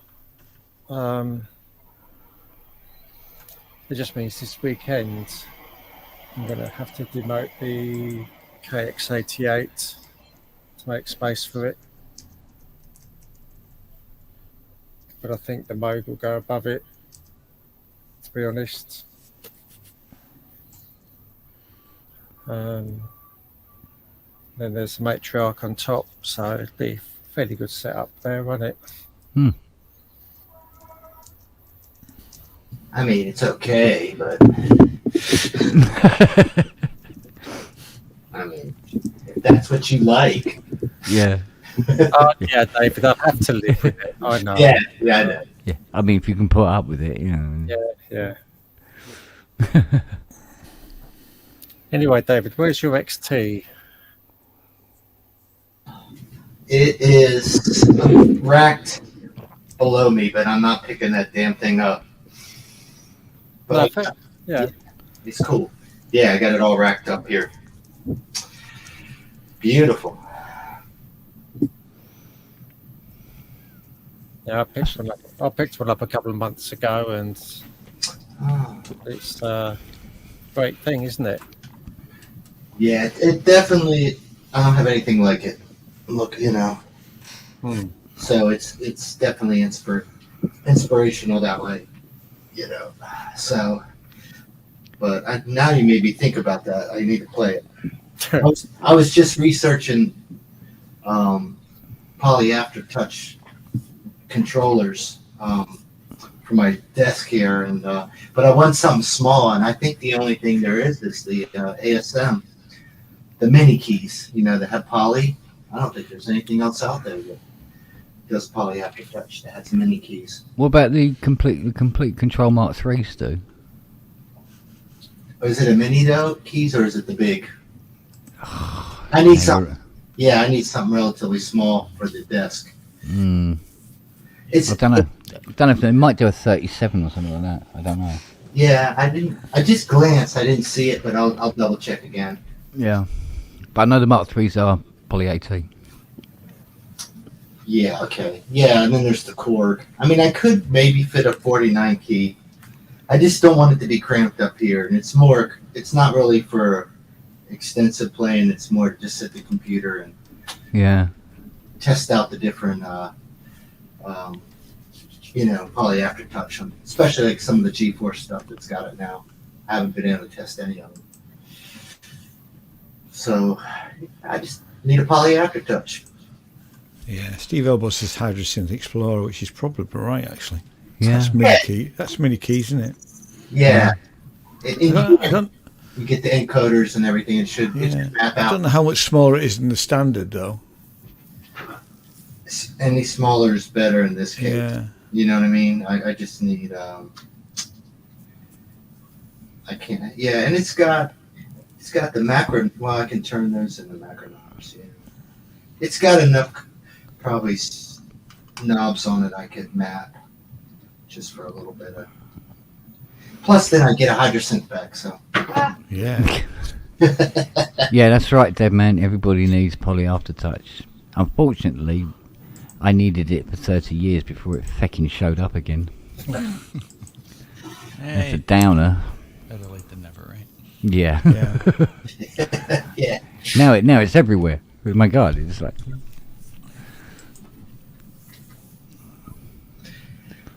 Except on 37 mini key.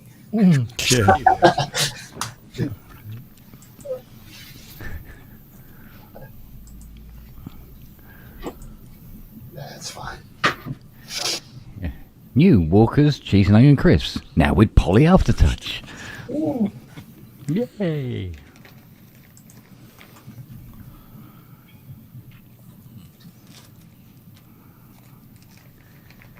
Is this working still?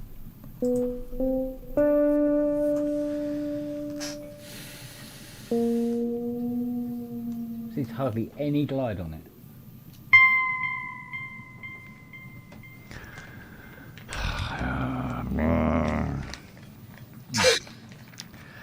It means going into the nuts and bolts of Cubase and seeing why it's doing it. I think I only used a really early version of Cubase. Couldn't really get on with it. No? No. Yeah, but it's like we said on the show yesterday, you know, it's horses and courses. Yeah, it is, yeah. I mean, I learnt Pro Tools because I thought that would be what I'd use most, and then... Yeah. It ain't. In fact, I haven't... I don't think I have a computer with it on now. I had it on... last version of... that was version 8, Pro Tools. Yeah. Yeah. I had. Yeah, 9. Yeah, I like the preset. Not the presets, the plugins. Plugins on it were really good, I thought. But it's like a, yeah, I mean, at the time it was pretty easy, straightforward, and yeah, you know, you could grab it. And I didn't like the fact it had to be tied to a piece of hardware, though. Hmm. You know, you had to have an M box. I had an M box 2, I think. Yeah. Which I've only just sold that, not just before I moved. Surprised that I got any money for it at all. Those M-Box, what were the MX3s? They were good workhorses. When they came out, they kind of hit the new standard of converters. Maybe not exactly where we are now, but they were pretty good. What is this crap? Activation wire. Oh, you fuckers. iLock. Oh God! Don't get me started on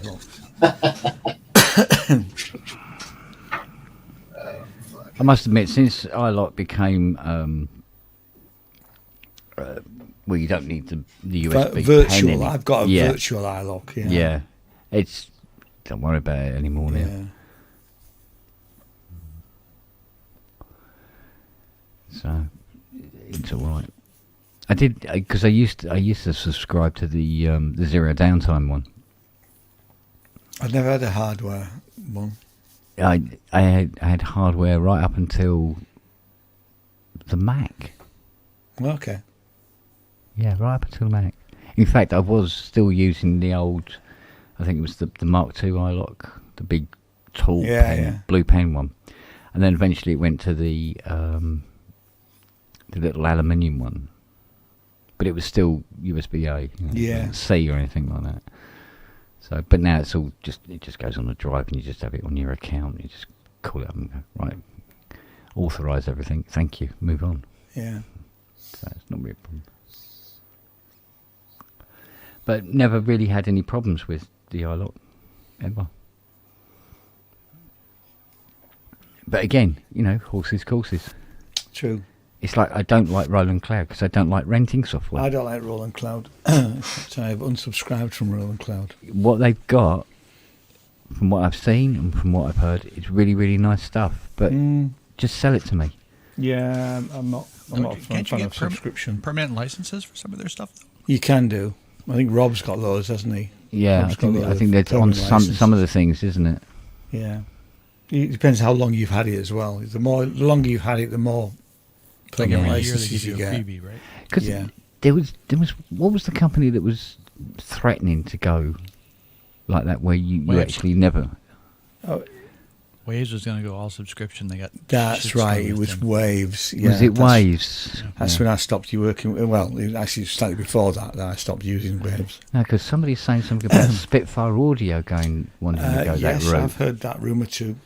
Ooh. Because they've already started with the labs. Cause labs used to be all free, and there's a good percentage of it now which is paid for. Mm. There's still lots of free stuff up there, but Now you've only got MPE in one product, really. Mind you, I suppose when you're doing things like Jupiter 8s and Jupiter 4s and whatever, not a lot of call for MPE on them. Yeah. Otherwise, they'll do things that they couldn't do, which means then they're not a faithful reproduction anymore, I guess. Although a Jupiter 8 with Poly AT, there's a thought. But of course, then it wouldn't be a Jupiter 8 anymore, would it? No. So Ian, what was the flick?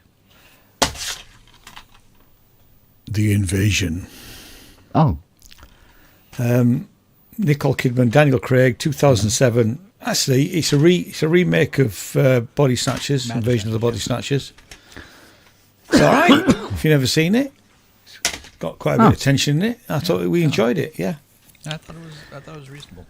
For a minute, I thought you were holding up Call of Duty. Okay, you watched Call of Duty? Yeah. I have got. Why isn't the guy moving? I have got a copy of Call of Duty and I never played it. But then again, I only have one game at a time. I've got probably half a dozen games to. Yeah, I'm still because I had to wipe my PS4. I lost everything, so I'm about not even halfway through. About a third of the way through Last of Us for the first time again. Mm-hmm. And then I'll play Last of Us 2, and then I might play something else. But I don't do lots of sort of war-type shoot-em-ups. Other than my children making me play a couple rounds of Super Mario Kart, the last home video game I ever played was the original Tetris. I like Tetris. It's great. I was never a fan of the Mario sort of platform games. It was just not for me. My boys like them, but never been into video games at all. Yeah. Don't know why. But I like the story with The Last of Us. To be honest, it's the first game I ever played where there's the story's as important as the action. Yeah. That's why they made it a TV series. Now, the old big console games used to have in the arcades and the bowling alleys and the blah, blah. Now, those were cool. Defender. I remember Defender on the machine. Yeah, Defender was cool. Wasn't that a great one? I had an Atari 400 that had Defender on it. The original Tron arcade game was the bomb. Yeah. I remember playing some cool games on Apple IIs. Can't tell you what they were, but because I used to work in a place called Lasky's, which was a hi-fi and computer shop back in the day. And at the end of the day, we'd spend a couple of hours just playing computer games on whatever, So ZX Spectrums, and we all liked. It was only still sort of green screen. We liked playing the couple of games that were on the Apple II.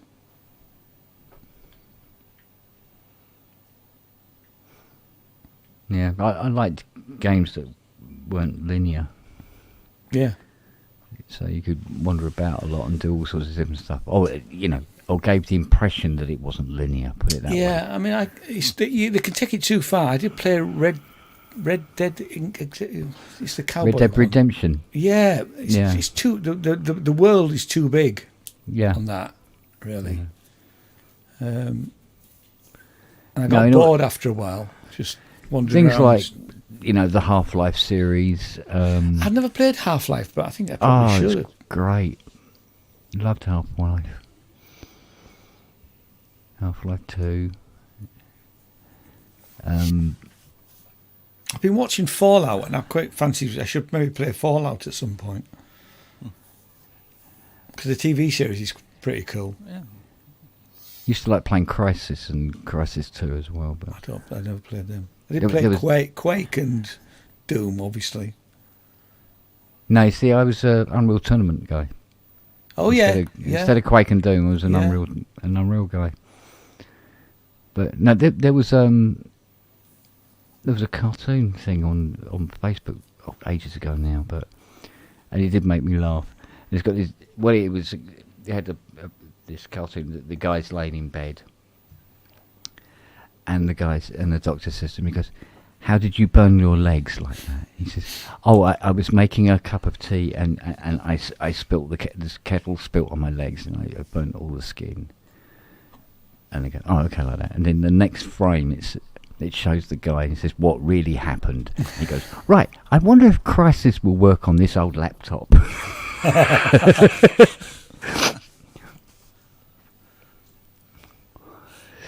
Mate. So yeah, I remember my PC. I put Crysis on it, and it went, "Good night." Clunk, clunk, clunk. Yeah. And then you're going, all right, go back and call up, Windows Explorer. Okay, now how much is the next gen video card? Oh yeah. Yeah. Buying the gear to make the game work rather than, This is what I like about the PlayStation. They go, yeah, the game is designed to work on the machine. Yeah, exactly. Okay, cool. Thank you. Yeah. But we've now got the PS4, because I always had it in my study in the old house. So I could just go off and play anytime. And I can't now because a smaller house, the PS4 is our DVD player as well. That's what we're watching the film on. Yeah. And I've Jane's quite happy for me to, play it, but she's not into violence of any description. So seeing some, some zombie getting its head blown off, isn't quite up her street, really. Mind you, it's quite funny when Fiona turns on the PS5, puts on the VR headset, and gets her controls to play that robot dinosaur game thing that I bought her for Christmas. Nelly leaves the room. she goes, I'm going upstairs. Because what happened was, when I got it for her, and she's doing all this business, and she punched Nelly right in the face with this controller. And she's gone, run off. So every time she sees these come out, she goes, bye. I'm leaving. We did do. The only time Jane's ever really played games, and was that we've still got the Wii Fit in the garage somewhere, but we've got the Wii, Wii Fit 2 or whatever it was, and things like playing tennis and stuff like that. And she's very competitive, my wife. Yeah, and she was actually bloody good at it, much better than I was. You know. Yeah, I mean, Fiona was a Wii Sports. Yeah, fanatic, Wii Sports, that was it, yeah. And she got me into it. She wanted me to play tennis and golf with her. Yeah. Oi. There was a tennis game which wasn't part of the Wii Sports part, but it was a really, really good tennis game. Yeah. You know? I mean, obviously you've no resistance, but actually, you know, and again, she got really good at that. But I just said to her the other day, I said, what do you want to do with it? Do you want to get rid of it? So we're going to sell it when I find where it is in the garage. Yeah. No, but I mean, it's got ridiculous now. I mean, I was watching this film clip on, I think it was in Facebook somewhere, and it was this film clip, and I was watching it and go, oh, this is interesting. What's this then? I don't think I've seen this film. I wonder what film this is. And it goes on for a little while longer, and then you go, you know, you get up close and it's a fucking game. Oh yeah, I thought I was watching a film. Yeah, I know. You know, the quality's got very, very good on it. Very, very good. Yeah. Yeah, the mocap is, you know, second to none now. It's like, Jesus Christ. Yeah, Waggo, there was a tennis game in Wii Sports, but there's a much better one. I can't remember what it's called now. It was Federer and people like that in it. Yeah, you bought it separate. You bought it separate. Yeah, I think she got that one. Yeah, it was a lot harder to play that. There was a couple actually, because I bought both of them. You know, probably from eBay, and one of them was crap, but I think the Federer one was really, really good. Yeah. Yeah, but that Wii Sports. Wii Sports is great. Yeah, the bowling. Yeah. What else was there? Jane was good at skateboarding bit. I don't think we did that might have been a different version then, because I don't think we had the skateboarding in. Yeah, that was. I think it was Sports 2, is it? Yeah, it might be. Yes. So you turn your board other way around, and then Portal and Portal 2, brilliant games. I played a demo of Portal 1. It was all right. Yeah, now that was a good game as well. But I'm a massive Gran Turismo fan now. I'd never played that. I've never done racing games. I don't think I've ever done really. I mean, when because the boys had all sorts of consoles. Actually, that's the only Mario game that I played. There was a Mario game where you were in little carts. Is it Mario Kart? Probably is, isn't it? Yeah, it's a Mario Kart. That was quite fun. That must have been on a Xbox. Mm. It was Matt or Josh who had it. So, Kent, being the techie that you are, I'm surprised you haven't actually gotten like the iRig racing stuff to hook up to your Gran Turismo games and stuff like that. No, I got the steering wheel, the pedals, gear changer, VR headset. Yeah, I'm done. I'm cool. You don't want the motion frame? Come on. No. I don't need it. The thing is, I got dogs and shit going on. Yeah. So I've gone for just the pedal board and the thingy that comes up to hold the G29 wheel. Yeah. And the VR headset. What was interesting was they did an update on Gran Turismo, and I was going through the second-hand cars that were coming up for sale on it, and they had a 1973 Mustang Mach 1 Fastback. I gone, okay, so I bought it, got it in my colour. I thought, I'll take this round Brands Hatch. It's not very fast. Well, you have to turn it. That's the problem. And yes, I spent more time using this as a lawnmower than I did as a racing car. It just wouldn't get. It's just like no, don't do bends, mate. Okay, right now we know where we are with this. Okay. So. Yeah, down the street from my office, they just recently opened a storefront that's a whole iRacing club thing. I keep meaning to walk in to see what they got there because they also have rent out sessions and stuff like that. And apparently all the bays are all the full motion sims like the F1 teams use. So I'm interested to see what it's in there. Yeah. I mean, it's a rabbit hole. Yeah. Back in the days on one of my Yamaha trips, being in Tokyo, some of the early gen versions of those in the arcade versions, were quite interesting to play.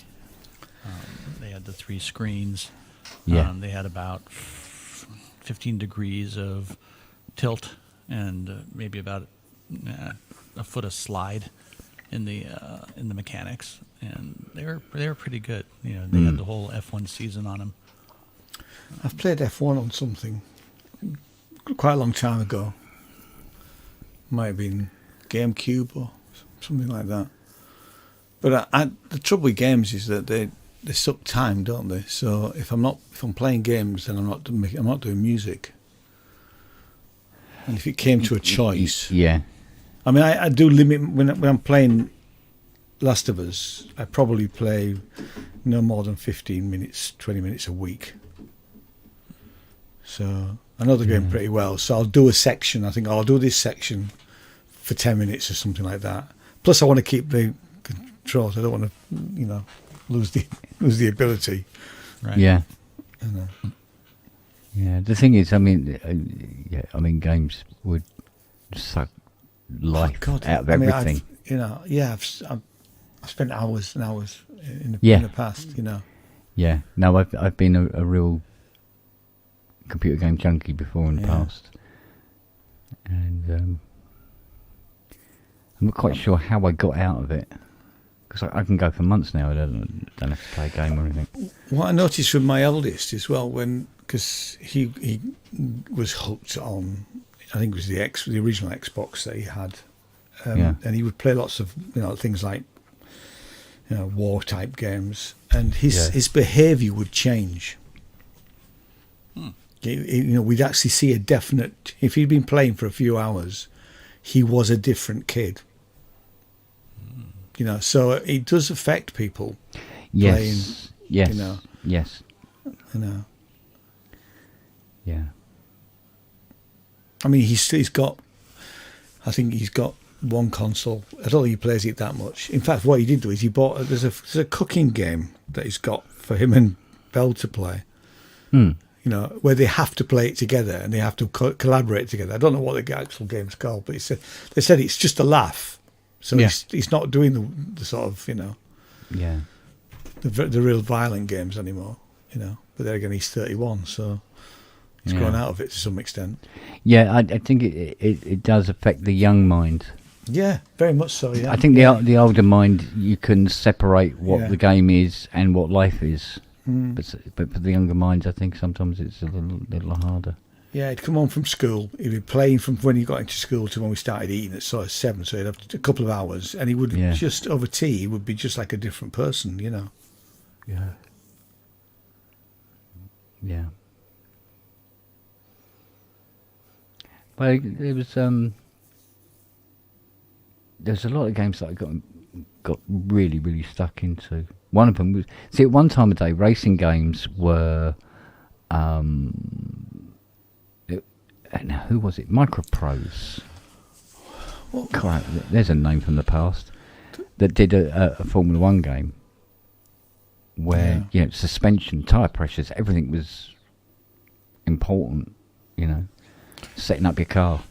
There was a game that thousands of days disappeared playing that bloody thing. There was a game on the. I know it was on the GameCube, and when you hit another car, there was damage because this was fairly early on.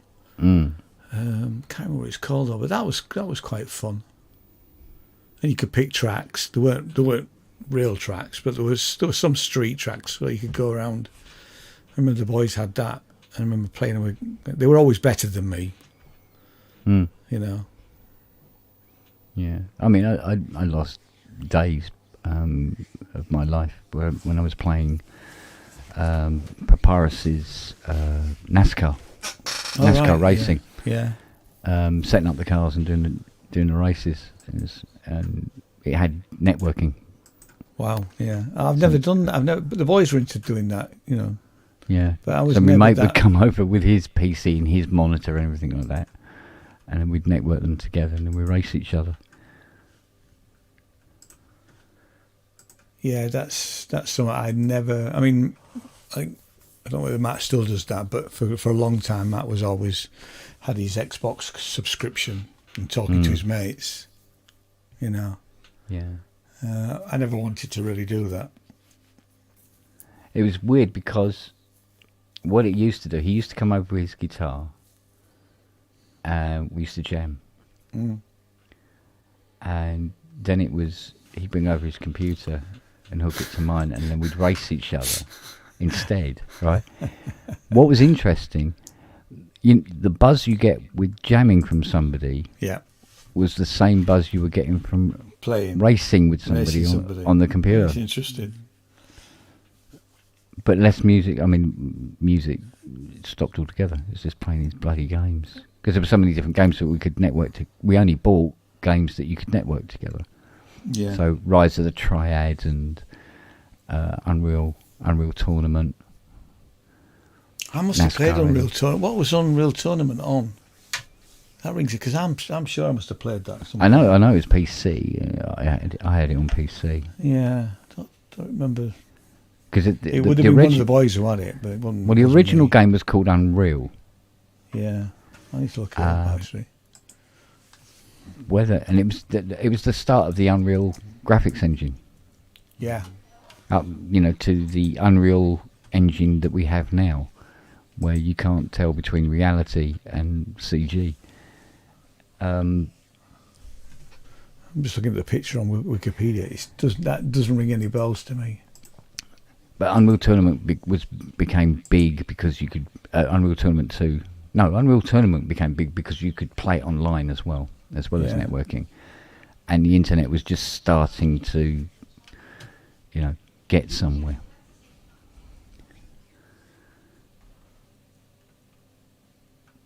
So it was quite. I got quite deft with that actually.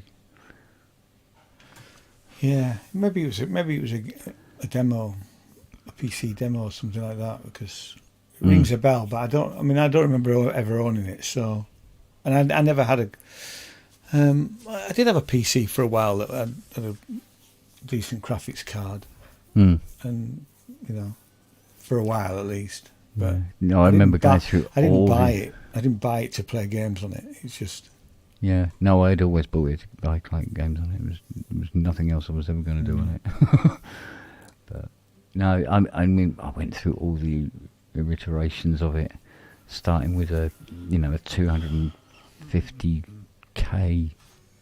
graphics card, going up to a 0.5 meg one, and then eventually going on to a Voodoo card. I remember Voodoo cards. And then getting a pair of Voodoo cards and then SLIing them together. And then once the other, the whatnot cards come out, the 3D graphics cards started coming out, and going up through them until Christ knows what they're on now, and how many trillion triangles they can do a second.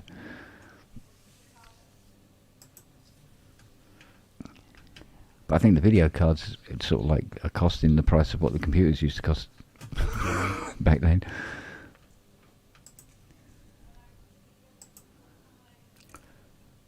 No, I'm just looking at a bit of footage of Unreal Tournament. It doesn't ring any bells. No. No. Must have been a demo, or maybe the boys had it, and I just, you know, it does have a bit of a look of Quake, doesn't it? And but they all it's better. It's obviously better graphics. Yeah, they all had their own. Yeah. Yeah, well, I mean, Quake come back with a better Quake game, 2, didn't wasn't they? it? It was Quake 2, yeah. I played Quake and Quake 2. I played Doom, because it was... In fact, I think for the Xbox, for not the Xbox, the PS4, I think I've got, or I did have, the Doom. Yeah. But it was like three games. The original game and then the 2 sequels. Yeah. I remember the godlike mode. God mode, yeah. That was quite cool.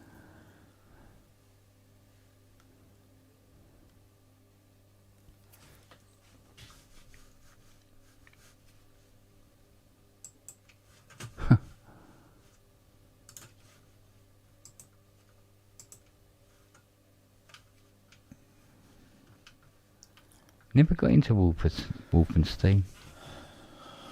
I've never played that. No. Yeah, I think I played the first one for a little while, but then my head was turned.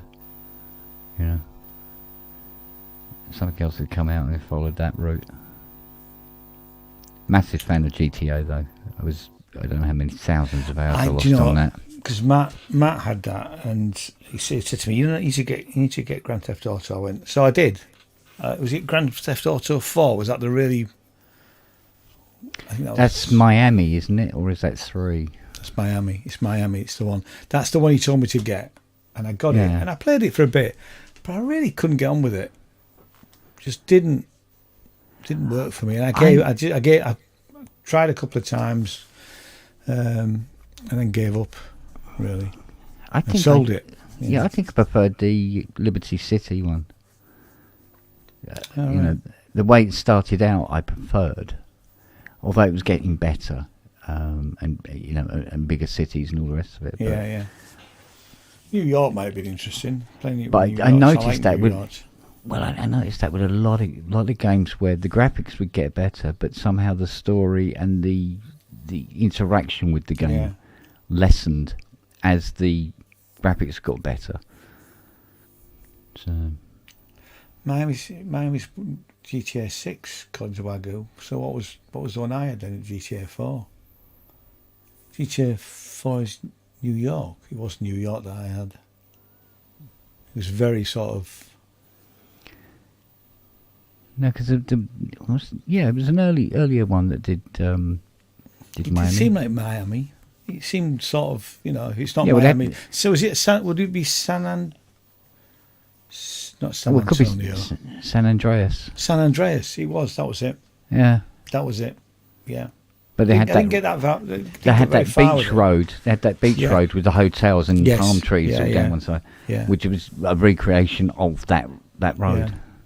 Yeah. Vice City. Yeah, might be Vice City. Might be Vice City. Yeah. It's funny, you end up playing these things for like billions of hours and you can't remember. It's like which sense? So 6 is Miami. Okay. Anyway, I'm going to sign off for the eve. All right, done. Thanks for the hang. It's good to see you. Cheers all. Have a good one. Yeah, you too, man. All right, mate. Take care. Bye. Cheers, money. Take care, babe. Yeah. No, I think I liked them because of the driving. Yeah. More than anything else. So. Laura Branigan's Self-Control. What a great song. I had that album back in the day. Mm-hmm. It's the only decent song on the album, if I remember. I remember her video as well, but that's another story. There was a lot of great music in those games.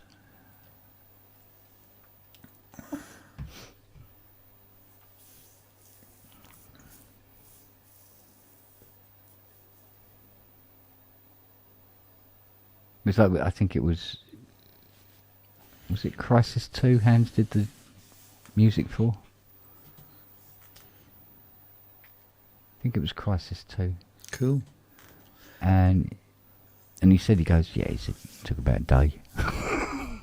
Wow. Actually, I quite fancy trying Cyberpunk, the game. Yeah. Isn't that the one they've made into a film now? I'm not sure. He had trouble, didn't it? Because it came out and he had issues, but there was bugs and things. I remember when it first came out. No, Badlands. They've made a film of Badlands, that was it. Although it was a game I never actually played. No, I never played that. It's mostly all fixed, yeah.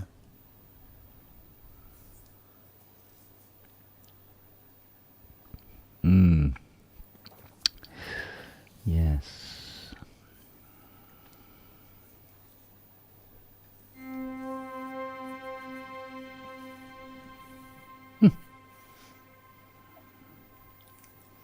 I'll tell you what, that's something that disappeared. When I bought Cubase 13, the Hydra synth stopped losing MIDI communication with it. It stopped losing it. Was it losing it to that point? On 12, it kept losing it.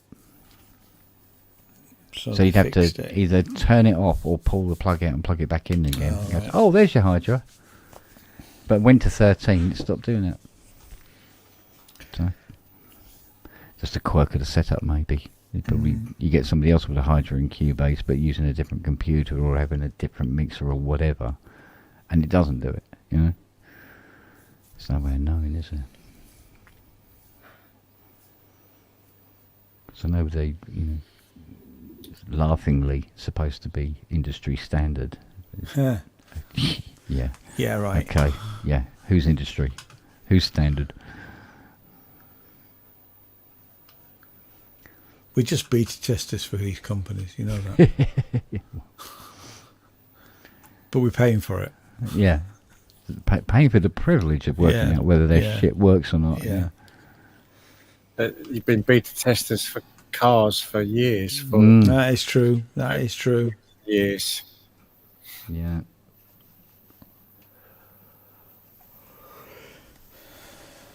Hey.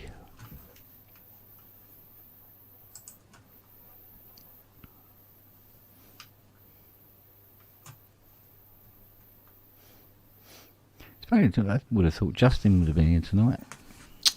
Yeah. Not sure if he's gigging or not, though. Not sure.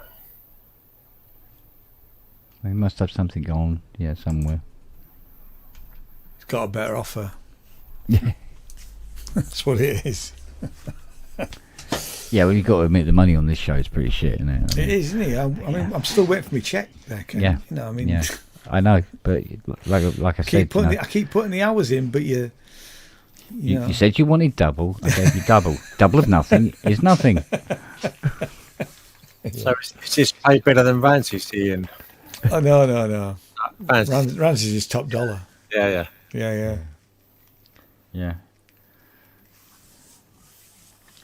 Yeah, I missed Ramsey's show today. Actually, I did go into town, so that's right. That's the only thing. Yeah, but it's weird when it's not on, isn't it? It is, yeah. It's sort of like going. I don't like missing it because there's two weekends coming up next month. Well, no, next month in beginning of October, because obviously I'll be at Synthfest, and there's no point trying it. I did try it that time. It doesn't really work, so I won't bother. And I'll be at Bristonica as well, so there'll be 2 weekends when I'm not doing it. I mean, poor old Andy who gets up at bloody stupid o'clock to do it, bless him. Yeah.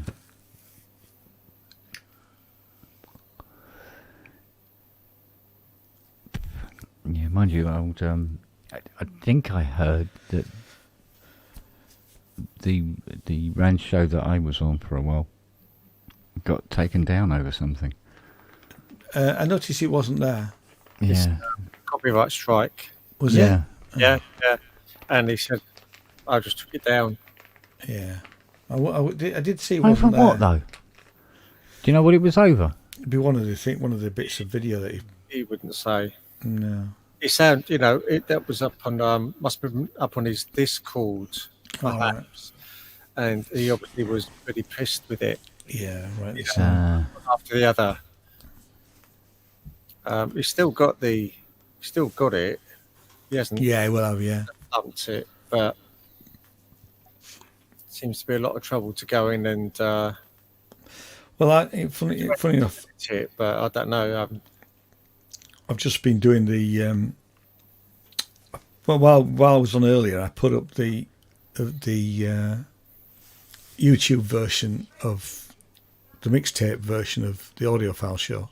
And there's 2 bloody strikes on that. Well, not strikes, but 2 claims. So I've just started chopping out the songs. You know, so if you want to see the real thing, it's going to be on Podbean.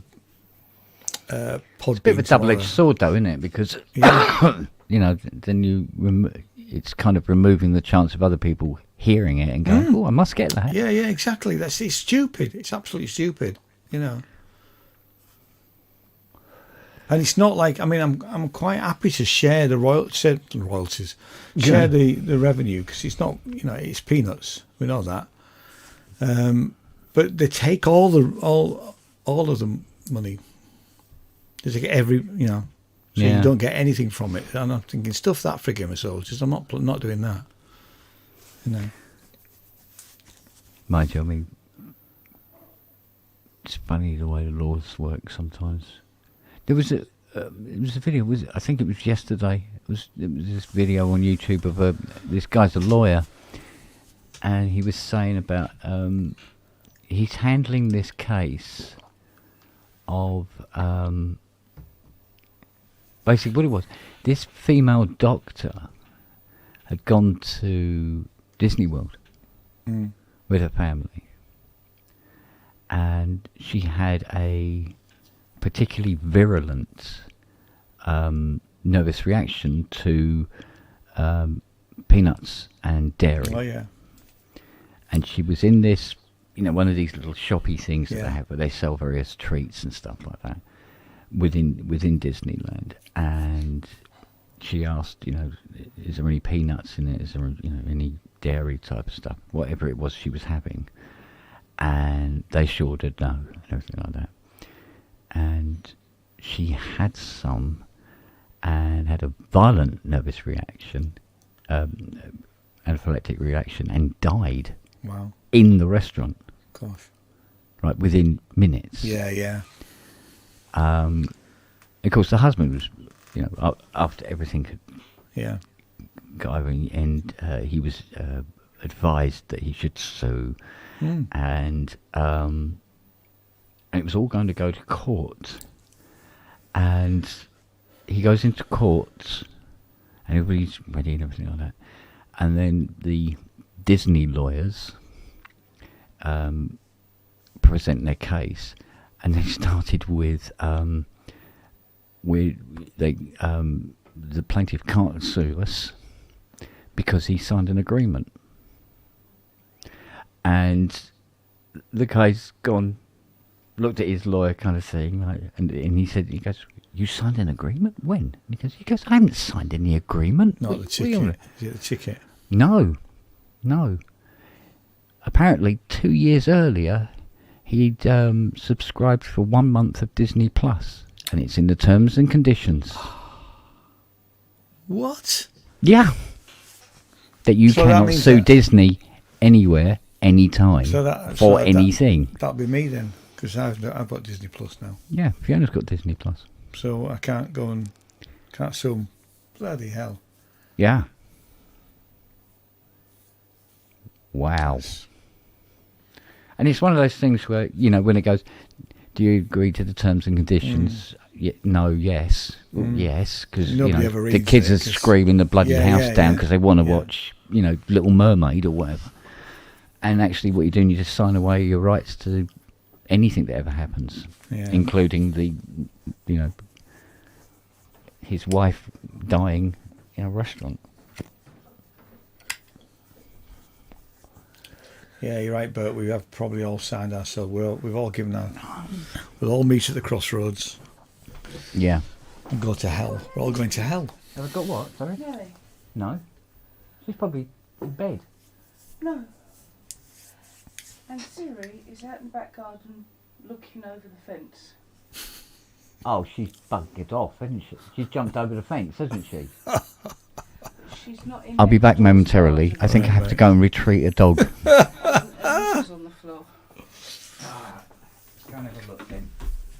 I'll bring the cup with me while I'm at it. The puppy's been eating lighter The fluid. puppy's been eating a tin of lighter fluid. Brilliant. God's sake. I don't know, that dog's still alive. Well, With Kent's stories of I what he know, it's incredible actually. it would be in abject horror. Yeah. You know, within the amount of stuff that dog's gone through. You know, I mean, we've never been dog people. I mean, my mother had dogs, and I have to take it for a walk. But we were always cat people. We always had cats. But Yeah. I'm allergic to cats and dogs, so we don't. That's why we don't have a pet, because I don't want to get an animal and then find that I have to get rid of it. no. So. But Jane, Josh's wife, is really into dogs, big time. So at some point they'll be getting a dog, and I'll just have to take antihistamines when I go there, like I do if I go to Kent's, really. So, and the thing for me is that, I'll go out, like I went out today, and completely forgot to take my antihistamines. And we're sat in a cafe, and Jane says, the reason we sat at the back was, did you not see the dog? I went, oh no. She says, there was a dog sat at the front, and, I forget to take them. I should take them about 20 minutes before I go into town, really. Yeah. I don't have I can have quite a nasty reaction, but it's just, I'm never ill by it. It feels like, a sneezing attack, flu type symptoms for a short while I'm in the presence of a dog without a, Yeah. And I thought the first time I went to Kent, I thought that I would be, I thought I would have quite a nasty reaction. But Rob had said that he'd started taking these antihistamines a couple of days before, and it's exactly what I did. I took double dose for a couple of days before, and then took them the morning I was going, and I was fine. And both times I've done that, But do you take them to go to places like Synthfest or Gearfest where you're going to bump into me? No, I mean, if I remember, I'll take one in the morning. But to be honest, after time, I forget, and then I keep meaning to have like little, not packets of them, in strips, but I cut them up and have a couple, in a bag and things like that. And I do sometimes do that. Like I did do that today, but then I didn't bother taking it because I wasn't feeling any effect with the dog because it was far enough away from me to not bother me, really. And I think by the time we'd left the cafe, it had gone, really. And I have got better because when we had the shop, I could tell if somebody brought a dog into the shop, like 10 minutes later, my eyes would start to stream. And I said, has there been a dog in here, hasn't there? And Jane would go, yeah, So I have got better, and that happens a lot less now, really. But cats are a problem because cats like to, they sit near you, the cats, more than dogs. Yeah. If I go to somebody's house and they've got a cat and I haven't taken one, then, I'm in trouble to some extent. I can't stay that long. Yeah, right. I suppose I see cat owners, like one of the people on the adverts, they spray everything with chemicals to rid the house of the smell or whatever, and the thing of the carpet, and they've been through the kitchen with Dettol. I mean, kill all the germs and smells and things everyone's lived with for a very long time, if you like. Yeah.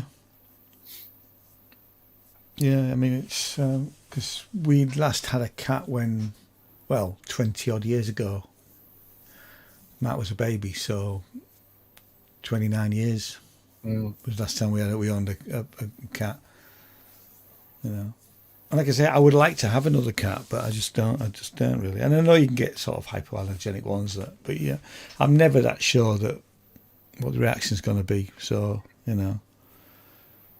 Plus, I don't think I'd be able to afford the vet bills these days. You know, you've got dogs, haven't you? Only 6. 6? Wow. I'll keep you busy. They do. But I mean, the good thing is the 4 Huskies have retired from racing now, so Yeah.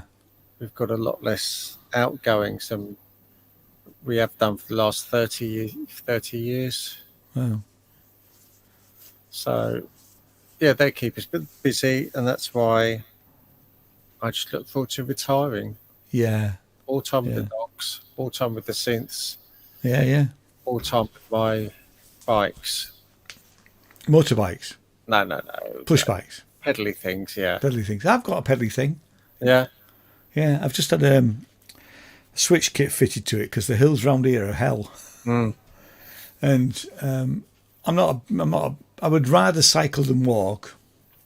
And it's a 20-minute walk into town from here, which we, we'll. I mean, tomorrow's what's called the independent market, so Frome will be full tomorrow of people. There's bands on and all sorts of things going on all day, so we'll walk into town tomorrow. But today I went on the bike. Jane walked. So I'm quite happy to do that. And actually getting the switch kit was, well, I borrowed because Frome do have this thing where for a month you can borrow an electric bike. Right. So when we arrived here, I'd signed up and I picked it up like the third day we were here. So I had that for a month. So I got used to it. I got used to seeing what it was like, you know. And to be fair, Jane was very anti it, but now we've got her bike set up and sorted, and I've just had it serviced. She is now thinking about getting it. It's just for the hills. You have to still keep pedaling, you know. Yeah. So. Yeah, I think it came up on Facebook the other day. I started cycling again 9 years ago. And hills, no matter how fit I got myself, was a nemesis. Not all of them, obviously, but I've just never been good at hills. And everyone says, well, go out and train. And yeah, well, that's exactly what my boy says. So, well, if you go up the hills more, you'll get better. I'm thinking, I'm getting to that age now where, thank God I'm still on the bike. Yeah. So that's why. It's not. It was 600 quid was the switch kit. Yeah. And then 40 quid to have it fitted because I thought I'm not fitting it. Because the Frome cycle project here is really good. So but I know it's great actually. I found it really. I'm enjoying riding the bike. Yeah. Which after I got rid of took the electric bike back and I was riding around, I thought it wasn't. The hills are not fun around here. No. No. And there is just a lot of them, much more so than there was in Yorkshire. Well, Frome is it's like Bath. You see how steep the hills are in Bath. It's just the same here, really. Yeah. And the town is built on hills. Yeah. No, I'm staying off electric bikes as long as I can. Yeah. Yeah. Yeah, but it's. I would say I'm with you on that. If you can stay off it. But and you haven't got. You're not living in a town or a city where you've got lots and lots of very steep hills. Catherine's Hill. It's called St. Catherine's Hill up here, and it literally is. I don't know, 1 in 3, something like that. It's. We walked up it today, right? And we're reasonably fit, and we've walked up it quite a bit, and we got halfway up, and I said, "God, bloody hell!" I said, "I'm slightly out of breath here," and Jen went, "Yes, so am I." And we think we normally do lots of walking at Edinburgh, although it's bad food to some extent because you're not eating as regular as you would normally. And we think this year we didn't walk as much, although we did lots of walking every day. So we were definitely, we've stopped, at the moment we've stopped playing racquetball because we're trying to sort out the sports centre is literally just 5 minutes walk down the road, but we don't want a subscription because it's something like 50 quid. Is it 60 quid a month? It's a lot. Yeah. Much more so than we. I mean, the last game we had was when in Walthamstow and we're staying with Josh, and he pays a third of what the costs are up here. And all we want is we want to book a racket court. We want to book a squash court. That's all we're after. And we're trying to sort out whether we need to have a membership at all, because we don't really, so we don't want to use the swimming pool or any of that sort of business. We just want to be able to go and have a couple of games of racquetball a week, really, for half an hour, 40 minutes at a time. So we need to sort that out, really. Good girl. You found her? Yeah, Nellie was in next door's garden. Of course she was. Because next door's garden had a fox in it. Oh, lovely. And Nellie's going, let's go and see the fox. So apparently Siri come in and done her, Mum, Nellie's gone, follow. Brilliant. Didn't you? She didn't. I'll tell her off and I got her back over the fence. Yeah. Didn't you? Told her off, didn't you? The biscuit's right. Somerset ain't flat. It's beautiful countryside here. It's nearly as good as Yorkshire. It's not quite the Wolds, but and it ain't flat. Oh. Until you get down to the levels. I don't know where the levels are. I've not seen the flat. Apparently, there's a flat bit, mate. These are flat bit. But that's just the bottom of the hill before you go up the other side. Oh. Because literally, as you go into the main street in Frome, you go down one hill, right? Then along the main street, and then up quite a steep hill up the other side, which I have cycled up when I first borrowed the electric bike. I cycled up it, and I was still out of breath, although I had the electric bike on full. It was that steep, and it's quite a long hill as well. Yeah. I've done a bit of cycling around Somerset. I've done one of my first sportives was 75 miles out of Street, I think it was. I haven't been to Street. I know where it is, but sure it was Street. And we went out, and then we went up the hills. No, not the Quantox. The other ones. What's the hills? Chilterns, aren't we? No, Cheddar. You're worn yourself out, aren't you?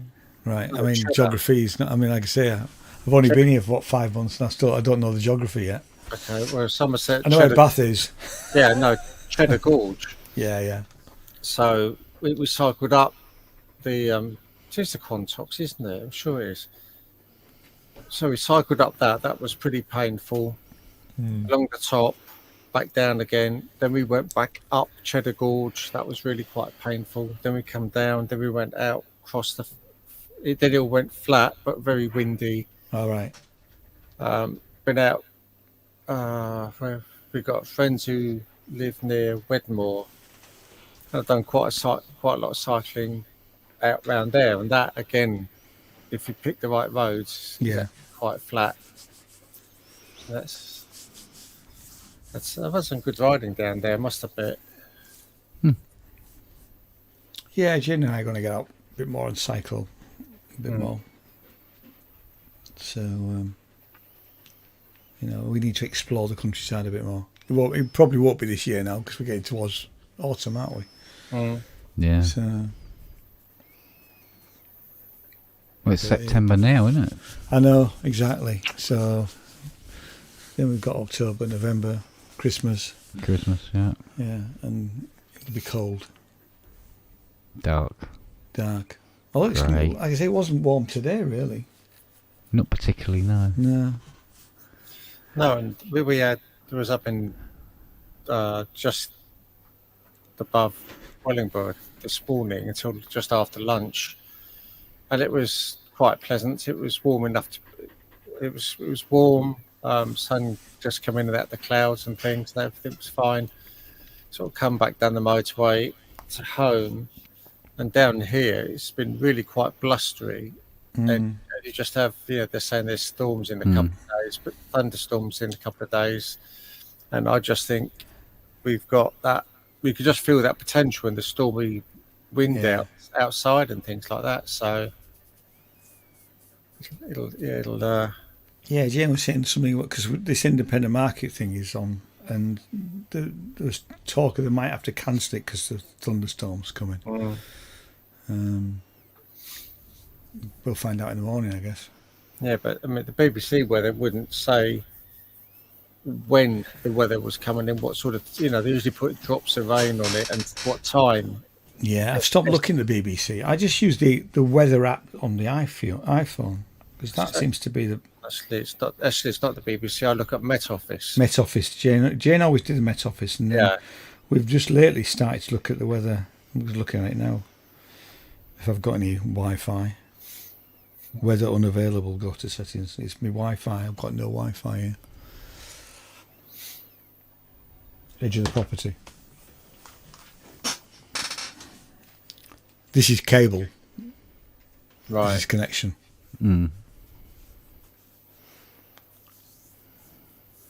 Drier in North Yorkshire. Be quiet, Paul Holmes.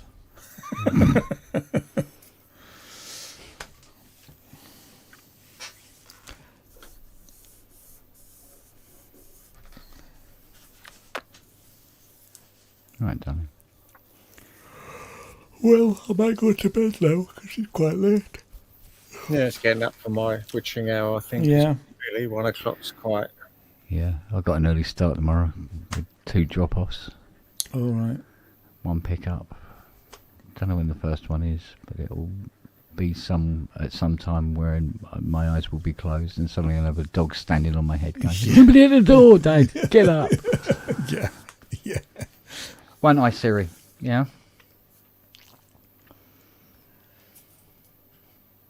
Come on in. Do you want this last bit then? Come here. Come on. Here then. Spoiled rotten. Rotten. But you were a good girl for coming in and telling on your sister, weren't you? Yeah. Give us a kiss. If you give us a kiss, you can have it. Give me a kiss then. Kiss. Give me a kiss. Oh. That's it. All right. Give me a kiss. No. I'm sorry. Oh, you want the biscuit? All right. Now you've had the biscuit. Can I have a kiss? Give me a kiss. Kiss. Oh, I see. Oh, there we go. It's biscuit first, is it? All right. You little moo. You fucking worn yourself out, haven't you? Right, I am. I'm going to bed. Okay. Night, Bye, boys guys and girls. Fun. See you soon. Yes. Take care. Yeah, you too. Stay well. Look after yourselves. Stay perpendicular. Absolutely. No. See you later. Take care.